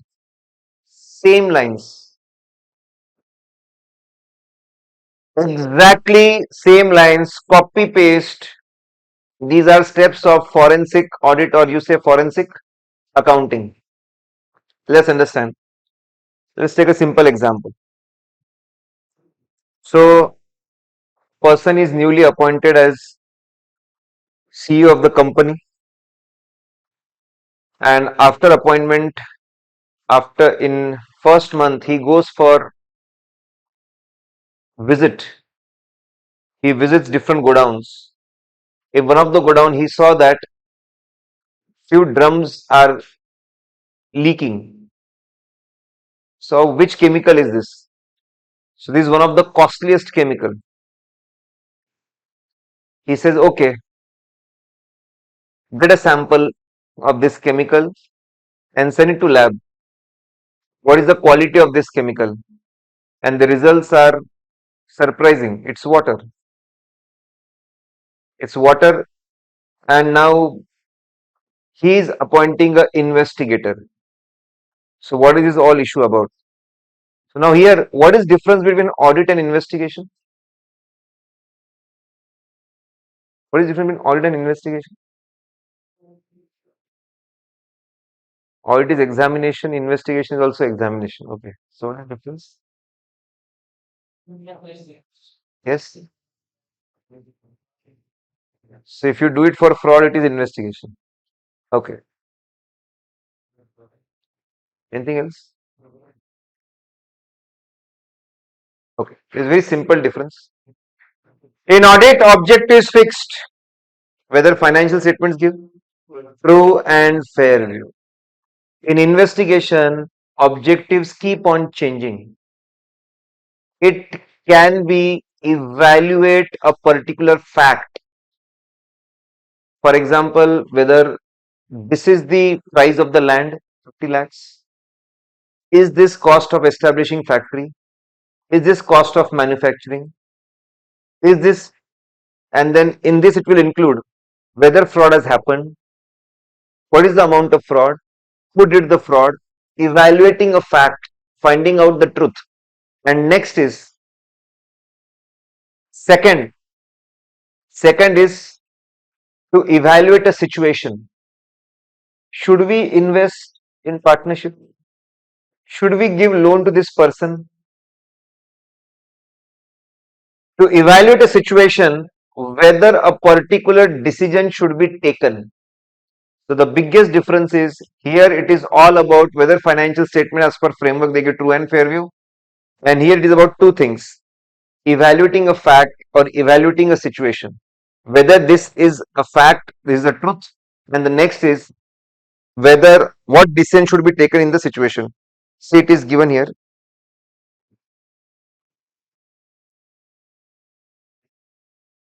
It is for two things. Number one,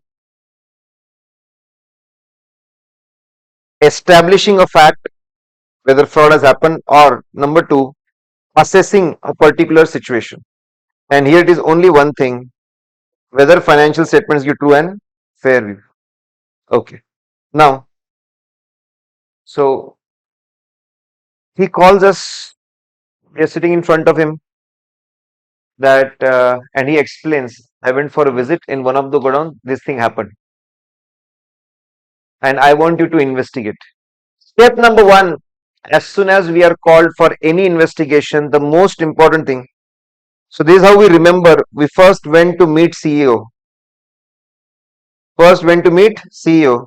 Simple thing is, first thing is determine the objective. Please clearly state objective, preferably in writing. What do you want? We'll ask CEO, what do you want? What is the ultimate objective? So he will tell, I want you to find out whether there is a fraud. If there is a fraud, what is the amount of fraud? And who has done this fraud? Three things. Whether there is a fraud, if it is there, what is the amount, and who has done fraud? And fourth thing, I want you to collect evidence to prove that this person has done the fraud, and so that we can recover money by going to court of law. Four things are there. Fine. There should be clearly defined purpose written, most probably in the form of written instructions. Fine. Next, we want to know scope, coverage. Okay. You want us to do examination. How many locations? Companies having 15 locations, we want to target only 5 locations. How many years you want us to target? Past 3 years. So past say 6 years. 5 location, past 6 years. Okay, done.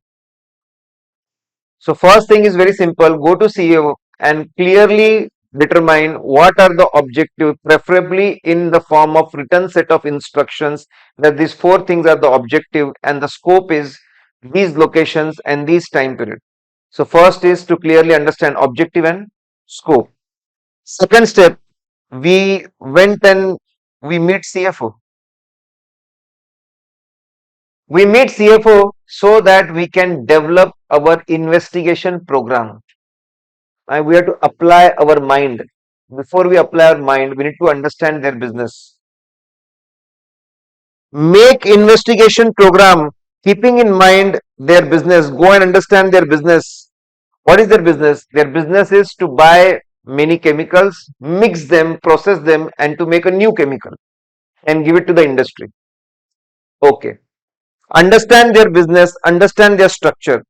Structure wise, there are different locations. There are different locations, and all the locations are doing the same thing. All the locations do the same thing, except that they are doing for different industries, different clients. Okay. The same thing is being done. And all the locations have same departments. And there are only 5 products we make. Understand nature of business, structure of business. We already know instructions from client. Keep that in mind. We already know scope. These 2 points are repetition from above. You have to make investigation program after understanding nature of the business, structure of the business, keeping in mind what our client wants, his instructions are, and keep updating the program. So our program was framed simple. We know how these 5 chemicals are made. There is a fixed proportion of mixing some chemicals, you get the output. So the program is very simple. What we are going to do? We are going to compute expected consumption. In past 6 years, we'll get the data. This was the output. We are fully confident about the sale because customer will accept the sale. They will make the payment. We know that sale is appropriate. So we are going to reverse calculation. This was the output for past 6 years. This was the sale and output for past 6 years. Now let's do reverse calculation. As per output, how much raw material should be consumed? Okay. And then let's see what is the actual consumption each year. If you see that actual consumption is 150 liters, but expected consumption is only 100 liters. That means 50 liters is the extra consumption. This 50 is fraud. This 50 is going out of the system. So after understanding the business, after understanding the structure and their instruction, we develop the plan and we will keep on updating as we get new information. Our program is very simple. We will compare expected consumption of raw material with actual consumption, and if actual consumption is much higher, then it is a fraud. Next is we go and meet godown manager. We go and meet godown manager. Why? To collect data, collect evidence. As per audit program, collect all the evidence, see whether evidences are available, they are convincing, reliable, they are complete and accurate. Collect all the data. Get the data for actual consumption, get the data for expected consumption, collect all the evidence. After collecting all the evidence, corroborating it. Corroborate means confirm. When one thing is matched with another, it's called corroborating evidence. Finally, we went to CFO again with analysis and interpretation. Put everything on graph, analyze the graph, facts and figures, and draw conclusion. Draw conclusion. Very simple. We got the conclusion. In out of 5 locations, there are only 2 locations where there was difference in expected consumption and actual consumption, and this difference was only for past 2 years. Okay, so there is a fraud only in 2 locations, and that too for only past 2 years. And we came to know that supplier of both the location is same, and the person approving purchases is also same. Now further analysis shows that there is a same supplier and same person acquiring it. That means there is a high probability that both of them are involved. further we came to know that the purchase manager resigned a month back, and his last day is within few days. So all these things are corroborating that purchase manager is involved in this particular fraud. So analyze facts and figures and draw conclusions. Keep in mind, whenever you make projections and analysis, keep in mind, see, in these 6 years, economy is different. Always keep in mind, whenever you are studying facts and figures during the years, economy is different, political situation is different, business is different, competition is different. So whenever you interpret data, keep in mind that during different point of time, we have different economy, different political situation, different forex situation, business and competition. So be careful while making interpretation. Sometimes you will find that you are earning more even when quantity is less. Best example is Russia. They are selling less oil but earning much more than what they used to earn before the war. And the whole Gulf is earning so much. It's a loot. It's a loot of the whole world by the countries having oil and countries not having oil. So everyone is getting exploited. Sri Lanka is gone, Pakistan is verge of going, Mauritius is gone, Nepal is struggling, Bangladesh is struggling, India somehow we played our cards well, so we are surviving. So analyze and interpret, keep in mind various things. Finally, make a report and explain them. These were instructions. This is what we have done, and these are the findings. Guys, same 5 steps will be there. Quickly, what is the first step? We've met CEO. Clearly, what we want in writing: objectives and scope, clear set of instruction, purpose, and okay, objectives and scope, clear set of instruction. Then we went to CFO, develop a program, investigation program, keep it updating, take into consideration nature of the business, structure of the business, and instructions given. Then went to go down, collect the evidence. Evidence should be complete, it should be accurate, it should be reliable. Whenever you collect evidence, you should corroborate the evidence. Next, we went again to CFO for the analysis. And we did analyze facts and figures and we draw up conclusions. But keep in mind, when you take historical data, understand there's different state of economy, different political situation, different business, different competition all the time.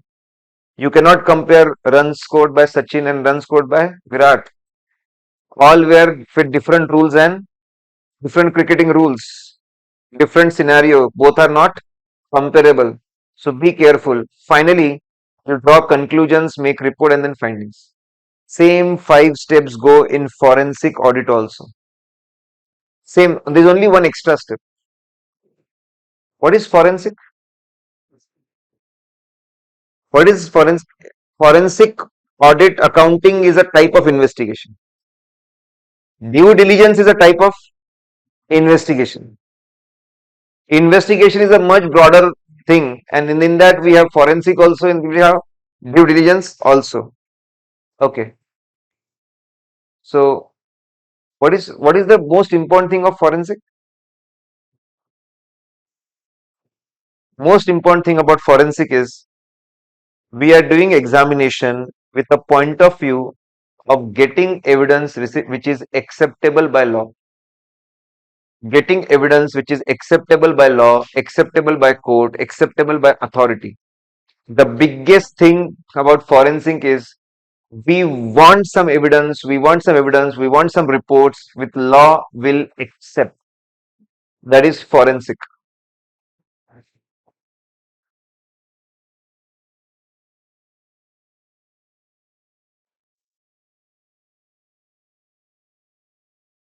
Let's study something in forensic. See, trying to touch now maximum chapters we can. I have changed my gears, correct? So we reach peer review then. Okay. IMO liability of auditor. We have had a wonderful discussion in Q&A video about criminal liability, civil liability, and liability under Income Tax Act. Very important. So let's not cover it here. Come to forensic. Page number 77.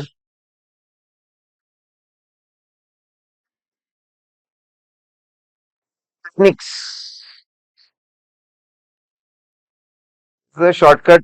Chatur is last in learning some techniques. Okay. Let's see. It is such, so sometimes I feel institute, so they are discussing forensic audit technique, and honestly speaking, there is nothing special about it.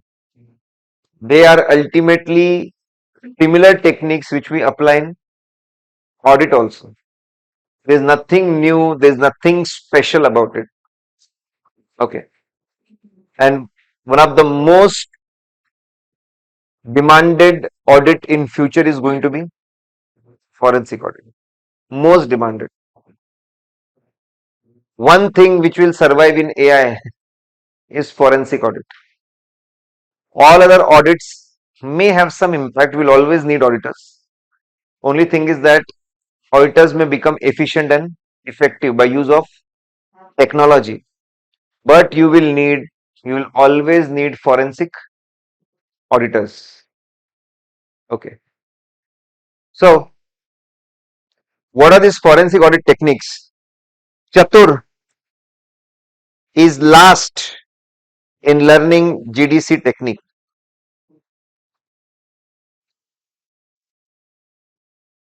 C stand for computer assisted audit technique. We already know about it. When we do audit with the help of computers, softwares, that is called CAT, computer assisted audit techniques, and they give very simple reason. There is loads of data, scarcity of resources, so CAT is going to be very useful. So if you're doing forensic audit, you can use CAT. Okay. Next. Chatur is last. Okay, this is going to be important, and this is never taught in our course. You should go and do courses on this. In forensic audit, there will be machines of crores of rupees which is used. Lab analysis of physical and electronic evidence. Most important thing which is done in forensic is laboratory analysis of physical evidence as well as electronic evidence. What kind of analysis is done for physical evidence? First of all, whether documents are fictitious, are they altered? What are different types of analysis? Are documents real? Are they fake or are they altered? Next, how old is document? Next, whether there is change in ink across the document. Whether final signature is forged. Whose fingerprints are there on the document? Now, these are very interesting. They should be taught somewhere, but then we don't have college. In CA, we don't have a college. So in Center of Excellence, they should teach all these things. And whether evidence is see, this is copy paste from foreign author. So they are talking about federal. So federal rules, it is happen in US. Okay, so basically whether we should able to generate evidences which are acceptable by law and court. See, again it is in sequence where the whole document is fake or altered. Whether how old is document, ink analysis, handwriting analysis, forgeries, fingerprint, and so on. Computer forensics. Lot of analysis should be done for electronic, and this is going to be magical. We study more things about it. Forensic, computer forensics, hard disk imaging. So a lot of hard disks are plugged together to a one system, and 10 hard disks are analyzed at the same time. So they will search one word. Suppose that one word is Modi. So across this 10 hard disks, in how many documents there is word Modi? Then they will get all the data and they will analyze them. Email analysis. So hard disk analysis, email analysis, analysis usage Then who have used this information, studying the logs, how many files are deleted, chain of custody. What is chain of custody? So in computer forensics, it's very common to study hard disk, very common to study emails, very common to study logs, very common to study what are the deleted files. These are very common thing. And finally, chain of custody. What is chain of custody? See, here it is given. Clear chain of custody, sequence of evidence collection, custody, transfer, and analysis and disposition in front of the court. Chain of custody means who collected the evidence, when it was collected, who preserved it, who were having custody of this, for how many time they were having custody, whether any changes were made to the evidence, and the complete analysis is given in front of the court, whether any tampering is done in the evidence. That is called clear chain of custody. Whenever evidence is given to the court, a complete history is given, how this evidence was procured, and it is presented in the front of the court. That is called as clear chain of custody. Okay, quickly, Chatur is last. C stand for CAT, Computer Assisted Audit Techniques. L stand for Lab Analysis of Physical Evidence and Electronic Evidence. Then A stand for Audit Software, Generalized Audit Software. So they are saying generalized audit software which are available in market, they can be used. Generalized audit softwares which are available in the market, they can be used. They can be used for data extraction, data analysis, because they are easily available, easy to use. We can formulate the hypothesis whether fraud is done, whether he has done the fraud. We can have hypothesis and study it.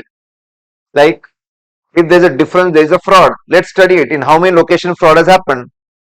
These are all software, audit command language, IDEA and PAN. These are all audit softwares. Then last, L is for lab analysis, A is for audit software, S is for statistical and mathematical technique. Let's have historical data. With the help of that, let's find out if there is anything unusual. Let's do trend analysis. That was the trend of the sales, trend of the expenses, trend of the assets and liabilities. Very anything unusual. Let's do ratio analysis. Fine. Then T. Okay, this is important. That was asked. Technology-based audit or digital forensic technique.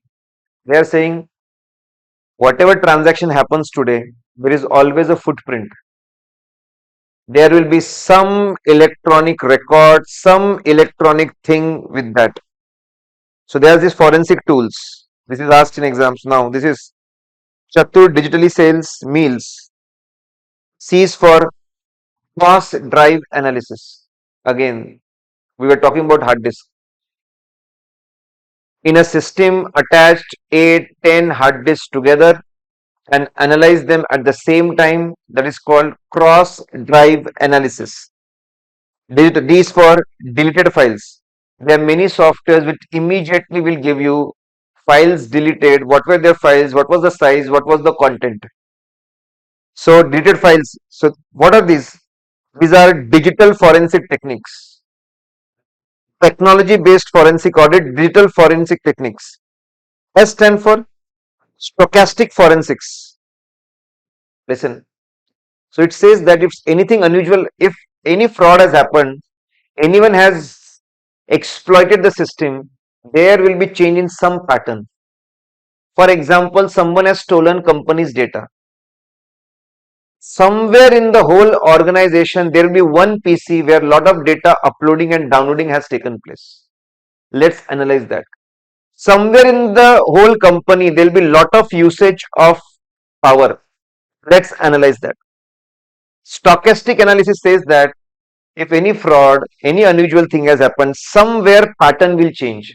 Pattern of data consumption, pattern of power consumption, pattern of usage of the system, somewhere it will change. You go and study that stochastic analysis where things are changing. You will find out which PC was used, which IP or PC was used to download data, upload data, share data. That is stochastic forensics. MD5 is software to verify integrity of files where any manipulation was done in the file. Encase, software to analyze hard disk. So, okay, encase and cross drive are same. Encase is only name of software. MD5 is a name of software. Encase name. Live analysis, analyze active system, how many people are connected, in which location they are connected, they are within the organization, outside the organization, what activity they are doing. That is live analysis. Log related, see logs of the PC and network, how many people have come in, how many time, how much time they are there, what they are doing. Steganography, hidden codes and messages. Sometimes in communication there are hidden messages, trying to find out, that is steganography. Okay, let's freeze. Guys, they are just giving overview. They are not taking us in detail how to perform forensic audit. Just overview thing. Quickly. Chatur degree sales mail. C is for cross drive analysis. D is for deleted file analysis. S is for stochastic forensics. Meals. M is for MD5. E is for in case all name. A is for analysis, live analysis. L is for log related analysis. And S is for steganography. If one day before the exam you have to go through that. General audit technique is they're saying think like a fraudster. This is general audit technique. Think from the point of view of fraudster. What are the weak points of the organization, weak points of the system? How is he going to attack the system? You think from his point of view, you will understand how fraud has happened and you will be able to understand who has done the fraud. That is general audit technique. Then we have data mining. What is data mining? Analyzing loads and loads of data, volume of data, and trying to find out any meaningful pattern, meaningful conclusion from that. There are three ways. They have three phases, that is discovery. What is discovery? Simply loads of data is there, trying to understand whether one variable is connected to another. Just trying to understand whether income is somewhere connected to sales executives, income is connected to economy, just trying to understand where variables are connected to each other, some kind of relationship is there, that is called as discovery.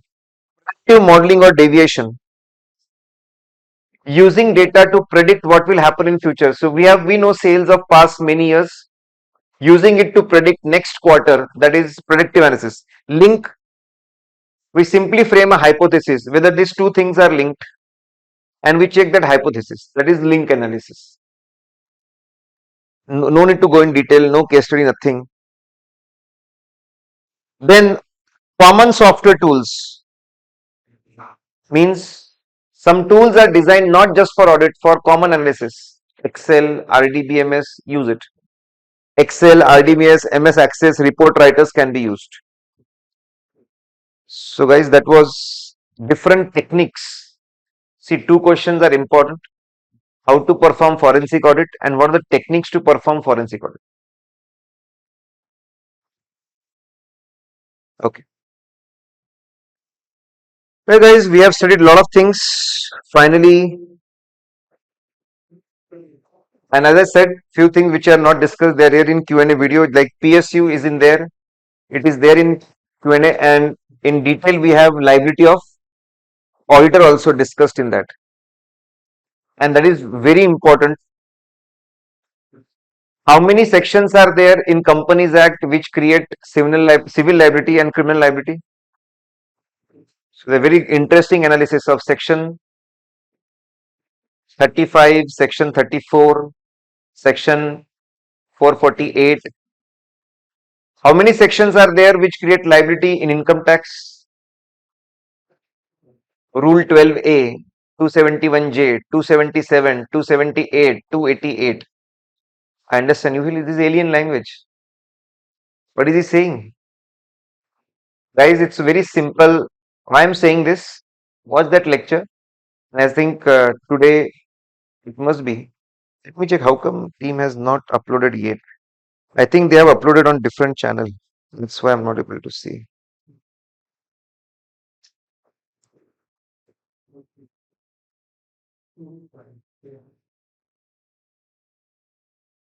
Okay, it's already uploaded. Okay, 3 hours back it is uploaded. but they have not shared. I will share the link. There is a YouTube channel, English Lectures by C. Ravi Taori. Okay. First lecture is uploaded. Next lecture will be uploaded maybe.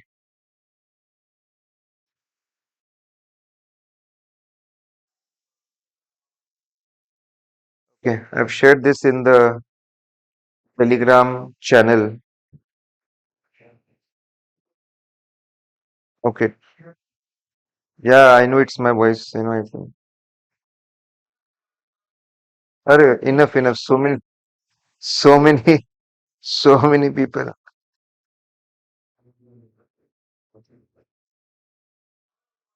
Okay, fine. Lot of hellos. Now, see, I've uploaded amendments in Hindi, 45 minutes. I'll be uploading it in English also. And this particular FADU version is not having recent amendment, but they are not big enough. Amended version will be given within few days. It will be uploaded on the channels again. Amended version of peer review and amended version of corporate governance. These are the only two chapters in which there are changes. Okay. Rest of the chapters like NBFC, there is only a addition. Existing thing has not changed. There is a addition. Professional ethics, existing thing has not changed. There is only a addition. Okay. Now,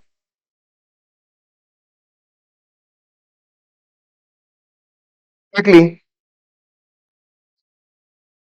peer review and quality review. What is difference between peer review and quality review?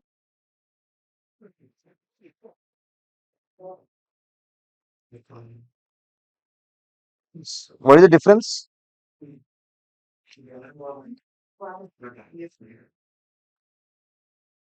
Central government and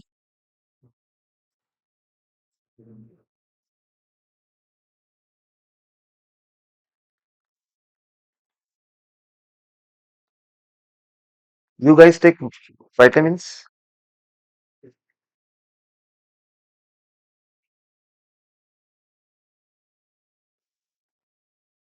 You should take.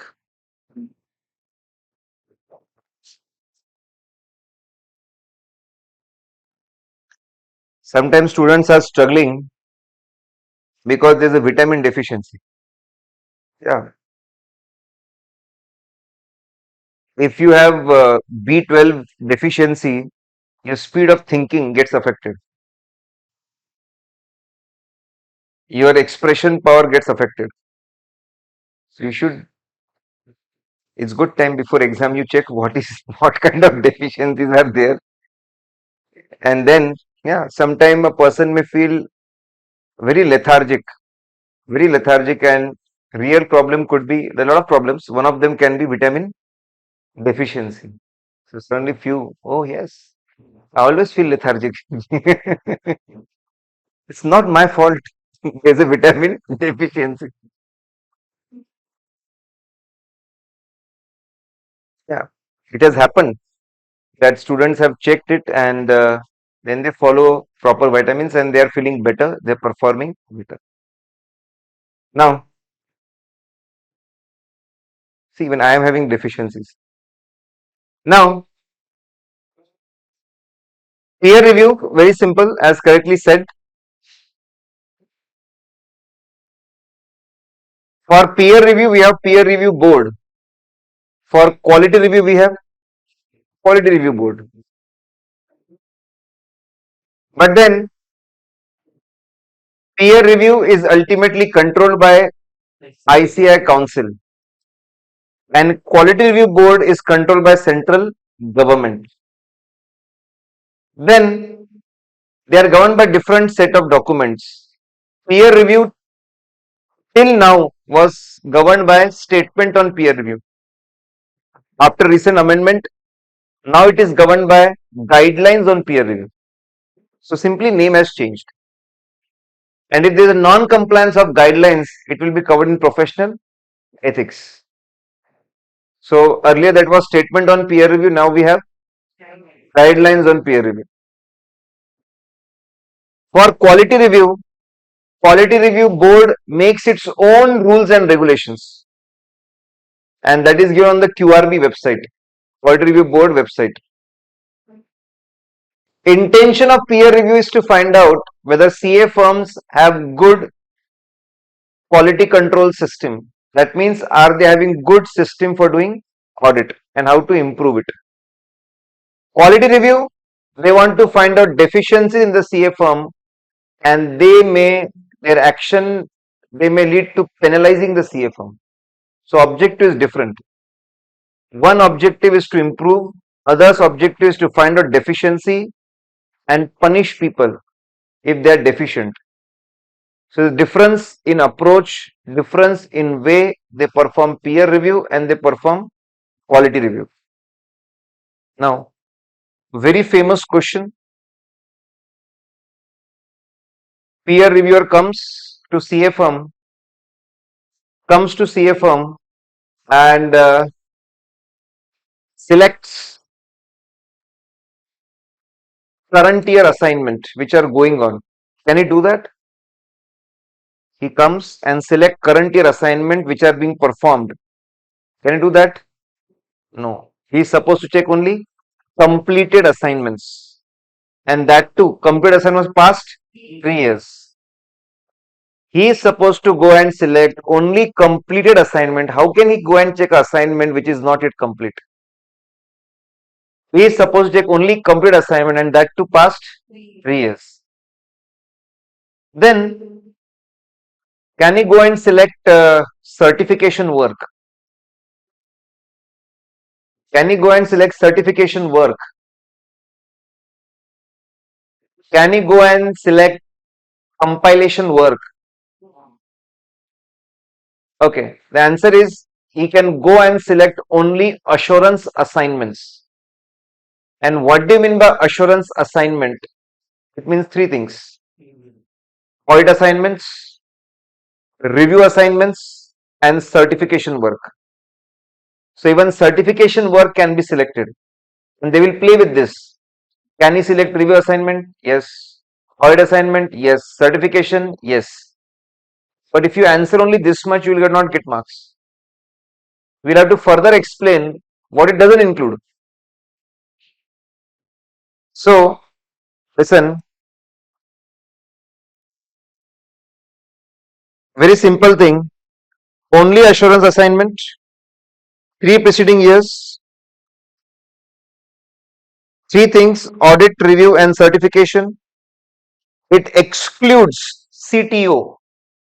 C stand for consultancy assignments. First legal consultancy, next AS consultancies. Next is compilation.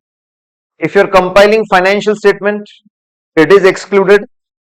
Compiling any other document like fixed asset register or trial balance, even that is excluded. T is for tax advisory, tax returns, appearing in front of tax authorities, excluded. So a reviewer cannot come and select these assignments. No consultancy assignments, no compilation assignments, no tax related assignments. Testifying, sometimes in court of law, you appear as an expert and you give your report to the court, judge, your analysis. You are testifying. That is not covered. And others, very famous, asked again. Others, you cannot provide management consultancy. You cannot select management consultancy assignments and due diligence assignments.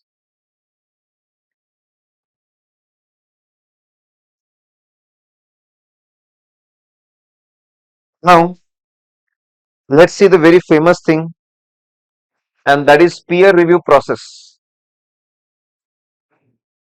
Very famous peer review process. There are 4 steps. In peer review, how many steps are there? 4. First is selection phase. Next is planning phase, next is execution phase, and next is reporting phase. They change in two phases. One is selection phase, and the next is planning phase. So there is change in two phases. You know what is the biggest change what has happened in recent amendment? Earlier they said that, okay, firms listen, you are level 1, level 2, level 3, get peer review certificate. Okay. But now they have said, without peer review certificate, you won't be able to do audit only. Prior condition is to get peer review certificate. Earlier they said, okay, do audit, but take peer review certificate. Now they said, first take peer review certificate, then only you can accept a proposal to do audit.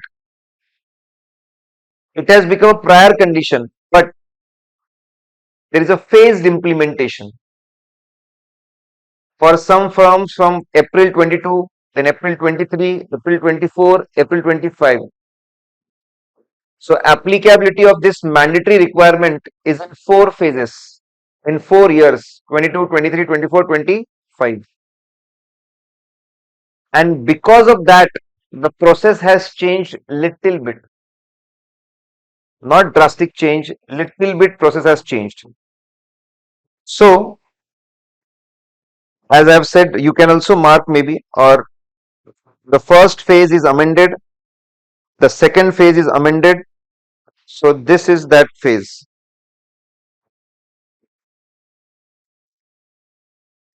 Let's study. So this sir, where we are going to get this file? Again, Auditguru channel, in file section, there is this particular file. So first thing is applicability. So how many phases are there? 4 phases. 4 phases are there, and then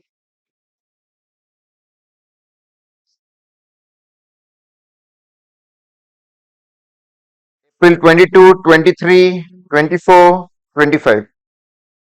And there are two criterias.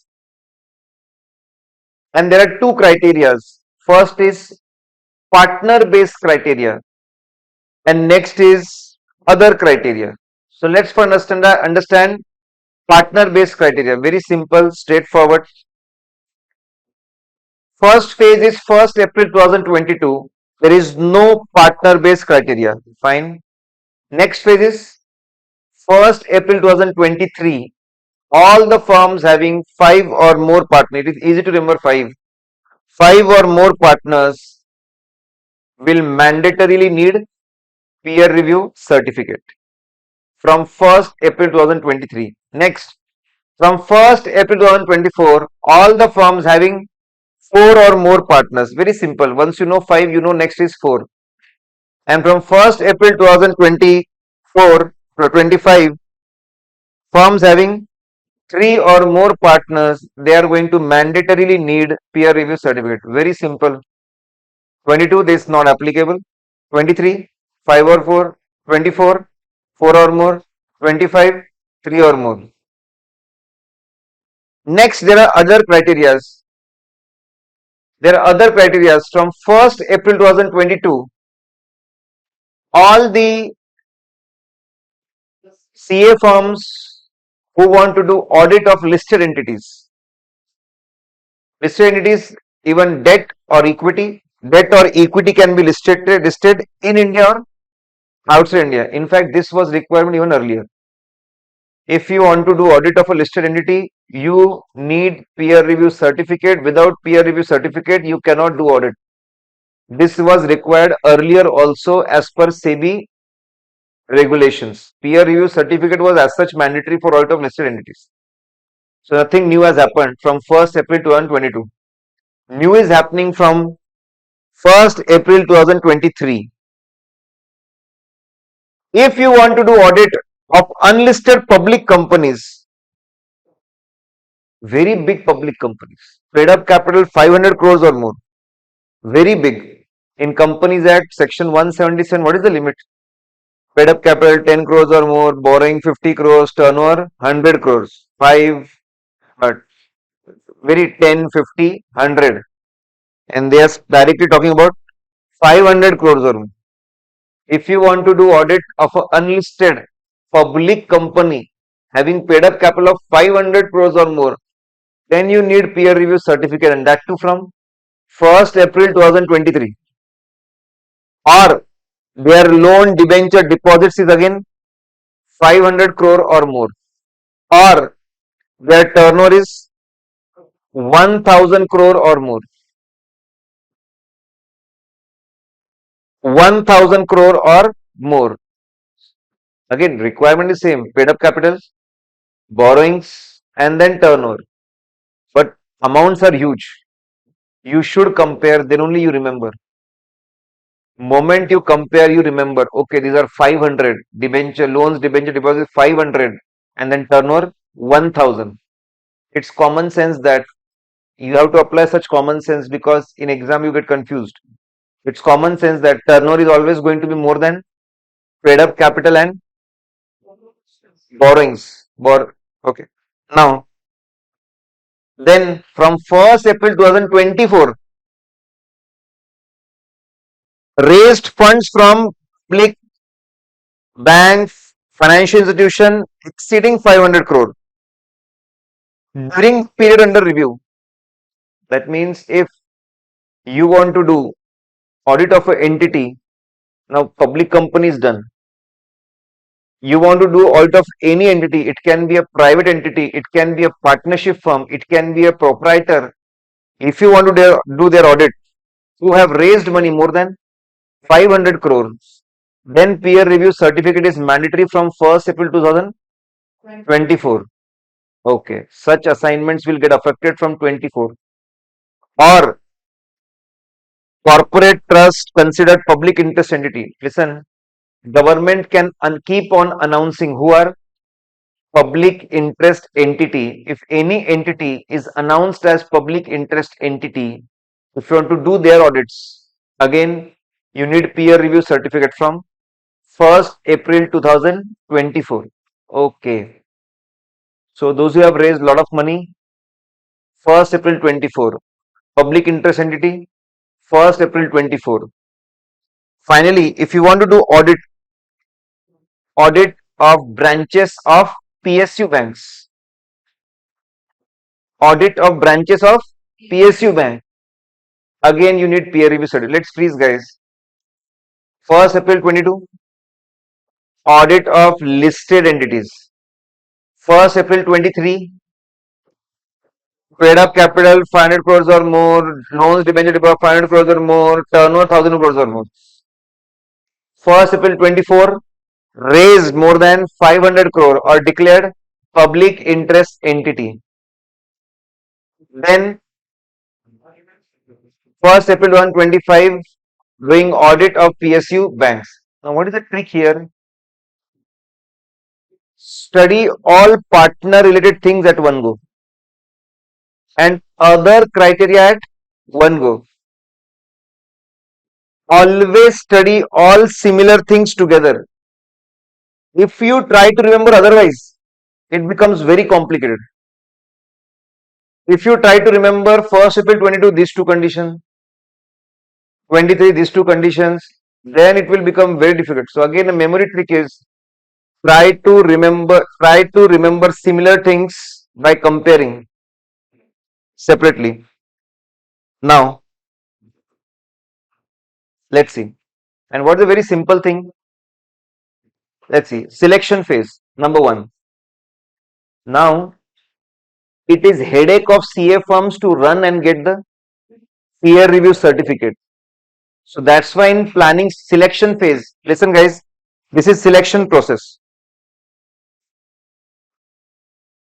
CA firms, that is nothing but PU, practicing unit. CA firms will have to file form number 1. Now they have come up with forms. CA firm will have to file what?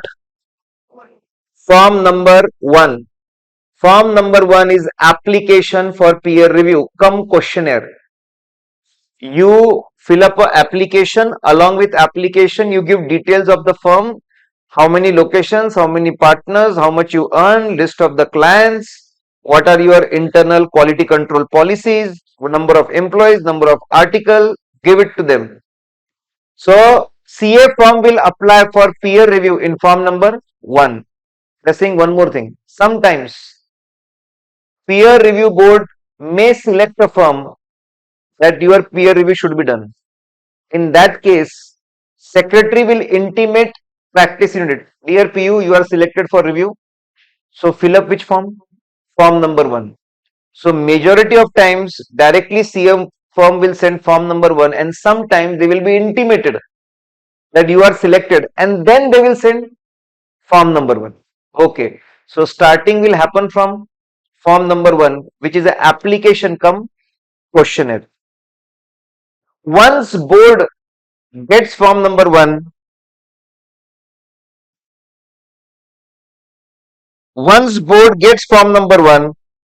within 3 days, they are supposed to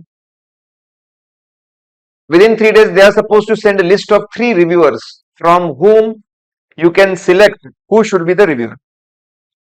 Okay. And when you understand peer review process, take position of any one person. Either you become a CA firm or you become a reviewer. Let's become CA firm. It is always involved. Okay. So you are going to send what? Form number 1. Or if you get request, you are going to send form number 1. Then within 3 days, they are going to send you what? Name of the 3 reviewers within 3 days. And then you are supposed to select and intimate within 1 day. Okay. Within 1 day. Everywhere they have reduced number of days. Within 1 day you inform who is going to be that reviewer. Once you inform them, what board will do? They will inform the reviewer, dear reviewer, you are selected. Appoint and intimate within 2 days. Dear reviewer, within 2 days, congratulations, you are selected for peer review. And then next step will be done by whom? Reviewer. He is going to send declaration in form number 2. Dear CA firm, don't worry, we will maintain confidentiality. Okay, done. So we will maintain confidentiality. Then what we will do? We will acknowledge the declaration. Oh, thank you.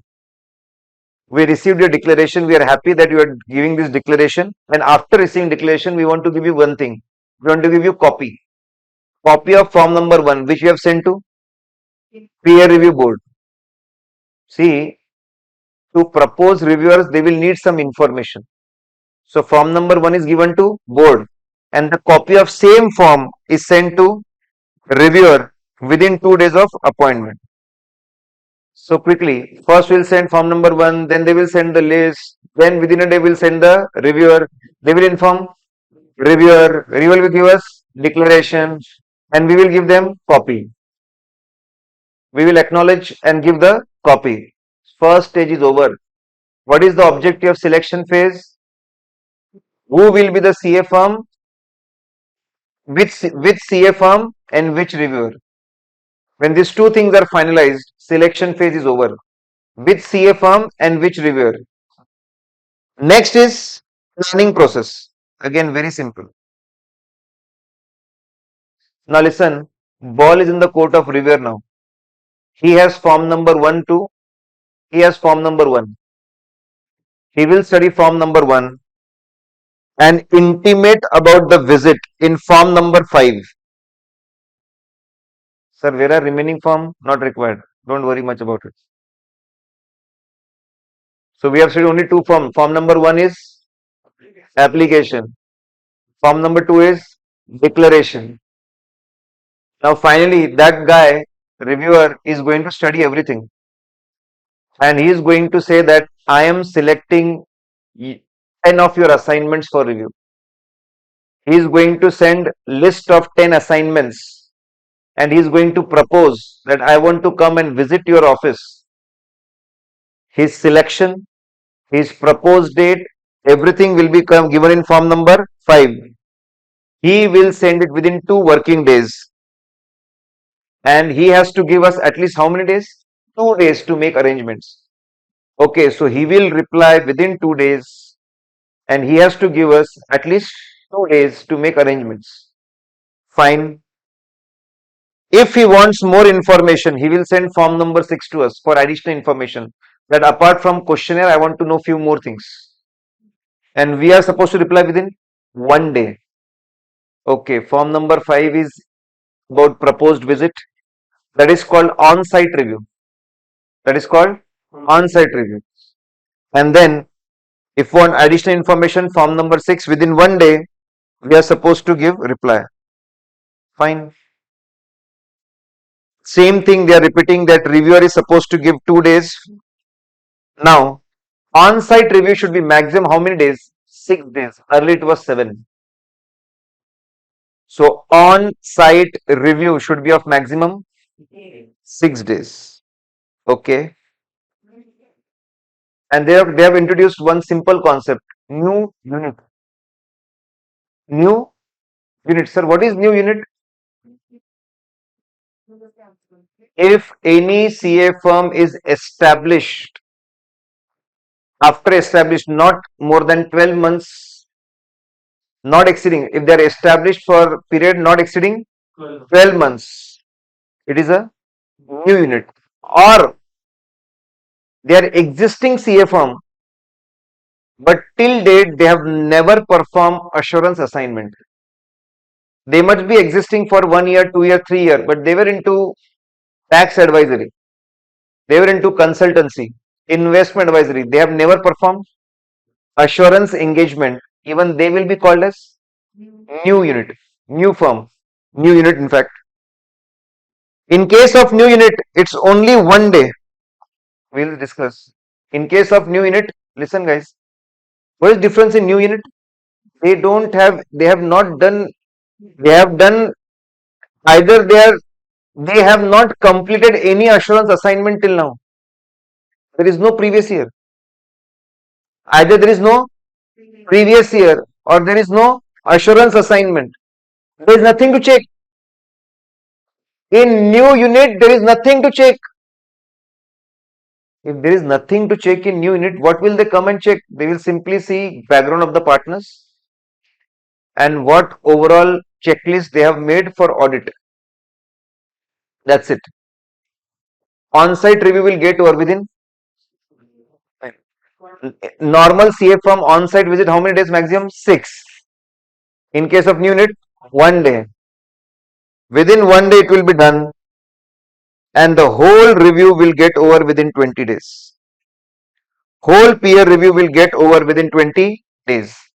From the date of receipt of application, if we are initiating it, or date of receiving intimation, if they are initiating it, 20 days from that days, it should get over.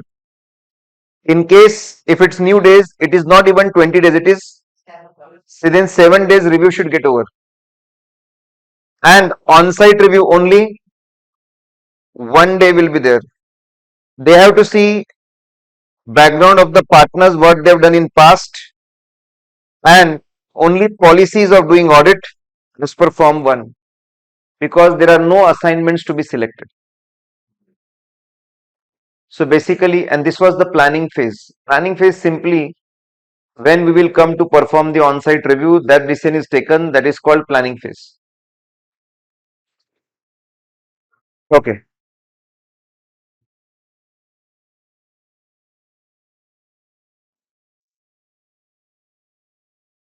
First phase was selection. Next was planning. Next is execution. Now listen, as I said, think from the point of view of CA firm. This reviewer guy will come. What is he going to check first? General controls, not the audit systems. First, he will go and check general controls. Sir, what do you mean by general controls? 5 things. He wants to understand what is your staff recruitment policies and procedures. Are you having enough staff? What is your staff recruitment policies and procedures? Are you having enough staff to do audit as compared to your responsibilities, as compared to your assignments? Next, after recruitment, are you training them enough?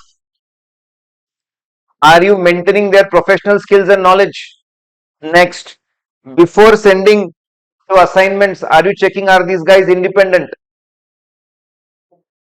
Whether there is proper recruitment, after recruitment, whether there is proper training and skills, after that, are these guys independent when they are sent to audit? When they get stuck in audit, whether proper consultation is provided to them? And lastly, how good is your office administration? Administrative staff doesn't do audit activities. It only performs supporting activities like maintaining attendance, processing salary of the employees, collecting audit money, audit fees, and so on. Non-audit work. So first thing reviewer is going to come and check is general controls, recruitment, maintaining skills, independence, consultations, admin work. After this, so in on-site review, maximum 6 days we have discussed. After this, he is going to make final sample. What he selects in planning phase is a initial sample. What he selects in planning phase is a initial sample. After making on-site visit and understanding general controls, he finalizes his sample. He may increase number of assignments or he may decrease number of assignments, and it depends on very simple thing: how big is the firm and how they work. So how you understand how big is the firm? Size, piece collection, and nature. How big, size of the firm, how many offices are there, locations are there, number of partners and members, number of location and branches. It's very simple.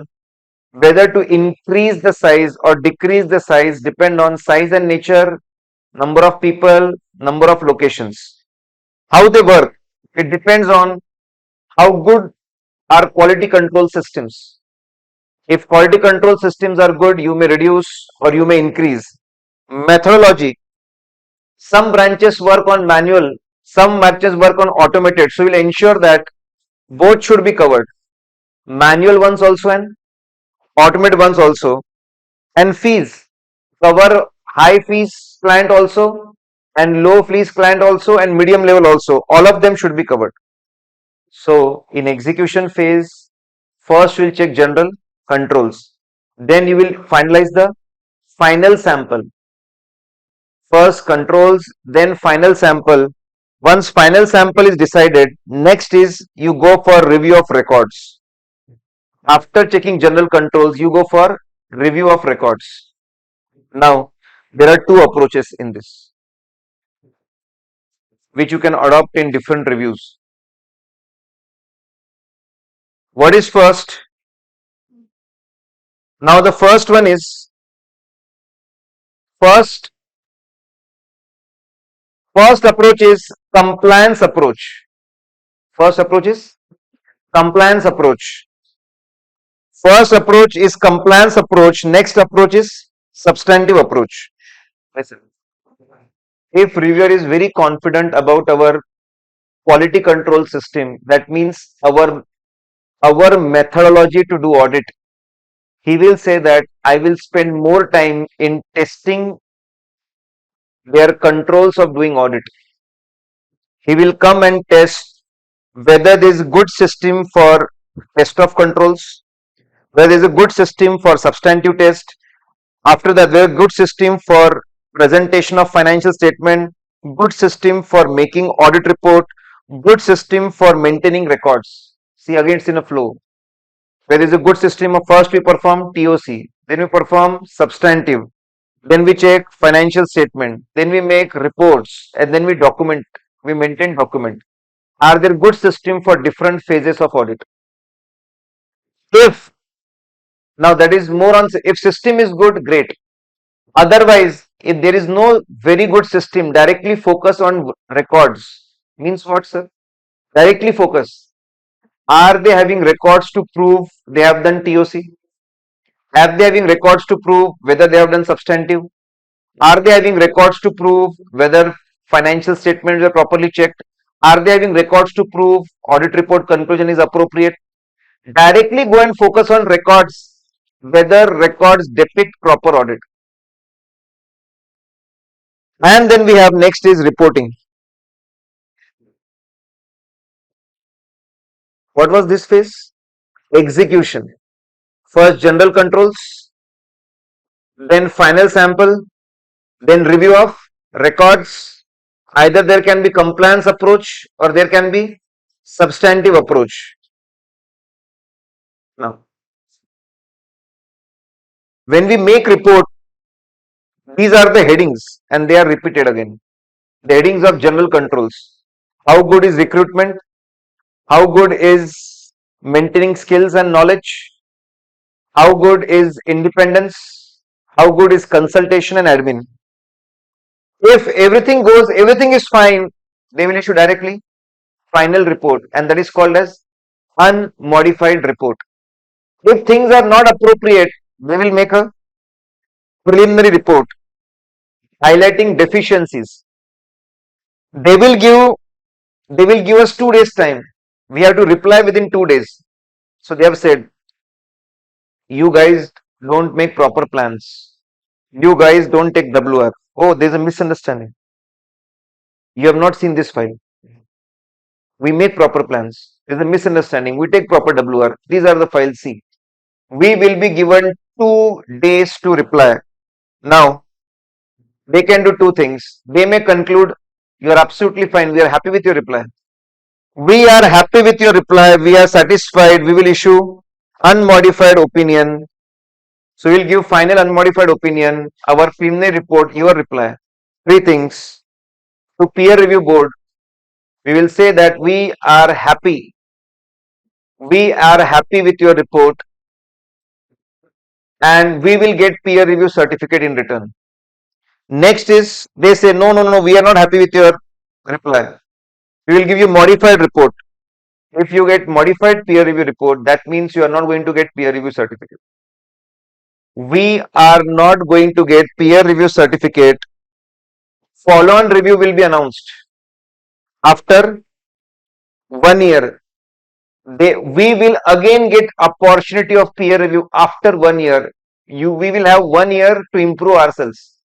But if we request, they will do follow-on review after 6 months. If we request, whole assignment should be over within 20 days.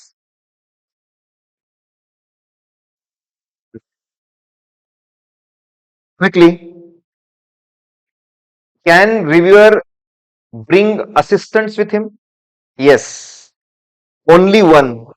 It can come in MCQ. Only one assistant. That person should be chartered accountant. He should be a good chartered accountant, should not be disqualified under Section 8 of CA Act, and should be associated with the reviewer as a partner or paid assistant. He can bring one qualified assistant. He should be a chartered accountant. He should not be disqualified. He should be either partner of the reviewer or he should be a employee, paid assistant of the reviewer. And name should be pre-informed to the board also and CA firm also that this is going to be our assistant. And the most important thing, he will sign declaration of confidentiality and he will have no direct interaction either with CA firm or with peer review board. He will always work in background. He will always work in background, no direct communication either with the board or with the practicing unit. Quickly, important thing is eligibility. Okay, this thing is gone now. Level 1, level 2, level 3 is gone because there is 4-phase applicability.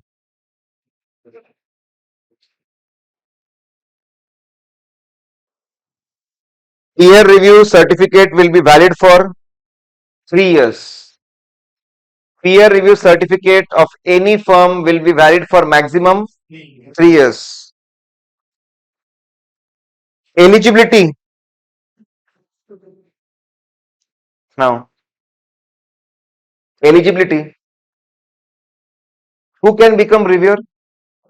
First of all, he should be a practicing chartered accountant and he should have good experience. How much experience? If he is a practicing chartered accountant, 7 years of assurance experience. See, some amendments are useless. Useless in the sense, not big impact. Assurance experience, fine. It was understood earlier also. He should have 7 years of assurance engagement. If he is moving from industry to practice, 10 years of experience in industry and minimum 3 years in practice. Okay. If he was only in practice, 7 years. If he was in industry, 10 plus 3, 10 in industry and 3 in practice.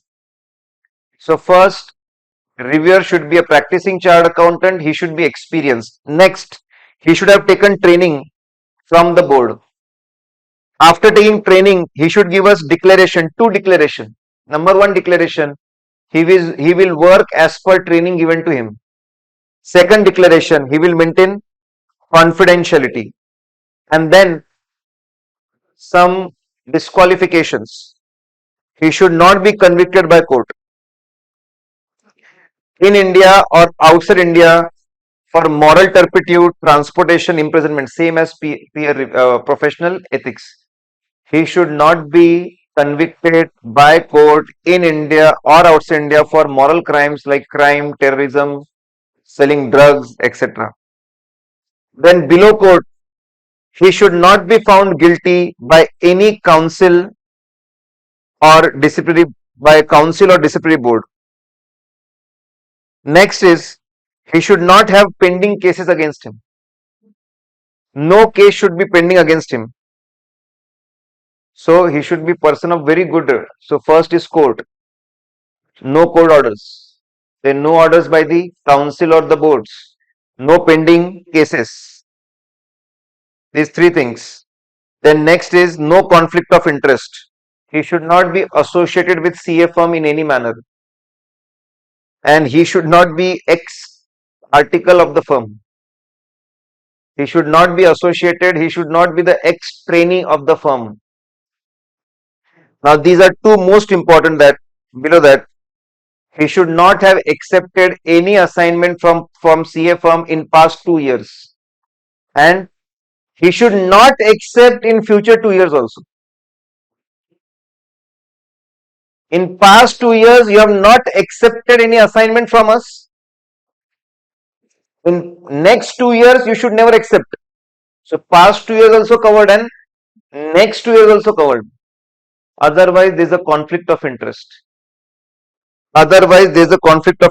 Very important.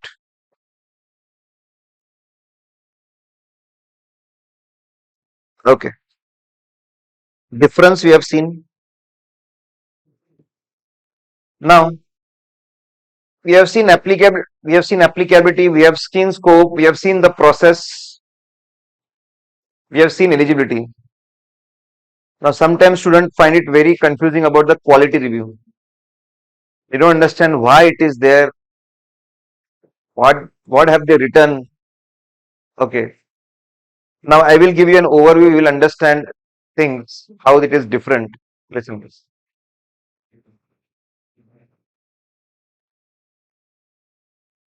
Quality review board every year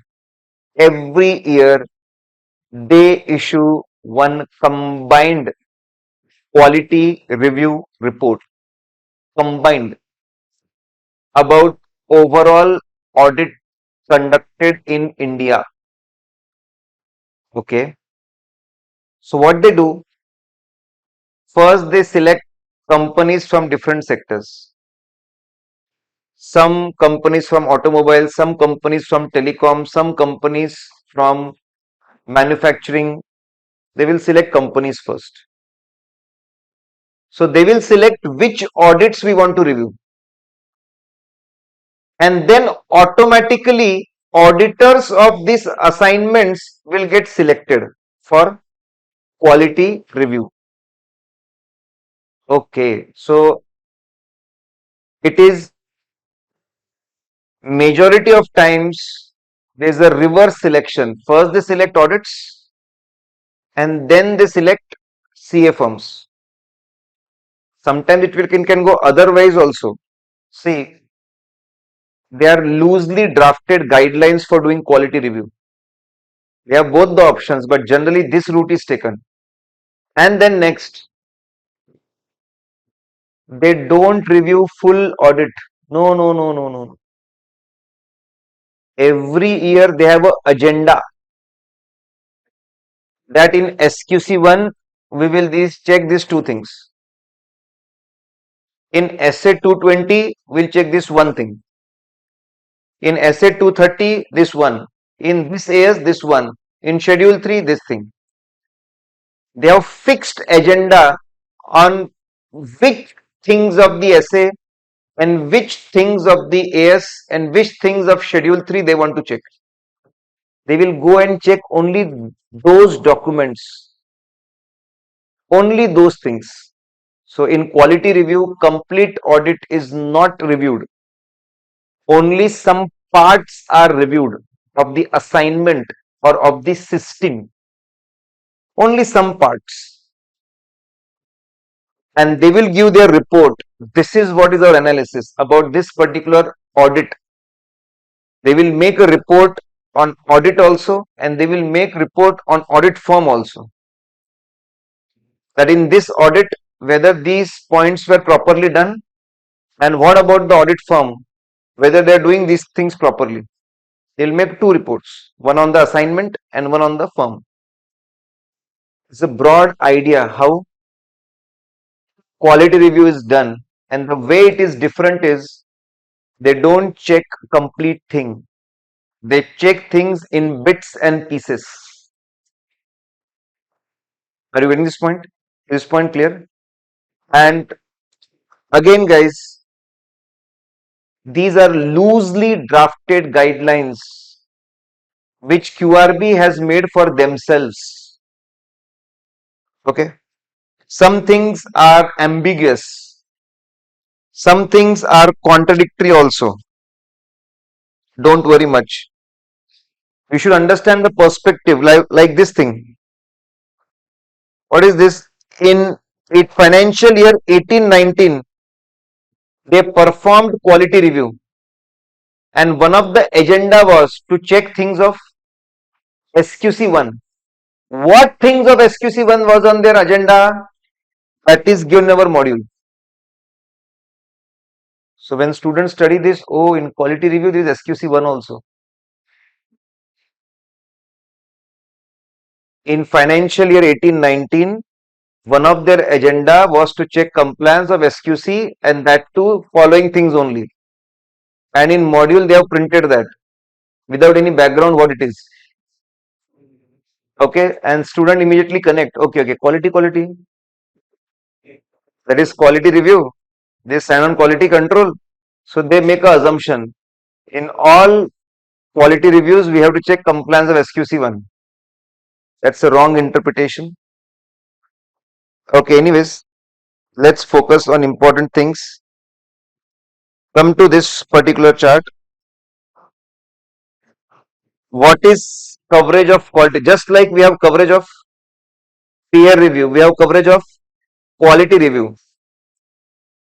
Section 28B gives power. We have power.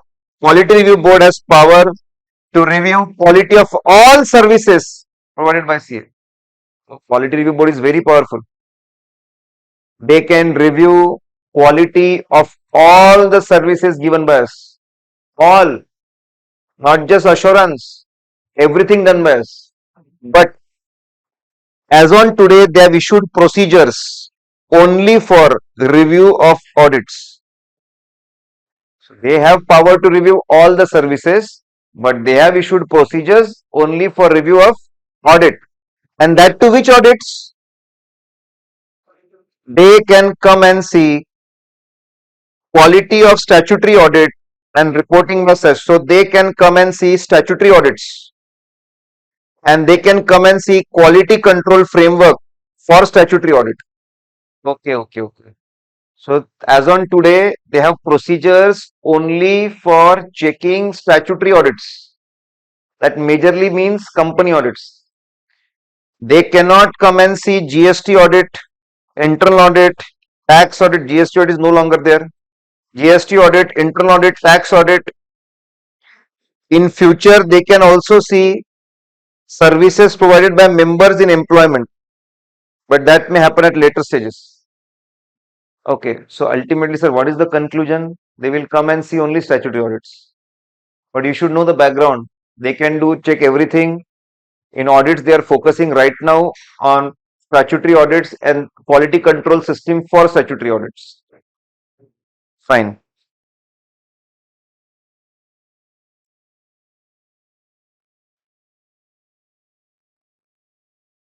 This can come in MCQ quality review cycle.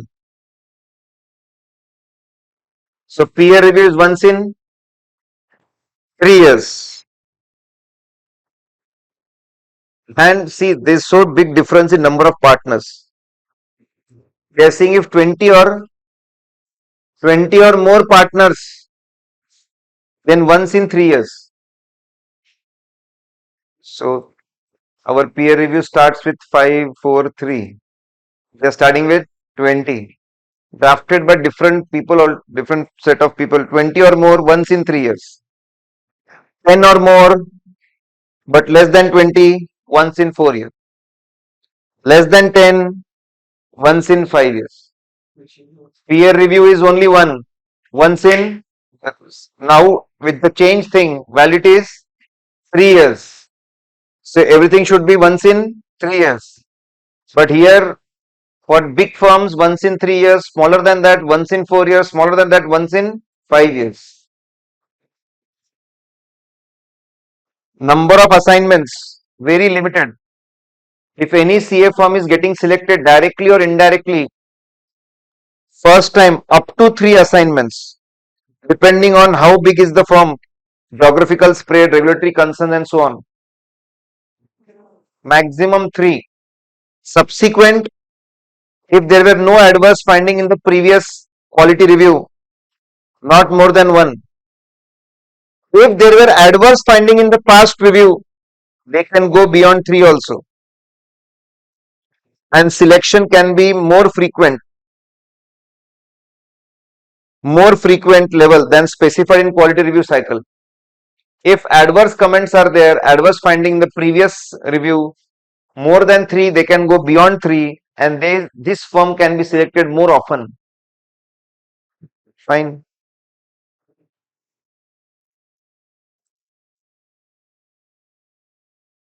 Okay. Guys, I think now after this overview, I would like to spend more time on some overview, because see, this overview is very powerful. At least you get a base for studying that particular chapter. Okay, what it is broadly. Finally, P. P can be, we have divided P in 4 parts. P can come for 16 marks, 16, 18 marks alone. And see, 16, 18 marks it can come. If luck is good, it may go up to 20. If it is good. Official weightage is 10 to 15 marks. Official weightage.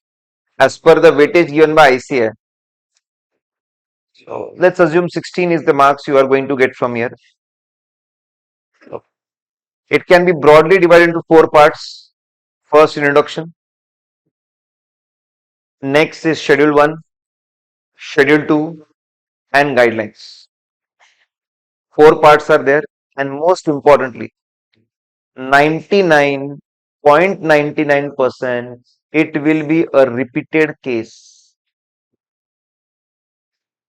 It will be a repeated case. If they get a new case, fine, even that is possible. Straight away from the chart. These are purely based on module. Please don't apply extraordinary thought process. What will happen if WhatsApp is used? What will happen if he uses SMS? They ask very simple question. Listen, guys. Unfortunately, it is based on C Act 1949. Unfortunate part is 1949, not C Act. 1949. It's a very old act, and that time it was framed. You cannot interpret this act like Companies Act 2013. There's a gap of 60, 70 years. It's a very old act. They have drafted the law, but you cannot have a verbatim interpretation of the things as it is. To interpret CA Act, Institute has issued clarifications. Just focus on those clarifications. Those clarifications are issued in the 60, 70 years by different set of people. Some clarifications contradict with other. There are some ambiguities. Absolutely fine. Just know clarifications well, nothing else. Just know clarifications well, nothing else. Okay, I will tell you where such things, such problems may arise. And as I said, we have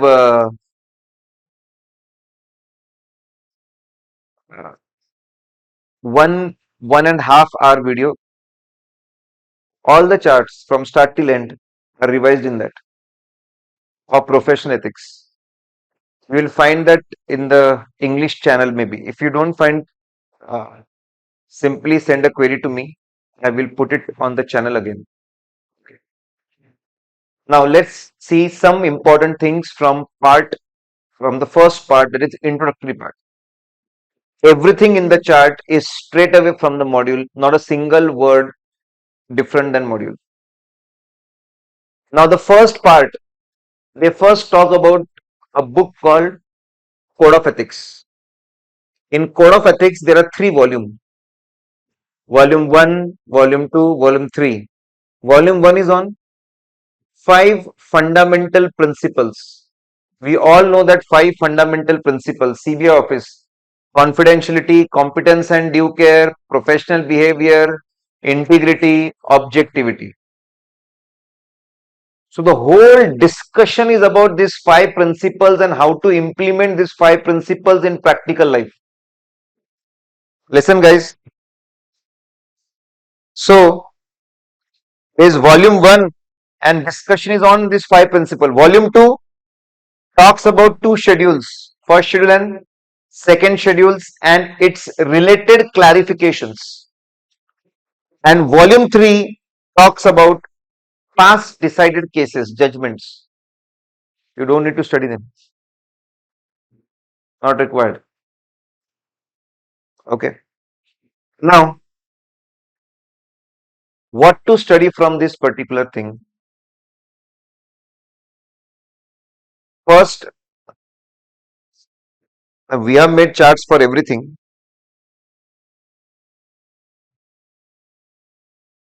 You should know what are the parts of volume 1. What are the parts of volume 1? Quickly. Part 1 is applicable to all the professional accountants, whether in practice, whether in job. Mandatory for all, and this part is having those 5 fundamental principles. So in volume 1 there are parts, and then part 2 is applicable only to those CAs who are in service. They may be full-time employees or they may be working under a contract, maybe on executive position or non-executive position. So part 1 is for everyone. Part 2 are for those who are in service, maybe full-time or under any contract, executive or non-executive, anywhere. Biggest is regulatory authorities, or below that PSUs, below that any private information, education or NPO, anywhere. Okay, if you're doing job, part 2 is applicable. In fact, if a practicing chartered accountant is doing part-time job, again part 2 will be applicable. Part 3, as understood clearly, first was job. So those chartered accountants who are in practice. Part 4 gives very important independent standards only to those chartered accountants who are giving assurance services. Assurance services, it is further divided into independence requirement for audit and review engagements, independence requirement for assurance engagement other than audit and review. That means certification work. Okay, fine. Let's freeze. So you should know that Code of Ethics, how many volumes? 3. And the first volume that it has part 1 for everyone, part 2 for services, part 3 for practice, part 4 assurance, and that too, in that there's a part A for audit and review and part B for other than audit and review, certification work. Now there is a flow chart on each service, each fundamental principle as per module. That is less important. Study only if you have time. Professional ethics, you can leave that part only if you have time. Very important is types of threats. How many types of threats are there? 5. You can study that. I am not going in detail because all the time will get over in that one. Then, okay. Now, last attempt NOCLAR was not applicable. This time NOCLAR is applicable. Don't be bothered much. What will happen if chartered accountant come across non-compliance of law and regulation? That is NOCLAR. Non-compliance of laws and regulation. What will happen? See, they are just giving overview. They are not explaining exactly what you are supposed to do. In fact, I have gone little bit in only one chart. I have gone little bit beyond module just to give an overview what is required. And generally, NOCLAR says that if you come across non-compliance, first see what loss is. Go and talk to your seniors. Go and talk to top management. And these are some of the things they say that how to deal with non-compliance. They're saying don't just keep quiet. That is unethical.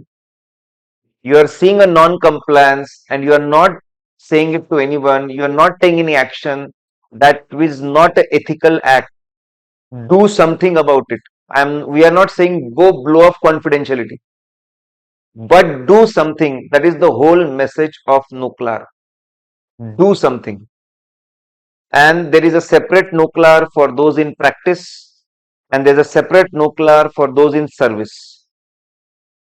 And very, very simple things they are explaining. They will explain what do you mean by non-compliance. Then they will explain that whose non-compliance is covered. Okay, let me cover that. Listen, see here. So in Code of Ethics,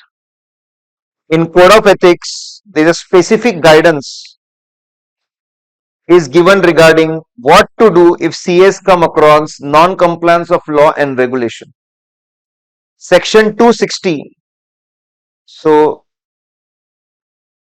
we have just studied that part 2 is those who are in service and part 3 those who are in practice. So in part 2 there is section 260, NOCLAR of those in service. In part 3 there is section 360, NOCLAR of those in practice. Now what they say, If CA in service comes across non-compliance, CA in service, non-compliance by whom? Employer. That means company itself is doing something wrong. Or below company, TCWG is doing something wrong. Below TCWG, management is something doing wrong. Or below that, employees. Okay. Not non-compliance of supplier, not non-compliance of customers, non-compliance of employer, TCWG, management, and other employees. If you see non-compliance by these guys, then what to do? Apart from this, he may see non-compliance by many other people. Non-compliance by supplier, not covered. Non-compliance by customer, not covered. Non-compliance by neighbor, not covered. Personal non-compliance, MD is doing drink and drive, not covered. Only during the professional work, if non-compliance is there, NOCLAR is applicable. Fine. Then if you are in practice, non-compliance by client, non-compliance by client or TCWG of client, management of client or employees of client. Okay. So it is covering non-compliance of limited set of people. Not everyone around you, only limited set of people. Fine. See this, come to the next page. See, very simple analysis are given. Come to next page. Applicability of NOCLAR, there is an amendment in it. A very simple amendment is there. First, they talk about International Ethical Standard Board. As per International Ethical Standard Board, NOCLAR is applicable to all the chartered accountants in service and all the chartered accountants in practice. All. But in India, they have not done this.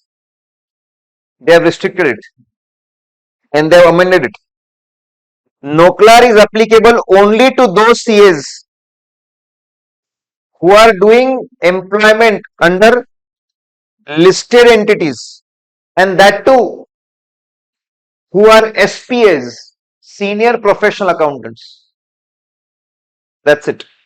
Senior professional accountant, SPA, and that is nothing but KMP, key management person. Let's understand this, very simple. In India, NOCLAR is applicable only to that chartered accountant who is working in a listed company, that too on a post of senior professional accountant, that means on a post of key management person. In India, NOCLAR is not applicable to CAs who are doing a regular job. Only those who are doing a SPA job, that means those who are key management person in listed company. So they have drastically restricted the scope. Only to limited number of CAs they have applied it. In case of practice, only those CAs who are doing audit of listed entities and having net worth of 250 crore or more. Okay. Only those entities, if you are doing audit of listed entity and that too net worth 250 crore or more, then NOCLAR will get applicable to you. So in short, institute has restricted applicability to few CAs only, those who are doing big work. Okay. And this was first applicable from 1st April 2022, and then they made applicable from 1st October 2022. That's why it is in your course now. Okay.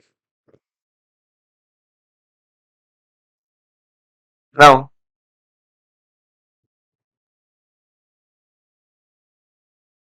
listen.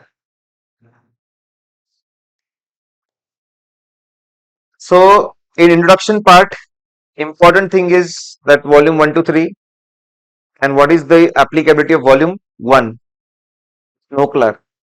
Then next important, you all know, in fact very important, list of management consultancy services. List of management consultancy services.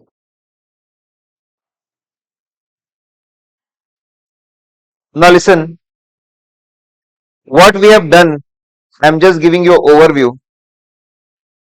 If you see page number 90, just an overview.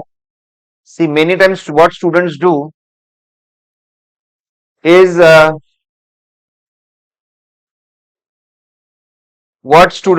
just read that list. For the ease of memorization, what we have done, we have created a flow.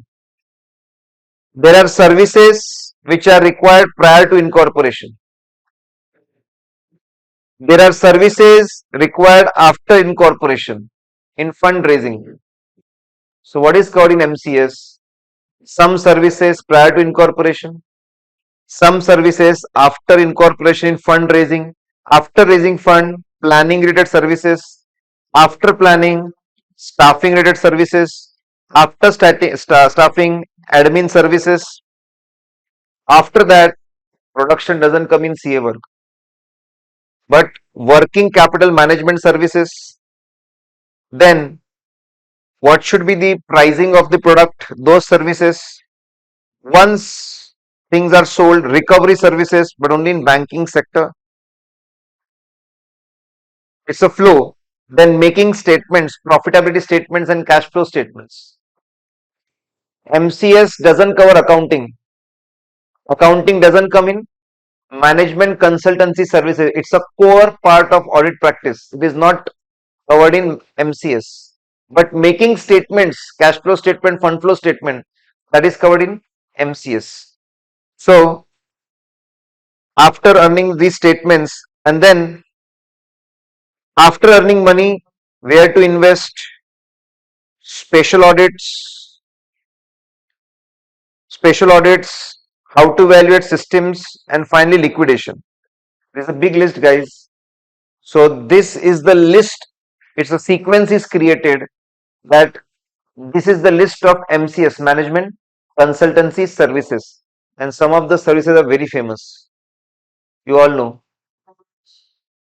Portfolio management. Portfolio management is not allowed. Underwriting is not allowed. Broking is not allowed. Very famous. Staff recruitment allowed? Yes. Staff training? Yes. It is allowed. These are most famous MCS services on which cases are drafted till date. Till date cases are drafted only on this. Now, apart from that, very important, section 7. Very important, section 7. It talks about three things. It talks about three things. One, prefix. I'm not going to discuss this, giving overview. Just overview of everything. At least you should have some, okay, something like this is there. It talks about three things. One is prefix, and we have given everything, where it is allowed, where it is not allowed. Next, it talks about designation. Something which you write below your name, which shows your profession, that is called designation.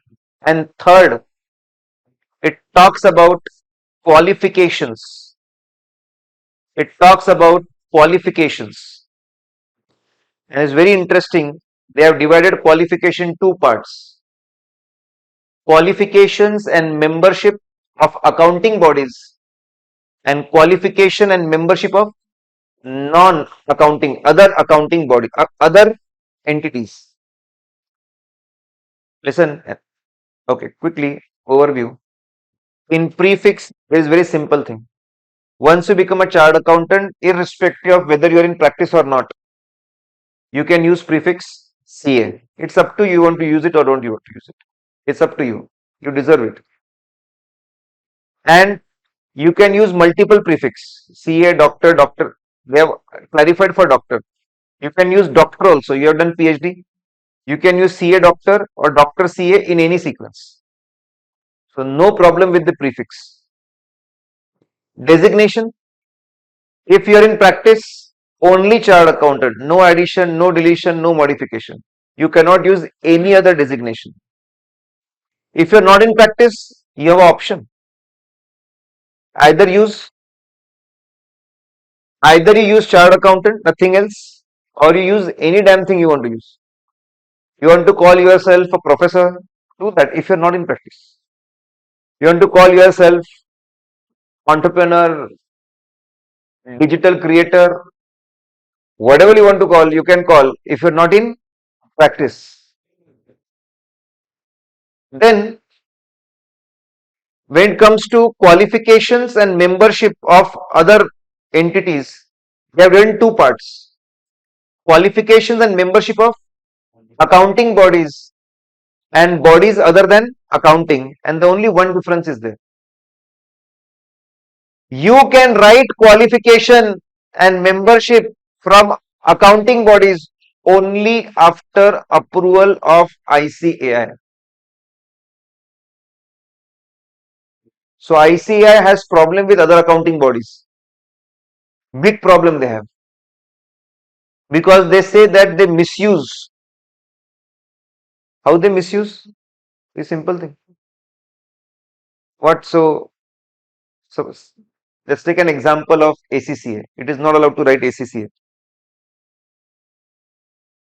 Because what they will do, maybe I'm just saying with due respect to all professional foreign courses also, or CPA, sometimes they may do this. See, a ACCA is earning 1 crore package. They will claim. But this guy is, apart from ACCA, is a chartered account also.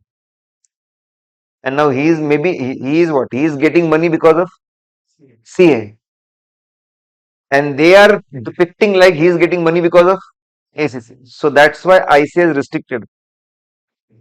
You cannot write qualifications and membership of accounting bodies till the time we approved it. And they have approved it with CMA. You can write ACMA, FCMA. You can write CMA, they have allowed. You cannot write CPA, they have not allowed. You cannot write CFA, they have not allowed. In fact, there was a court case, they won. And recently they won one more case. Cost accounting, we cannot use acronym ICAI. Only we can use it, of course. It's our brand name. So, anyways, if you want to write qualifications or membership of any other accountancy body, permission is required. Apart from that, if you want to put any qualification or any membership, if it is approved by Government of India, Indian law, you write it, no problem. For example, you can call yourself insolvency professional, allowed, because that is as per Indian law. You can write yourself registered valuer, allowed, because registered valuer is as per Indian law, and it is not an accountancy body, it is other than accountancy bodies. There was a case. Can you write yourself insolvency professional? Yes. Can you write registered valuer? Yes, you can. Okay, so section 7 is important. Then section 27 is important. I have discussed this in Q&A. Section 27 is very important. Separate in charge. Okay. See, we use image recognition technique at 3 places. Number 1 was Caro. Number 2 was Tax Audit, 50 clauses. And number 3 is professional ethics. Okay. The 2 options. I have covered this in that video. Whether we leave it, you watch it from that video, and I will do something else. Or I should do it right now itself. You tell. Okay. So the shortcut is discussed in Q&A video. So let's leave it for that only. And or should we cover it here now? Now you know about this technique also. So it will be comparatively easy to grasp also. Now, some important clauses and their discussions. So I'm doing this from the regular notes which I use for teaching. Charts are same, only that some markings are there.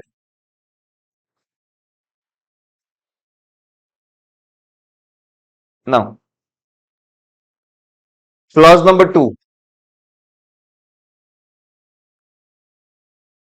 Clause number 2 of part 1 first schedule. First schedule, part 1, clause number 2. That is paying share of the fees. With whom CA in practice can share his fees in the form of commission or brokerage or anything. So we have divided this in two parts. First is partner related points. Partner related points we can share with the partner. Of course, he's our partner, we can share everything with him first. Then retired partner. So he taught us a lot of things. So we want to keep paying him. Fine. Then legal hire of the deceased partner, provided it was already written in the partnership form. Okay. So these three persons, that is partner related. And then next is member related. So we can share our fees with member of ICAI. Member of ICAI. Fine. Then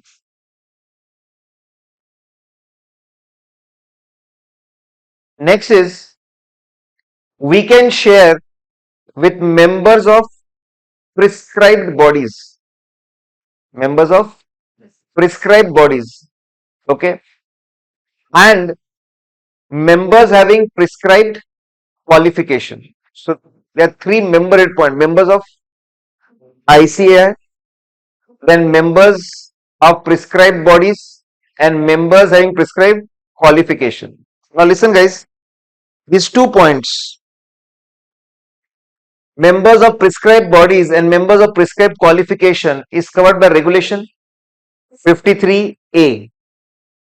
Regulation 53A. So let's see regulation 53A. Regulation 53A first gives list of Indian professional bodies. List of Indian professional bodies. It says that you can share your fees with members of Indian professional bodies: CS Institute, member of CS Institute, member of CMA Institute, member of Bar Council of India, member of Indian Institute of Actuaries, and member of Indian Institute of Architects. So 5. Then they say that, what about foreign bodies? I said fine. You can share your fees with members of foreign body as well, if there is a MOU or MRA with them. You can share fees with only if there is a MOU or MRA with them. No need to remember it. No need to remember the complete list, but there is a, just for knowledge, there is a MOU MRA with Institute of Ireland, Institute of South Africa, Institute of Canada, Australia, Singapore. So these are the institutes with whom Institute or ICI has MOU MRA. So you can share fees with them as well. Next is qualifications. Okay. If you are having qualifications of professional bodies with whom we have MOU or MRA, we can do that. And then they specify Indian qualifications. And there are 7. Out of that 7, 5 are same. qualified CS, CMA, qualified lawyer, qualified actuary, qualified architect. What's the difference? They don't have membership. Maybe they have not done the articleship and training. They have not fulfilled certain conditions. But we can share with qualified people also. And two extra. We can share with engineers also. BE or BTech, both. BE, BTech, both. What is the difference between BE, BTech? BE, any college, it is BE. If it's a national institute, it is BTech. Doesn't matter much. And then we can share with MBA also. Okay. So there are three partner related points, three member related points, and for members of prescribed body and qualification, you see which regulation? 53A. First, it covers Indian professional bodies, then it covers foreign professional bodies and qualification, and then it covers Indian qualifications. Okay. Now,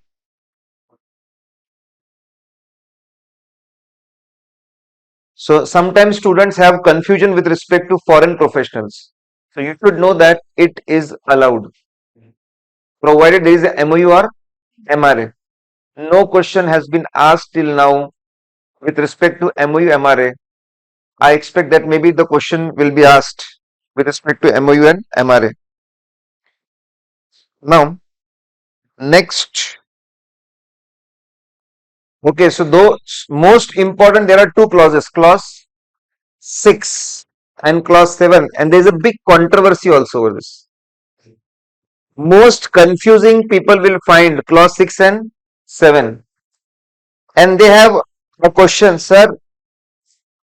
We know that advertisement, we know that solicitation directly or indirectly. Solicitation means convincing people, approaching people and convincing people to take our services. That is called solicitation. All the kinds of solicitations are prohibited directly or indirectly. In any manner, advertisements or circulars or personal communication, everything is banned under clause 6.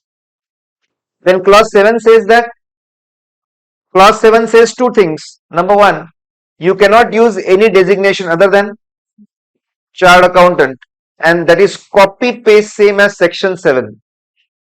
And next thing it says that you cannot highlight professional attainments. You cannot highlight you have done articleship from Big Four. You cannot highlight you are a rank holder a lot. You cannot highlight that you have experience of so many years in practice. In teaching we all do. Correct?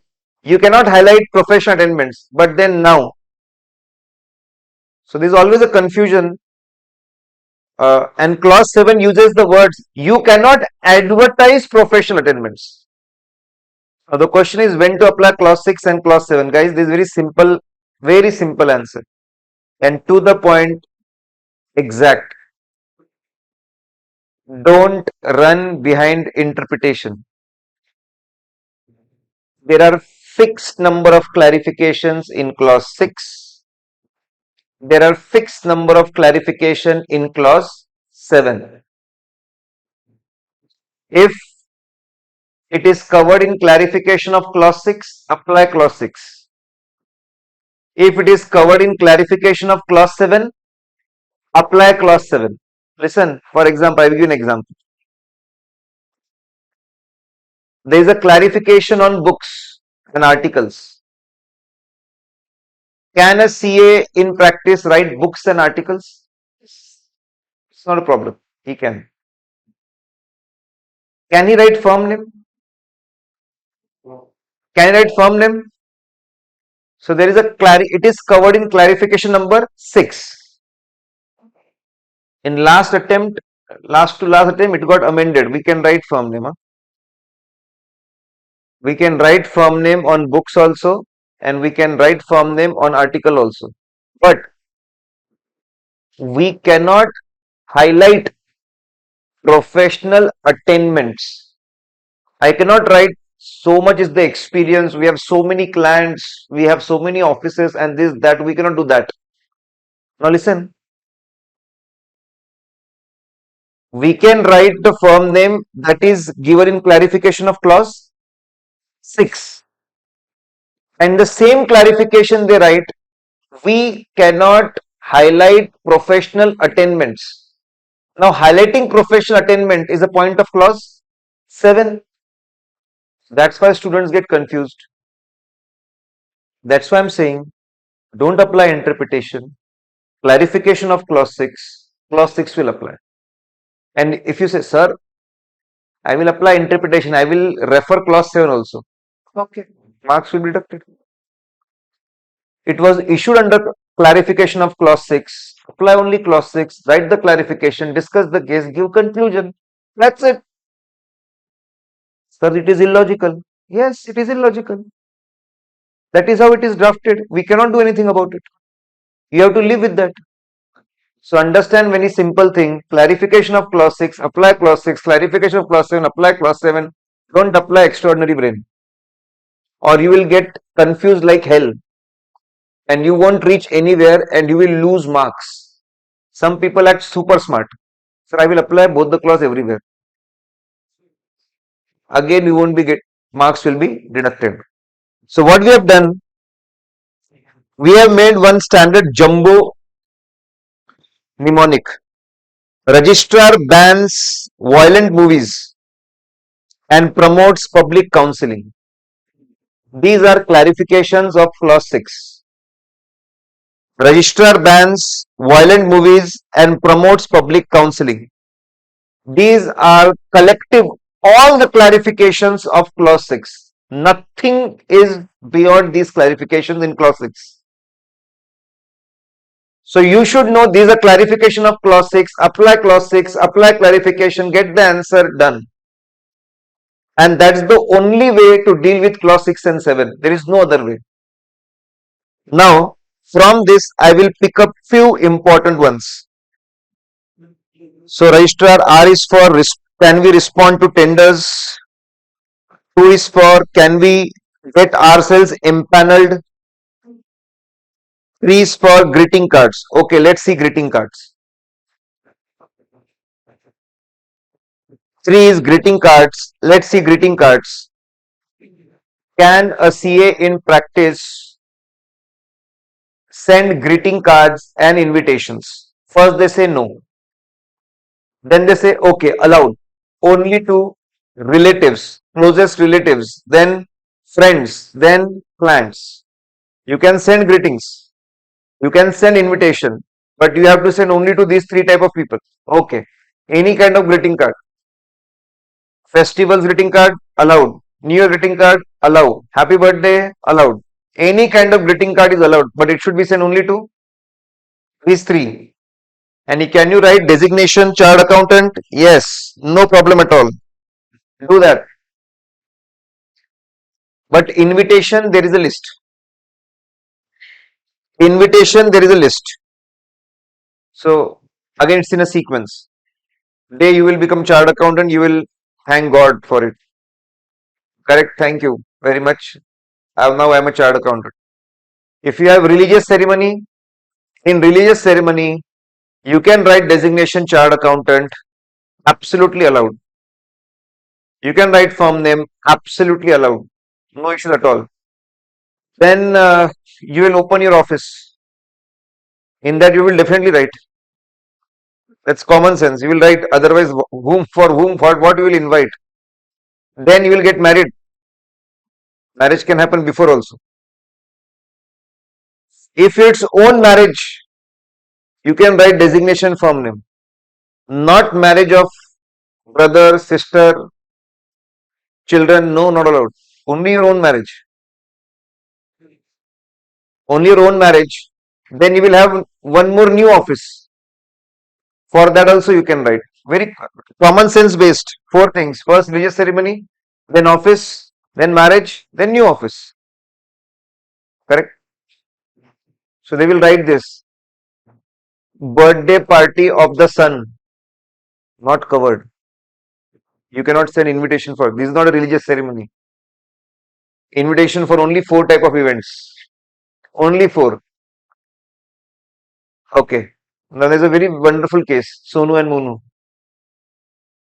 There's a religious There's a religious function at Sonu's home, and they have made invitations, and the invitations are sent to relatives, to friends, and to clients of Sonu and Monu.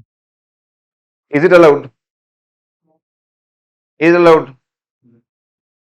No. Why Sonu and Monu? Only Sonu. That is the case, not yet asked in exam, but there it is in RTP. It is in our question bank. They said religious function is at Sonu. So only Sonu's relatives, only Sonu's friends, only Sonu's clients should be there. If they're common clients, that's fine. But then how come you are giving invitation to Monu's relatives, Monu's friends? That is not allowed. So institute has already drafted such cases. Correct? And this is a huge question. They have clear, and generally they go within these cases and clarifications. Most important 6 and 7 only. Lot of clarifications are there only. Then registrar sponsorship. Recently they amended this sponsorship. Can a CA in practice give sponsorship? Okay. He can give sponsorship provided only for certain programs, provided that program is approved by POU, Program Organizing Unit of ICI, and is a CPA program, CPE program, continuing professional education. Only that. You cannot sponsor a cricket match. You cannot sponsor a football match. You can sponsor only a CPE program. And next, CSR activity you can sponsor, but no mention of CA firm name or CA logo is permitted. So very strict sponsoring rules. You have money, you will sponsor anything and you will get publicity, not allowed. No unfair advantage to you.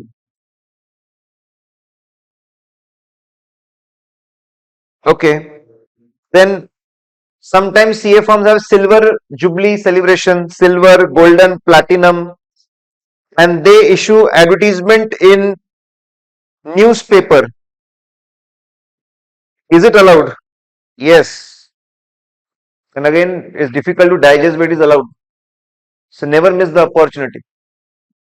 If you're completing 25 years, 50 years, 60 years, 75 years, 100 years, you can give advertisement in newspaper that you are celebrating it and you're inviting all your past employees, articles, clients to come and attend this celebration. Allowed. No problem at all. But only one thing is allowed. What? Newspaper advertisement. If you print envelopes and invitations celebrating 75 years and send to everyone, you make a book, history of the firm, and send to everyone, not allowed. So seriously, small things, sir. How can we remember this? We have to go through that before one day before exam. Only newspaper is allowed. Making envelopes, visiting cards, and making history book, that is not allowed. Only one thing is allowed. So honestly speaking, this is not about interpretation. This is upon retention. This is purely retention, nothing else. So they may ask teaching. It is issued under clause 6. It is for all the professors. It is for all the professors. It is, they say that, okay, you must be, teaching permission is given in clause 11. I am not going in clause 11 quickly, but so clause 11 talks about teaching profession. So follow that. If you are into teaching, you should first follow clause 11. Like I am also guilty of professional misconduct under that. To teach under any coaching banner. If you are a CA in practice, if you are having COP, I am having a COP, full-time COP. If you are having that, you are supposed to first take a prior permission from ICAI before you teach. So I was aware about this. So I went to a lot of senior teachers, professors, and I spoke to them. Have you taken the permission? Everyone said no. It's like Hindi में बोलते आ बैल मुझे मार. I am creating trouble for myself. Going to the going to the institute and asking for the permission. So even I didn't go to the institute and took any permission. There are a lot of professors who are guilty of professional misconduct because they are teaching without any prior permission from ICAI. So if anyone is not happy with me, you can go and complain to ICAI.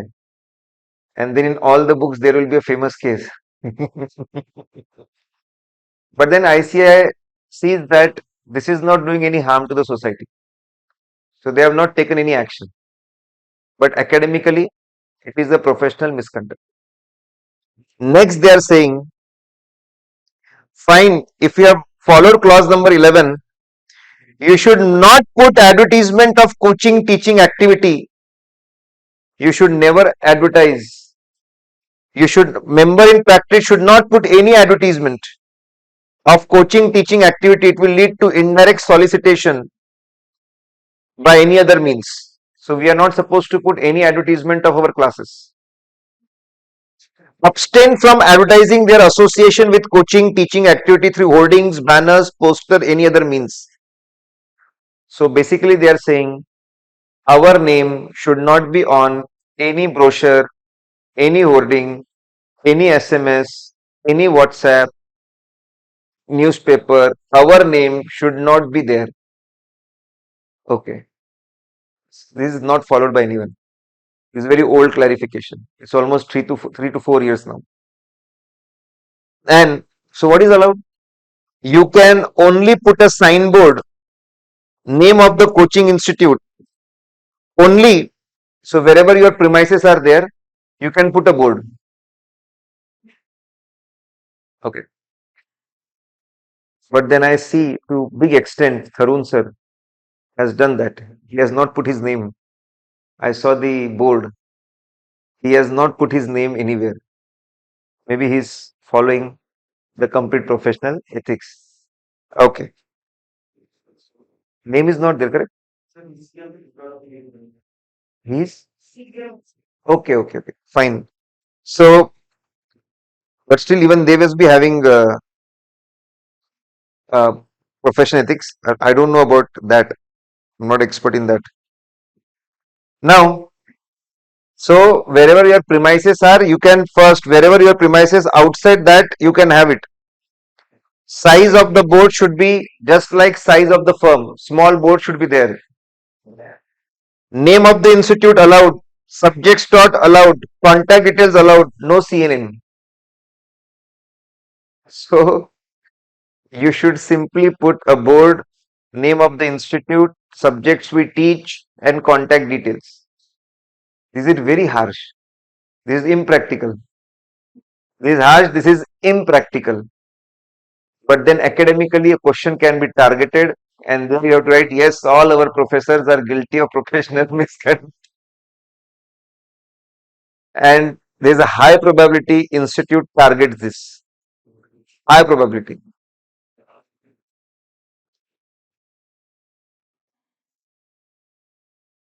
Okay. Educational video. Can CAs make educational videos? Absolutely fine. Make as many videos you can. A lot of CAs are becoming influencers now. There is a trend of becoming influencers.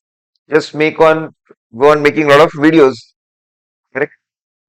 So you can make, but then in any of the videos, there should not be any reference of the CA firm name or any contact details or any website.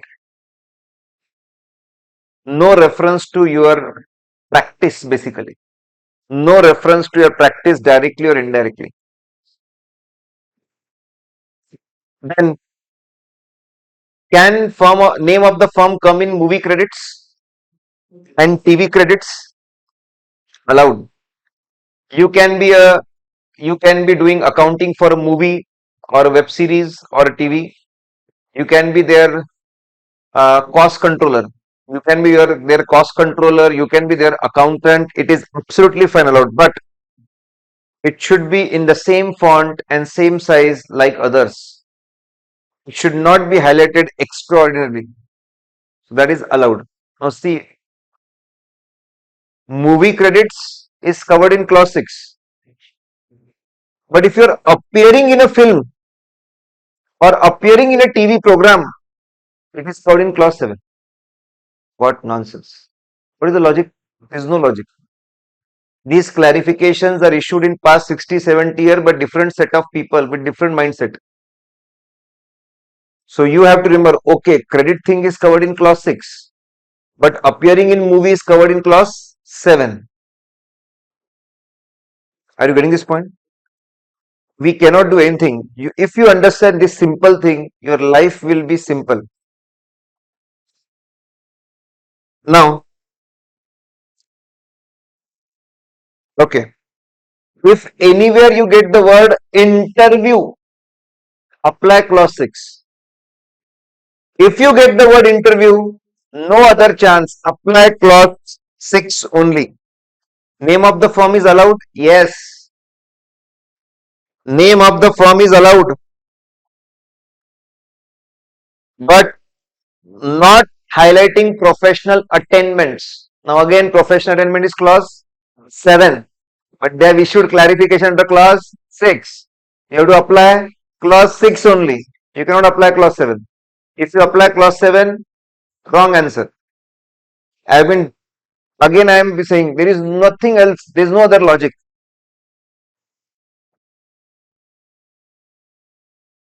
So that was about clause 6. On the same lines, we have made a shortcut for clause 7. Friend slaps Dr. Nene. You know who is Dr. Nene? No? Husband of Madhuri Dixit. Who is Madhuri Dixit? Now, in this some interesting clarification.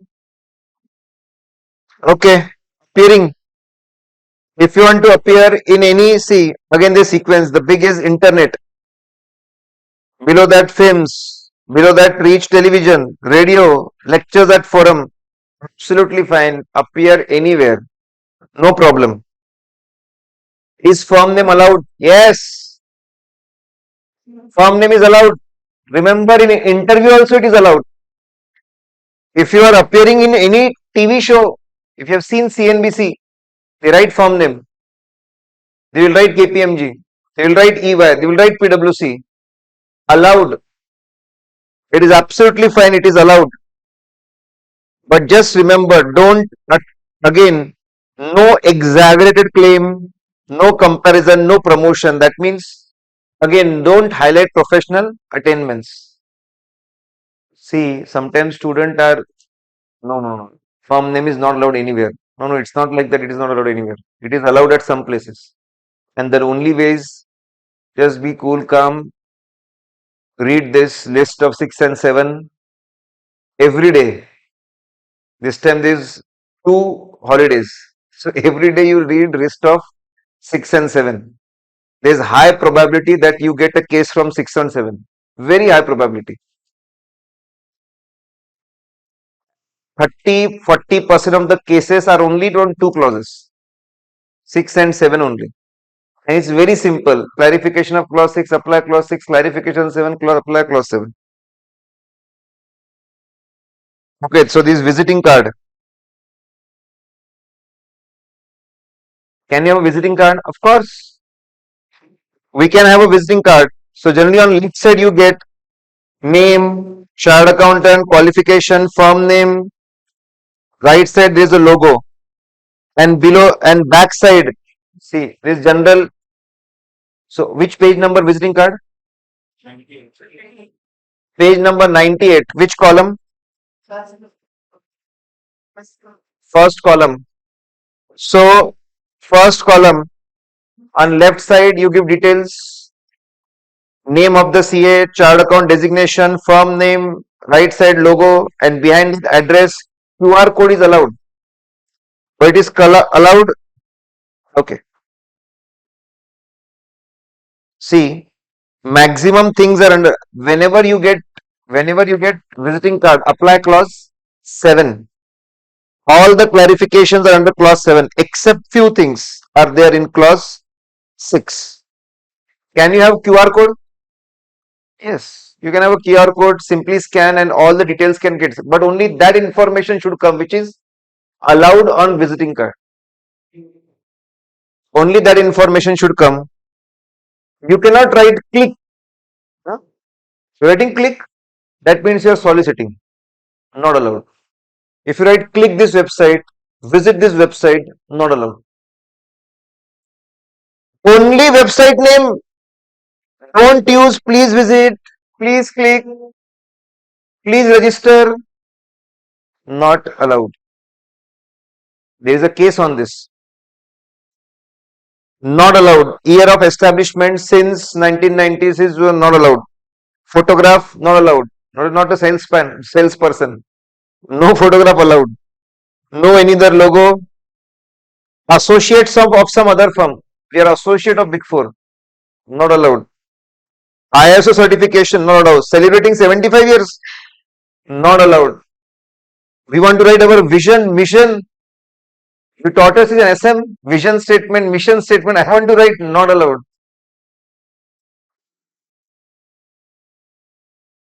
So, okay. So, visiting card, which clause in general? 7.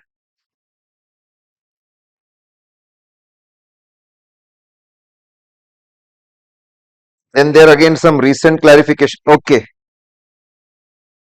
Then, sir, there are some clauses where you apply both 6 and 7. So, I have made the list again. In this, you apply both 6 and 7. These are the only cases where you apply 6 and 7. Just don't go and applying it everywhere. And unfortunately, I am saying, if this CA Act needs to be, it needs to get updated. We need a new CA Act altogether with more logical interpretations and more consistency. But unfortunately, the cases which have been issued in past, High Court has recklessly applied any clause anywhere. Same case, sometimes they apply clause 7 in second schedule. Same case, they apply clause 8. Recklessly they have given judgment and recklessly they are printed copy paste in our module. So we cannot help it. There are some issues now. So this is the list of the cases where both the, and we have given mnemonic for all the 3 cases of clause 6, cases of clause 7, and case of both 6 and 7. These 3 things are the most crucial and critical things which give a lot of trouble to students. If you simply bifurcate them and retain them, you will be better off, you will be doing better. Okay, in clause 8, which page? Tell me. 98. Which column? So come to page number 98, second column. Okay. We know in clause 8 we have to communicate with previous auditor. Now what are the mediums which are allowed? Whatever medium you use, you should have positive evidence that communication is done. So first allowed medium is hand delivery. Deliver, take the stamp, allowed. Next allowed is RPAD, registered post, acknowledgement due. That means a letter will go with a postcard. A signature will be done on the postcard and acknowledgement will come back. That is allowed. Then email allowed, but an acknowledgement should come from the other person that we have received your mail. Even email in the after COVID, they said that acknowledgement of communication from retired auditor received from email address registered with ICI or his last known email ID.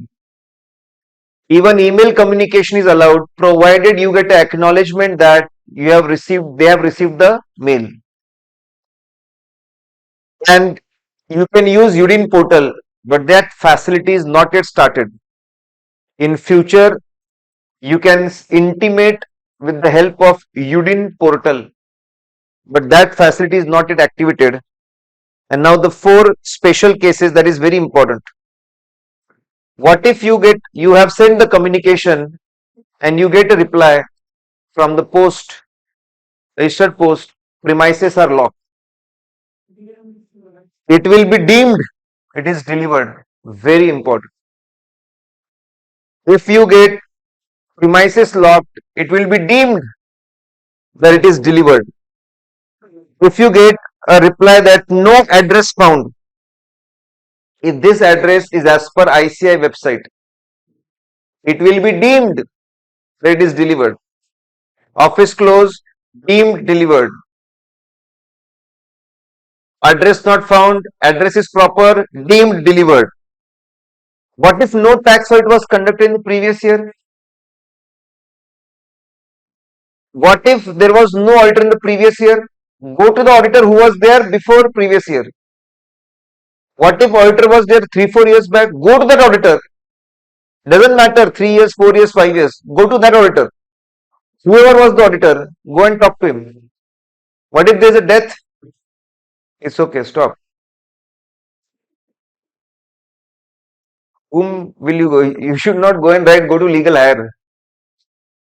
You may write, that is not required. If there is death, just ensure that yes, the C has died. No need to communicate to anyone. These are 4 special cases.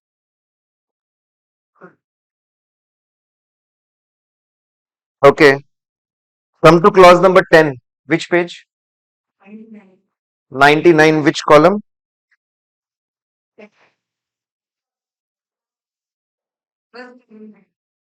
Okay. First column at the end. Now, a very interesting thing. Can we charge percentage basis on fundraising services? Yes. Suppose we have raised fund. Suppose we have raised fund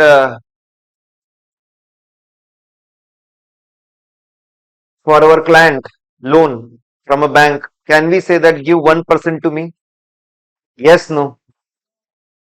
Answer is okay. Answer is no. Now listen carefully. What is the controversy? What is the controversy? In clause number 10, they say that ICAI has power to allow on what things percentage basis is allowed.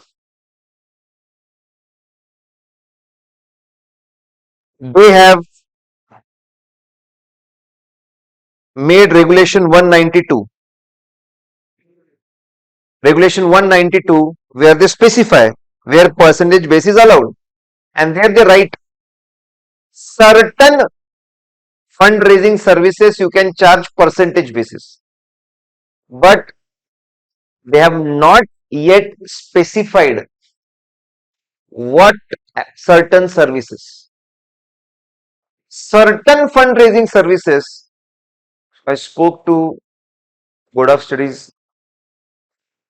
There is one person who handles final audit and one person inter audit. So the exam question, I said certain services.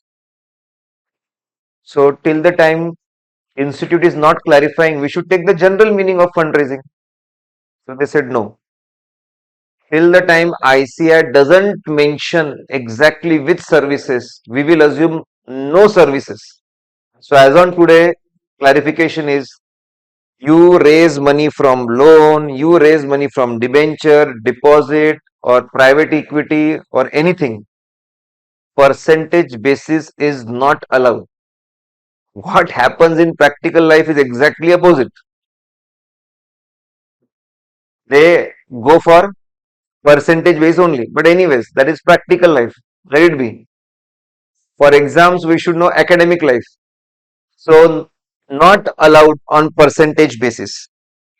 But can you charge on debt recovery services? Yes. Can you charge on cost reduction optimization services? Yes. So we have made a story. There was a story of Ajay Devgan in ICDS. It's a story of Akshay Kumar in 192. Quickly, story is Akshay Kumar came to us. Akshay Kumar came to us. He took certain management consultancy services. Okay. Then he registered a cooperative society. Okay. Then he raised funds. Okay. So he came, took some consultancy. After consultancy, he registered a cooperative society. He took some financing. Then when he started production, he used cost control services. After sales, he used debt recovery services. Then, for taxation purpose, he used asset valuation. In taxation, some asset valuation was required. After earning money, you have to pay taxes. Asset value services, yes. Then finally, he liquidated the entity. Liquidation services. So it's a simple flow. Any other service prescribed by the council. What is the recent change? In any other service, they have recently said that insolvency professional, if you are providing insolvency service, if you are acting as an insolvency professional, you can charge on percentage basis. Absolutely fine. See, last thing they say, any other services. Hello. And this is extremely interesting, they have said. The institute is great. Non-assurance services to non-audit clients. Other than services as specified above. Means, sir, see, it's a very big domain.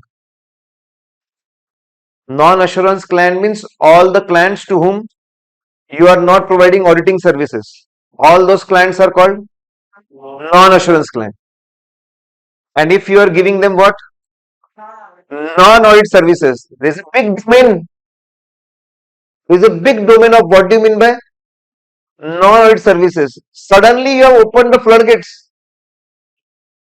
Suddenly you have opened the floodgates that for non-assurance clients, if you are providing, of course, non-audit assurance services, you can charge on percentage basis.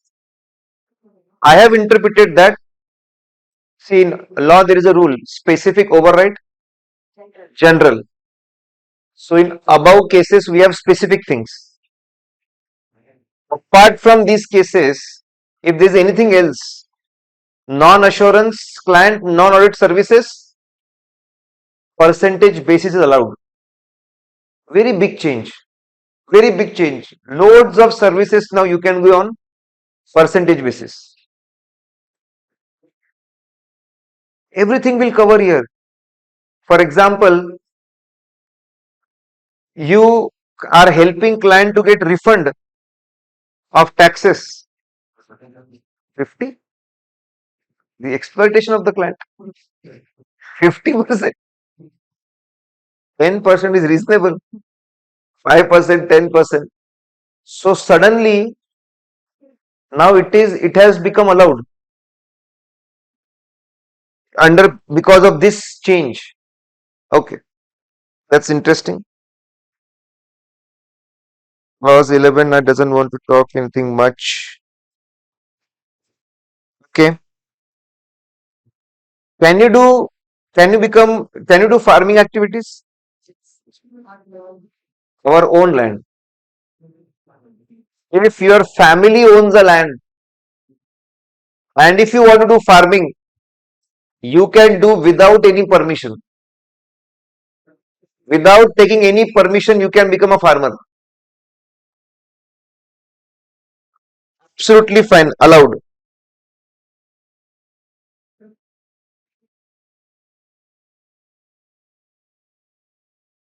Okay. Come to second schedule, Part 1, Clause 3. Which page? 1, 102.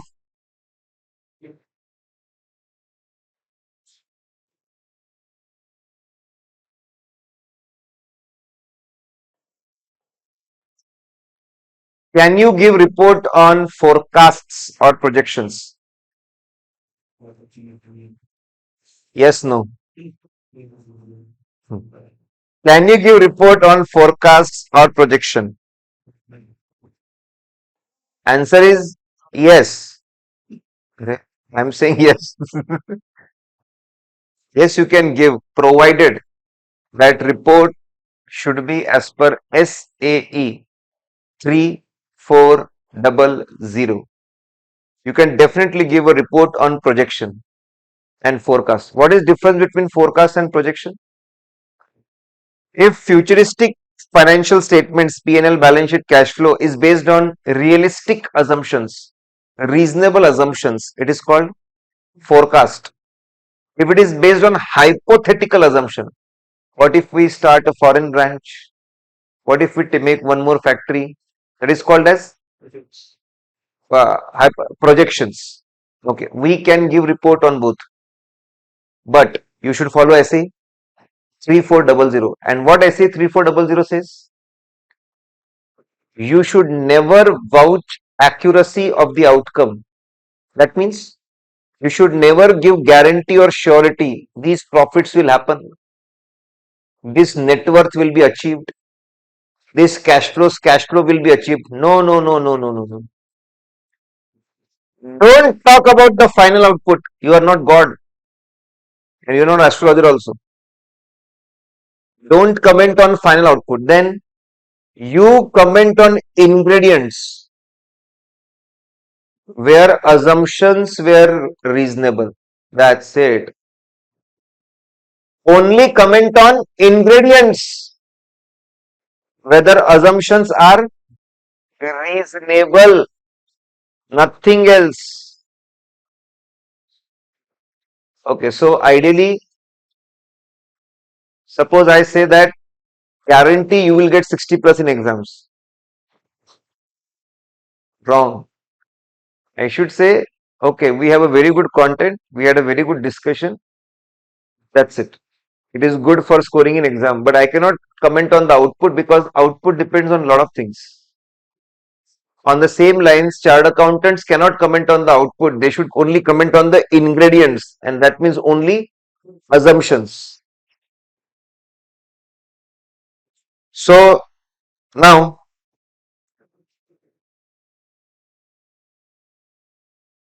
that is the important thing. So there was a case in module. CA issued report on 97 projects without verifying basic documents also.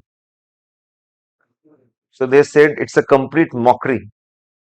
First of all, he is not applying SE 3400, not checking properly. So non-compliance of clause 3. Then 7 is gross negligence. Non-compliance of clause 7. Clause 8 is not obtaining sufficient appropriate evidence. Non-compliance of clause 8. Clause 3, clause 7, clause 8. Now listen, again on same line, just like we had clause 6 and 7, there are certain clauses where very close to each other. Second schedule, part 1, clause 5, clause 6, clause 7, clause 8, clause 9. These 5 clauses are very close to each other. It's a 1949. So clause 6 they say, clause 5 they say, if there is a material omission in financial statement or any document and CA is mum, he is not reporting. He was aware about the omissions, but he is not reporting. Misconduct under clause 5. He was aware that there is a charge on the asset, but this information is omitted. Misconduct under clause 5. He was aware they have taken loan, from the employee gratuity fund. These guys have taken loan from employee gratuity fund, their own gratuity fund. But this thing is not disclosed in financial statement. His mum. Misconduct under clause 5. Listen guys, there are set cases. There are set clarification cases, and I can give guarantee on stamp paper. It has to be from there only. Don't wander here and there and waste a lot of time. There are set cases, set clarification. It has to be from there. You know how paper is drafted? They first select the paragraph which will become answer, and then they draft question for it. Even they don't want to take any chances. This is how paper is drafted. So it in professional ethics, it has to be from any of these clarifications only. Wrong thing is when students start thinking like DT, IDT or Companies Act. There you must be getting a lot of innovative cases. Here it is straightforward, this case is there. Change the gear, don't waste time. That's why sometimes people spend unnecessarily lot of time on professional ethics. That is not required. Now, 6 cases are there for clause 5. Clause 6, if there is a material misstatement and CA was aware about it, I did say anything. Clause 6. This is very interesting thing, listen. CA submits some documents to income tax department.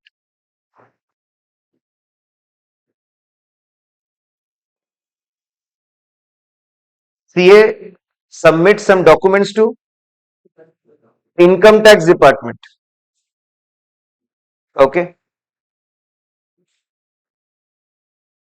Now he submits document to income tax department. So he takes document from the client, he submits to income tax department, and later on he comes to know that these documents were having false information. What will happen? The same case can be answered as per, now comment as per Income Tax Act, it becomes question of liability of auditor. Comment as per CA Act, it becomes question of professional ethics. Now listen carefully. What it says, listen. First of all, institute has taken assumption. He simply took document and submitted. He was not aware that information was false. So not guilty under clause 6. He took the documents, he submitted. Okay, documents are having false information. But they've assumed. You should write the assumption clearly.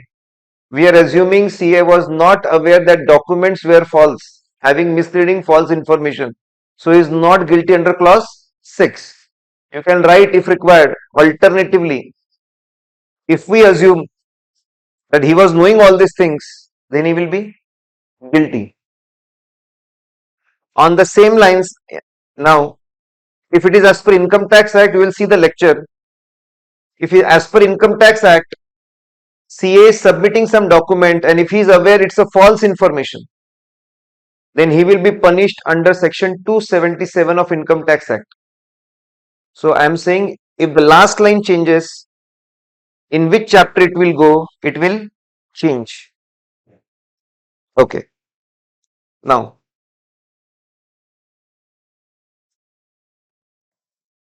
okay, listen.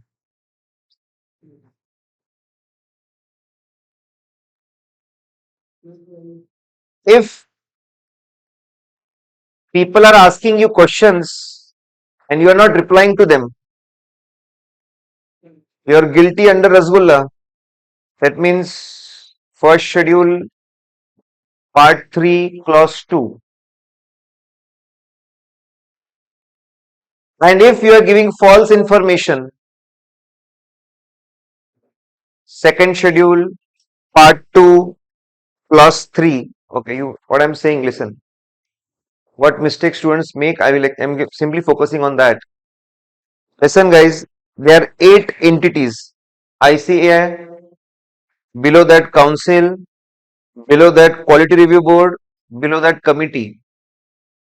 If you give false information if to any of these four, or appellate authority, below that DC, below that board of discipline or discipline directorate. So students don't write all these 8 names, they should write it. ICAI, council, QRB, committees, appellate authority, DC, BOD, DD. If you give false information, you are guilty under second schedule, part 2, clause 3. And if you don't reply to them, if you don't give information to them, first schedule, part 3, clause 2. If you are not replying, it goes in first schedule. And if you are giving false information to them, it goes in second schedule. Definitely second schedule are more serious things. See, false is much serious than not replying. Okay. Then we have guidelines.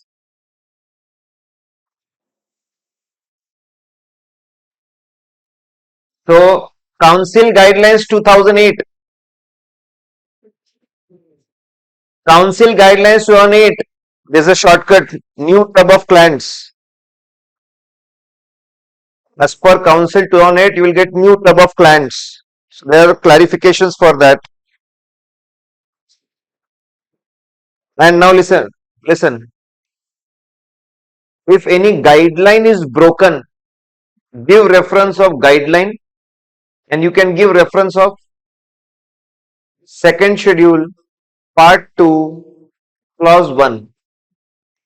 Second schedule, part 2, clause 1, if you contravene any section, any rule or any guideline of ICAI, that will apply. That doesn't mean applied anywhere. If any misconduct is not covered in any other clause, and if it is a breach of any section, if it is a breach of any guideline, section and guideline, you apply clause 1. Second schedule, part 2, clause 1. Now here, this was recently asked. Give me page number. Corporate form of practice. Corporate form of practice. 106. So there is a Council Guidelines 2008. Council Guidelines 2008. Can we have a corporate form of practice? Yes. In today's world, we can have a traditional firm for accounts, auditing, taxation, and related things. And then we can have MCC, Management Consultancy Company, for consultancy services only. In that you cannot provide accountancy, auditing, taxation, or liquidation services. You cannot do that. Now, there was a question. Can CA in practice become MD? Can he become MD in MCC? Yes. He doesn't need any prior permission, or he will not go in part-time practice. Listen once again. You can have 2 forms of practice, traditional form and MCC. You can become MD. You can become shareholder. Your relatives can become shareholder. No problem at all. Listen, it is written here. CA takes this position. Listen, this one. Register with ROC. CA's relative can hold equity share in any quantum. Make a MCC, hold any number of shares. Relatives can hold any number of shares. Absolutely fine. You can become MD, whole-time director, manager. Absolutely fine. You will not be under part-time practice. Listen, if you become MD or whole-time director in any other company, you need prior permission of ICAI. And moment you take that job, you will be stamped with part-time practice. If you become MD whole-time director in any other company after taking permission, you will come in part-time practice. But here, no part-time practice will be attracted. Absolutely fine. No part-time practice. You can train articles, you can sign audit reports, you can sign certificate. Absolutely fine, allowed. So they are making way for MCC, management consultancy companies, to compete with the big fours and other giants. Okay. What is indebtedness limit?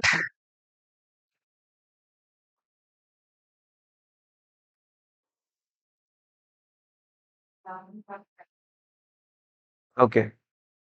They are saying if you're doing audit and any law is applicable, follow the limit given in, follow the limit given in law. That means companies that follow limit of 5 lakhs. Tax audit 0. 0. Only relatives can have indebtedness of 1 lakh. Company audit limit is 5 lakhs. Tax audit limit is 0. If law is silent, for example, there is no law for internal audit. There is no clarification for internal audit. Limit will be 1 lakh. GST audit 1 lakh. Concurrent audit 1 lakh. Okay, okay. So if there is a law, follow it. And if there is not a law, limit is 1 lakh. 1 lakh of indebtedness is allowed. Then there are website guidelines. See, important things in network guidelines. What do you mean by network?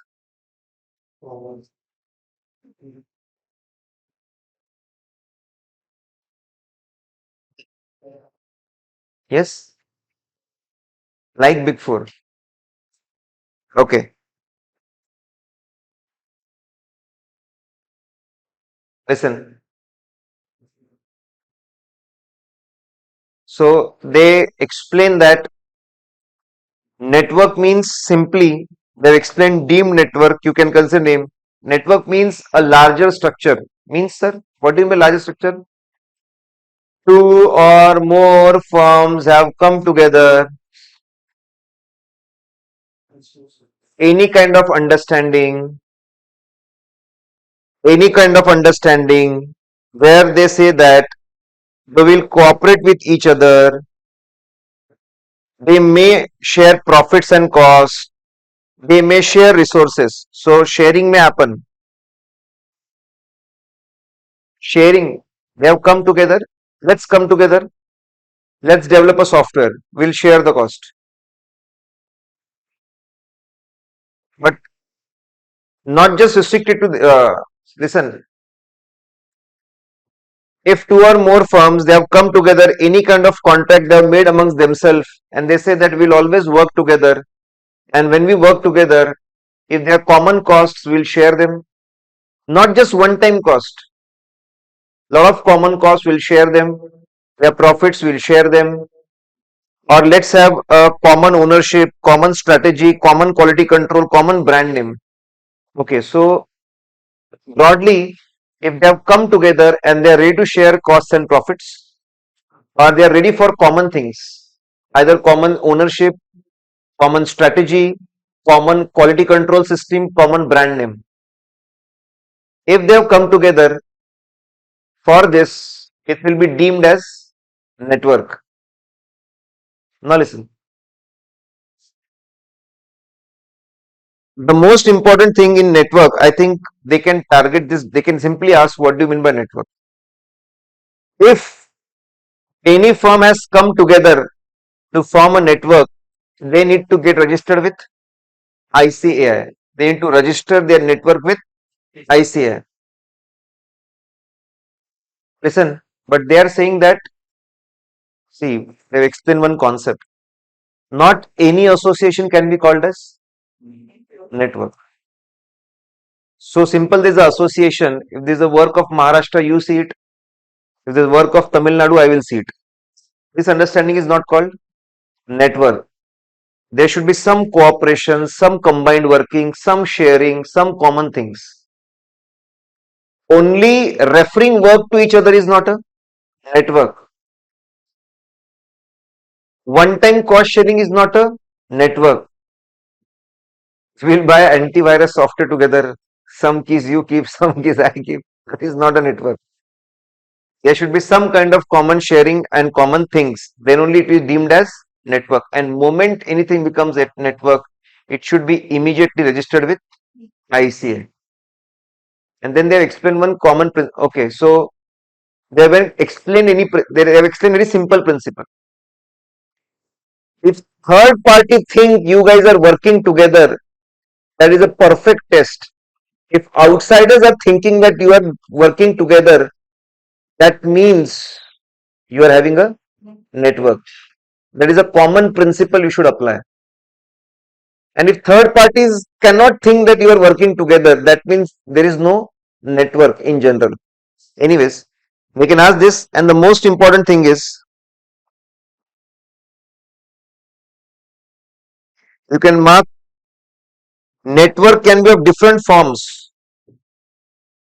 Either it can be simple agreement that will work together. Either it can be a simple agreement, let's work together, or it can be in the form of partnership firm.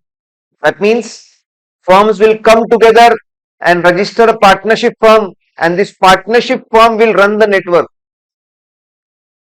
Or you can make a LLP, or you can make a company to run a network.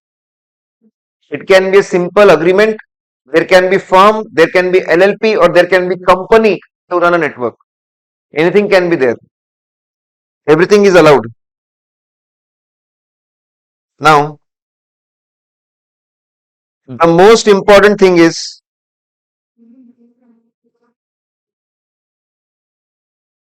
where is it? Is the most important thing ethical compliance. Most important thing is ethical compliance. That means if one firm in the network is disqualified to do audit, all the firms will get disqualified.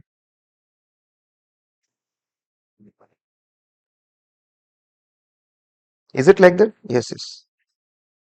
Now, see,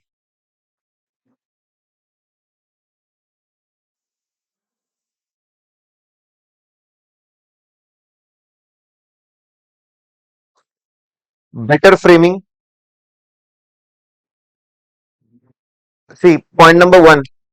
If one firm of the network is statutory auditor of the entity, then the associate of that firm or any firm in the network cannot directly, indirectly accept internal audit or bookkeeping or such other professional assignment which are prohibited for statutory auditor. Better is, if you cannot give prohibited services, any of the network firm cannot give those prohibited services. If you cannot give some services, any of the network firms cannot give those services. Second, okay, now this, okay, fine, little bit of patience. We have come till here, so we'll discuss one this crucial point. Network should not be misused to break ethics. That's why they say that if you cannot give something, other firms in the network cannot give those services.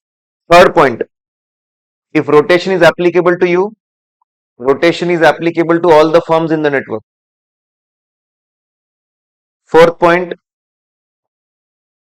network will be bound by same clause as clause 6 and 7 as a firm is bound by. If firm cannot give advertisement, network cannot also give advertisement. Fine. So crucial part is point number 2, and that will be the most probably last point. Ceiling on non-audit fees. Ceiling on non-audit fees. Listen. For a network firm who is doing statutory audit, including its associate or firms having common partnership, it shall be the same as mentioned in the said notification. Okay. So what is that? Okay. We have not seen that notification right now. Listen. In Council Guidelines 2008, in Council Guidelines 2008, they say that if you're doing audit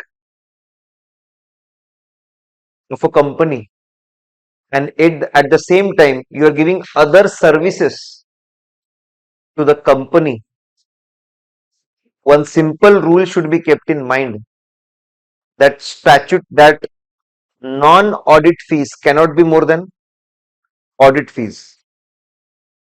Once again, it's very simple. I am giving the simplified version. If you are doing any company audit, your company audit fees can never be less than the other services fees. Non-audit fees cannot be more. Non-audit fees cannot be more. Moment non-audit fees will become more, it will put pressure on your independence. You will be worried more about non-audit fees as compared to audit fees. Is this point clear? Now, what do they say in network? That was for individual company. For other firms of the same network collectively, it shall be 3 times fees payable for carrying out the statutory or the same company undertaking. What is this, sir? They are saying, suppose you are a part of a network. Now listen carefully. When you are a single firm, we have a very simple rule that non-audit fees cannot be more. What about the network? They are saying, if network is providing non-audit services, it cannot be more than 3 times the audit fees. That means if a firm in the network is giving audit services and earning 1 crore as audit fees, then non-audit services of the whole network should not be more than 3 crores. In case of individual company, it should not be more than the audit fees.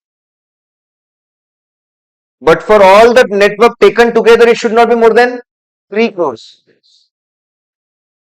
So they have increased limit little bit for firm. Now they are yet to target this in exam. MCQ, they can ask a very simple MCQ, and you should always remember a very simple thing. If it is a single company thing, don't cross the limit. It is a firm thing, don't cross 3 times the audit fees. Okay.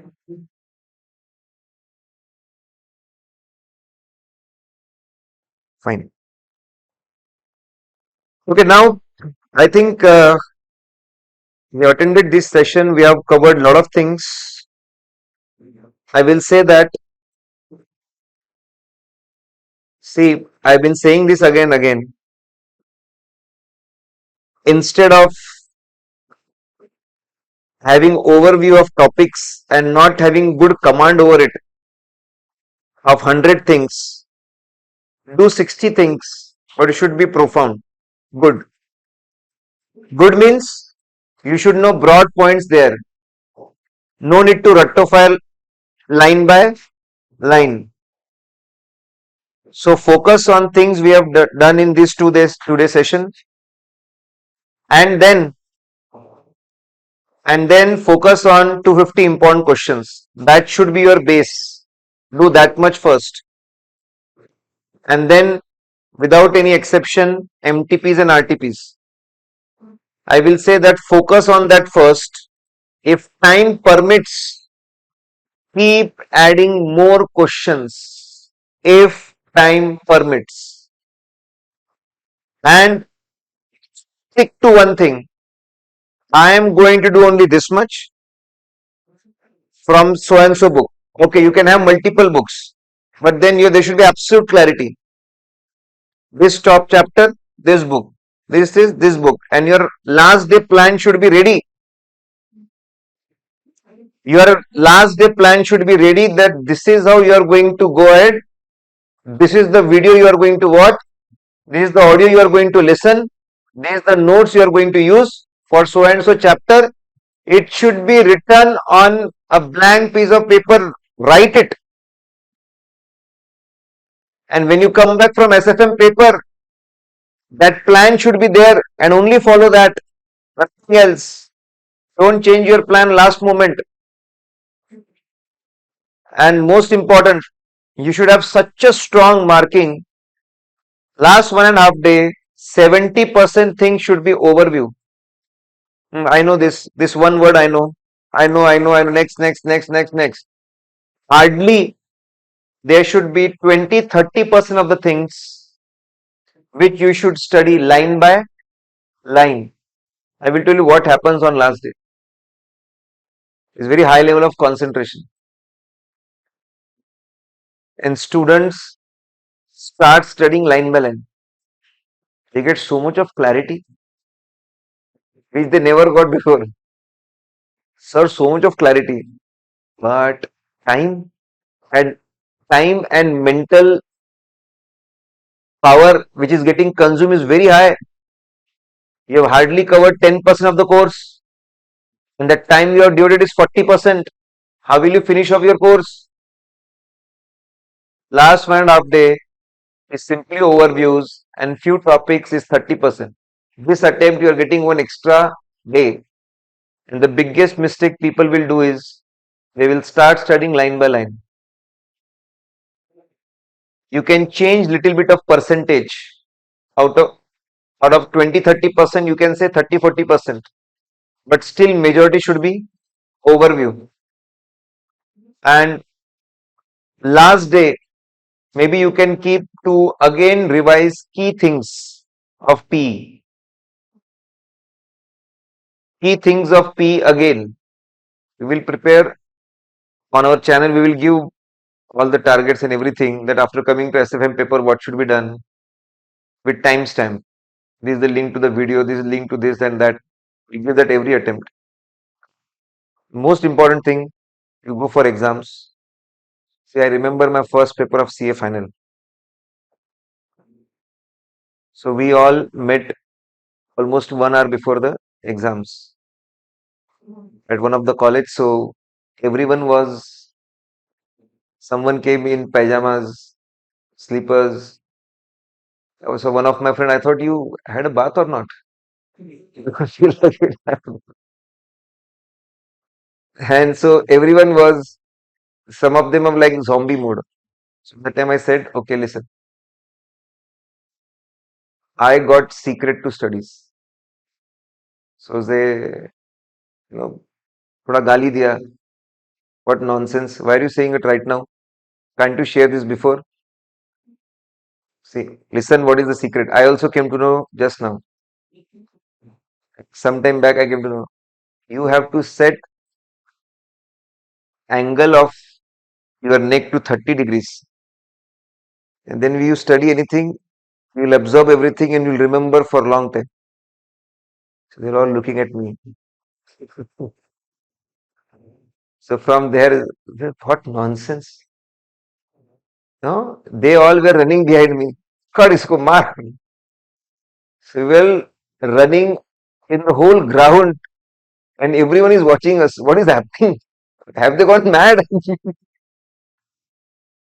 And then after 20-25 minutes, there was a bell that, okay, it's paper time. And then we realized this is what we wanted. It's very important that you should know how to handle the pressure. And many times when you want to handle the pressure, you have to divert your attention.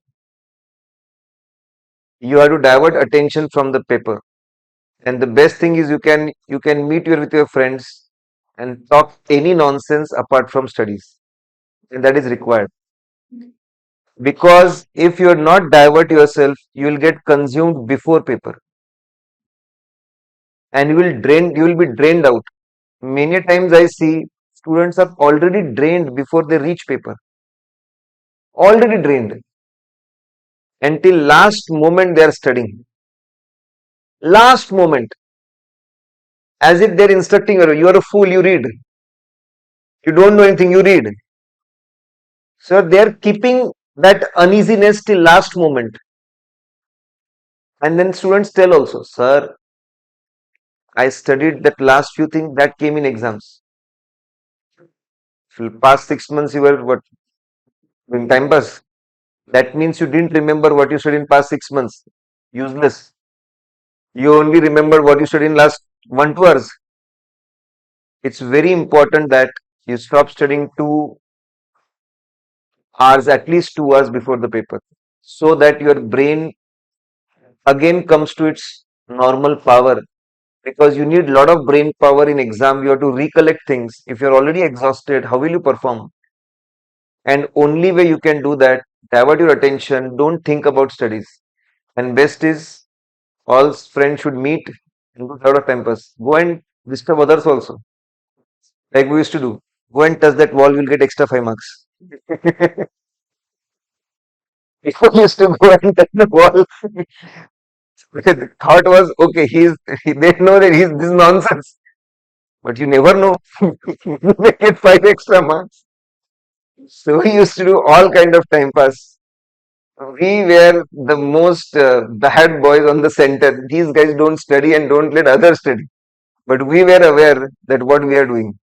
So it is very important to have that emotional intelligence. Anyways, guys, so this was my first class at Chennai. I loved it. I enjoyed it.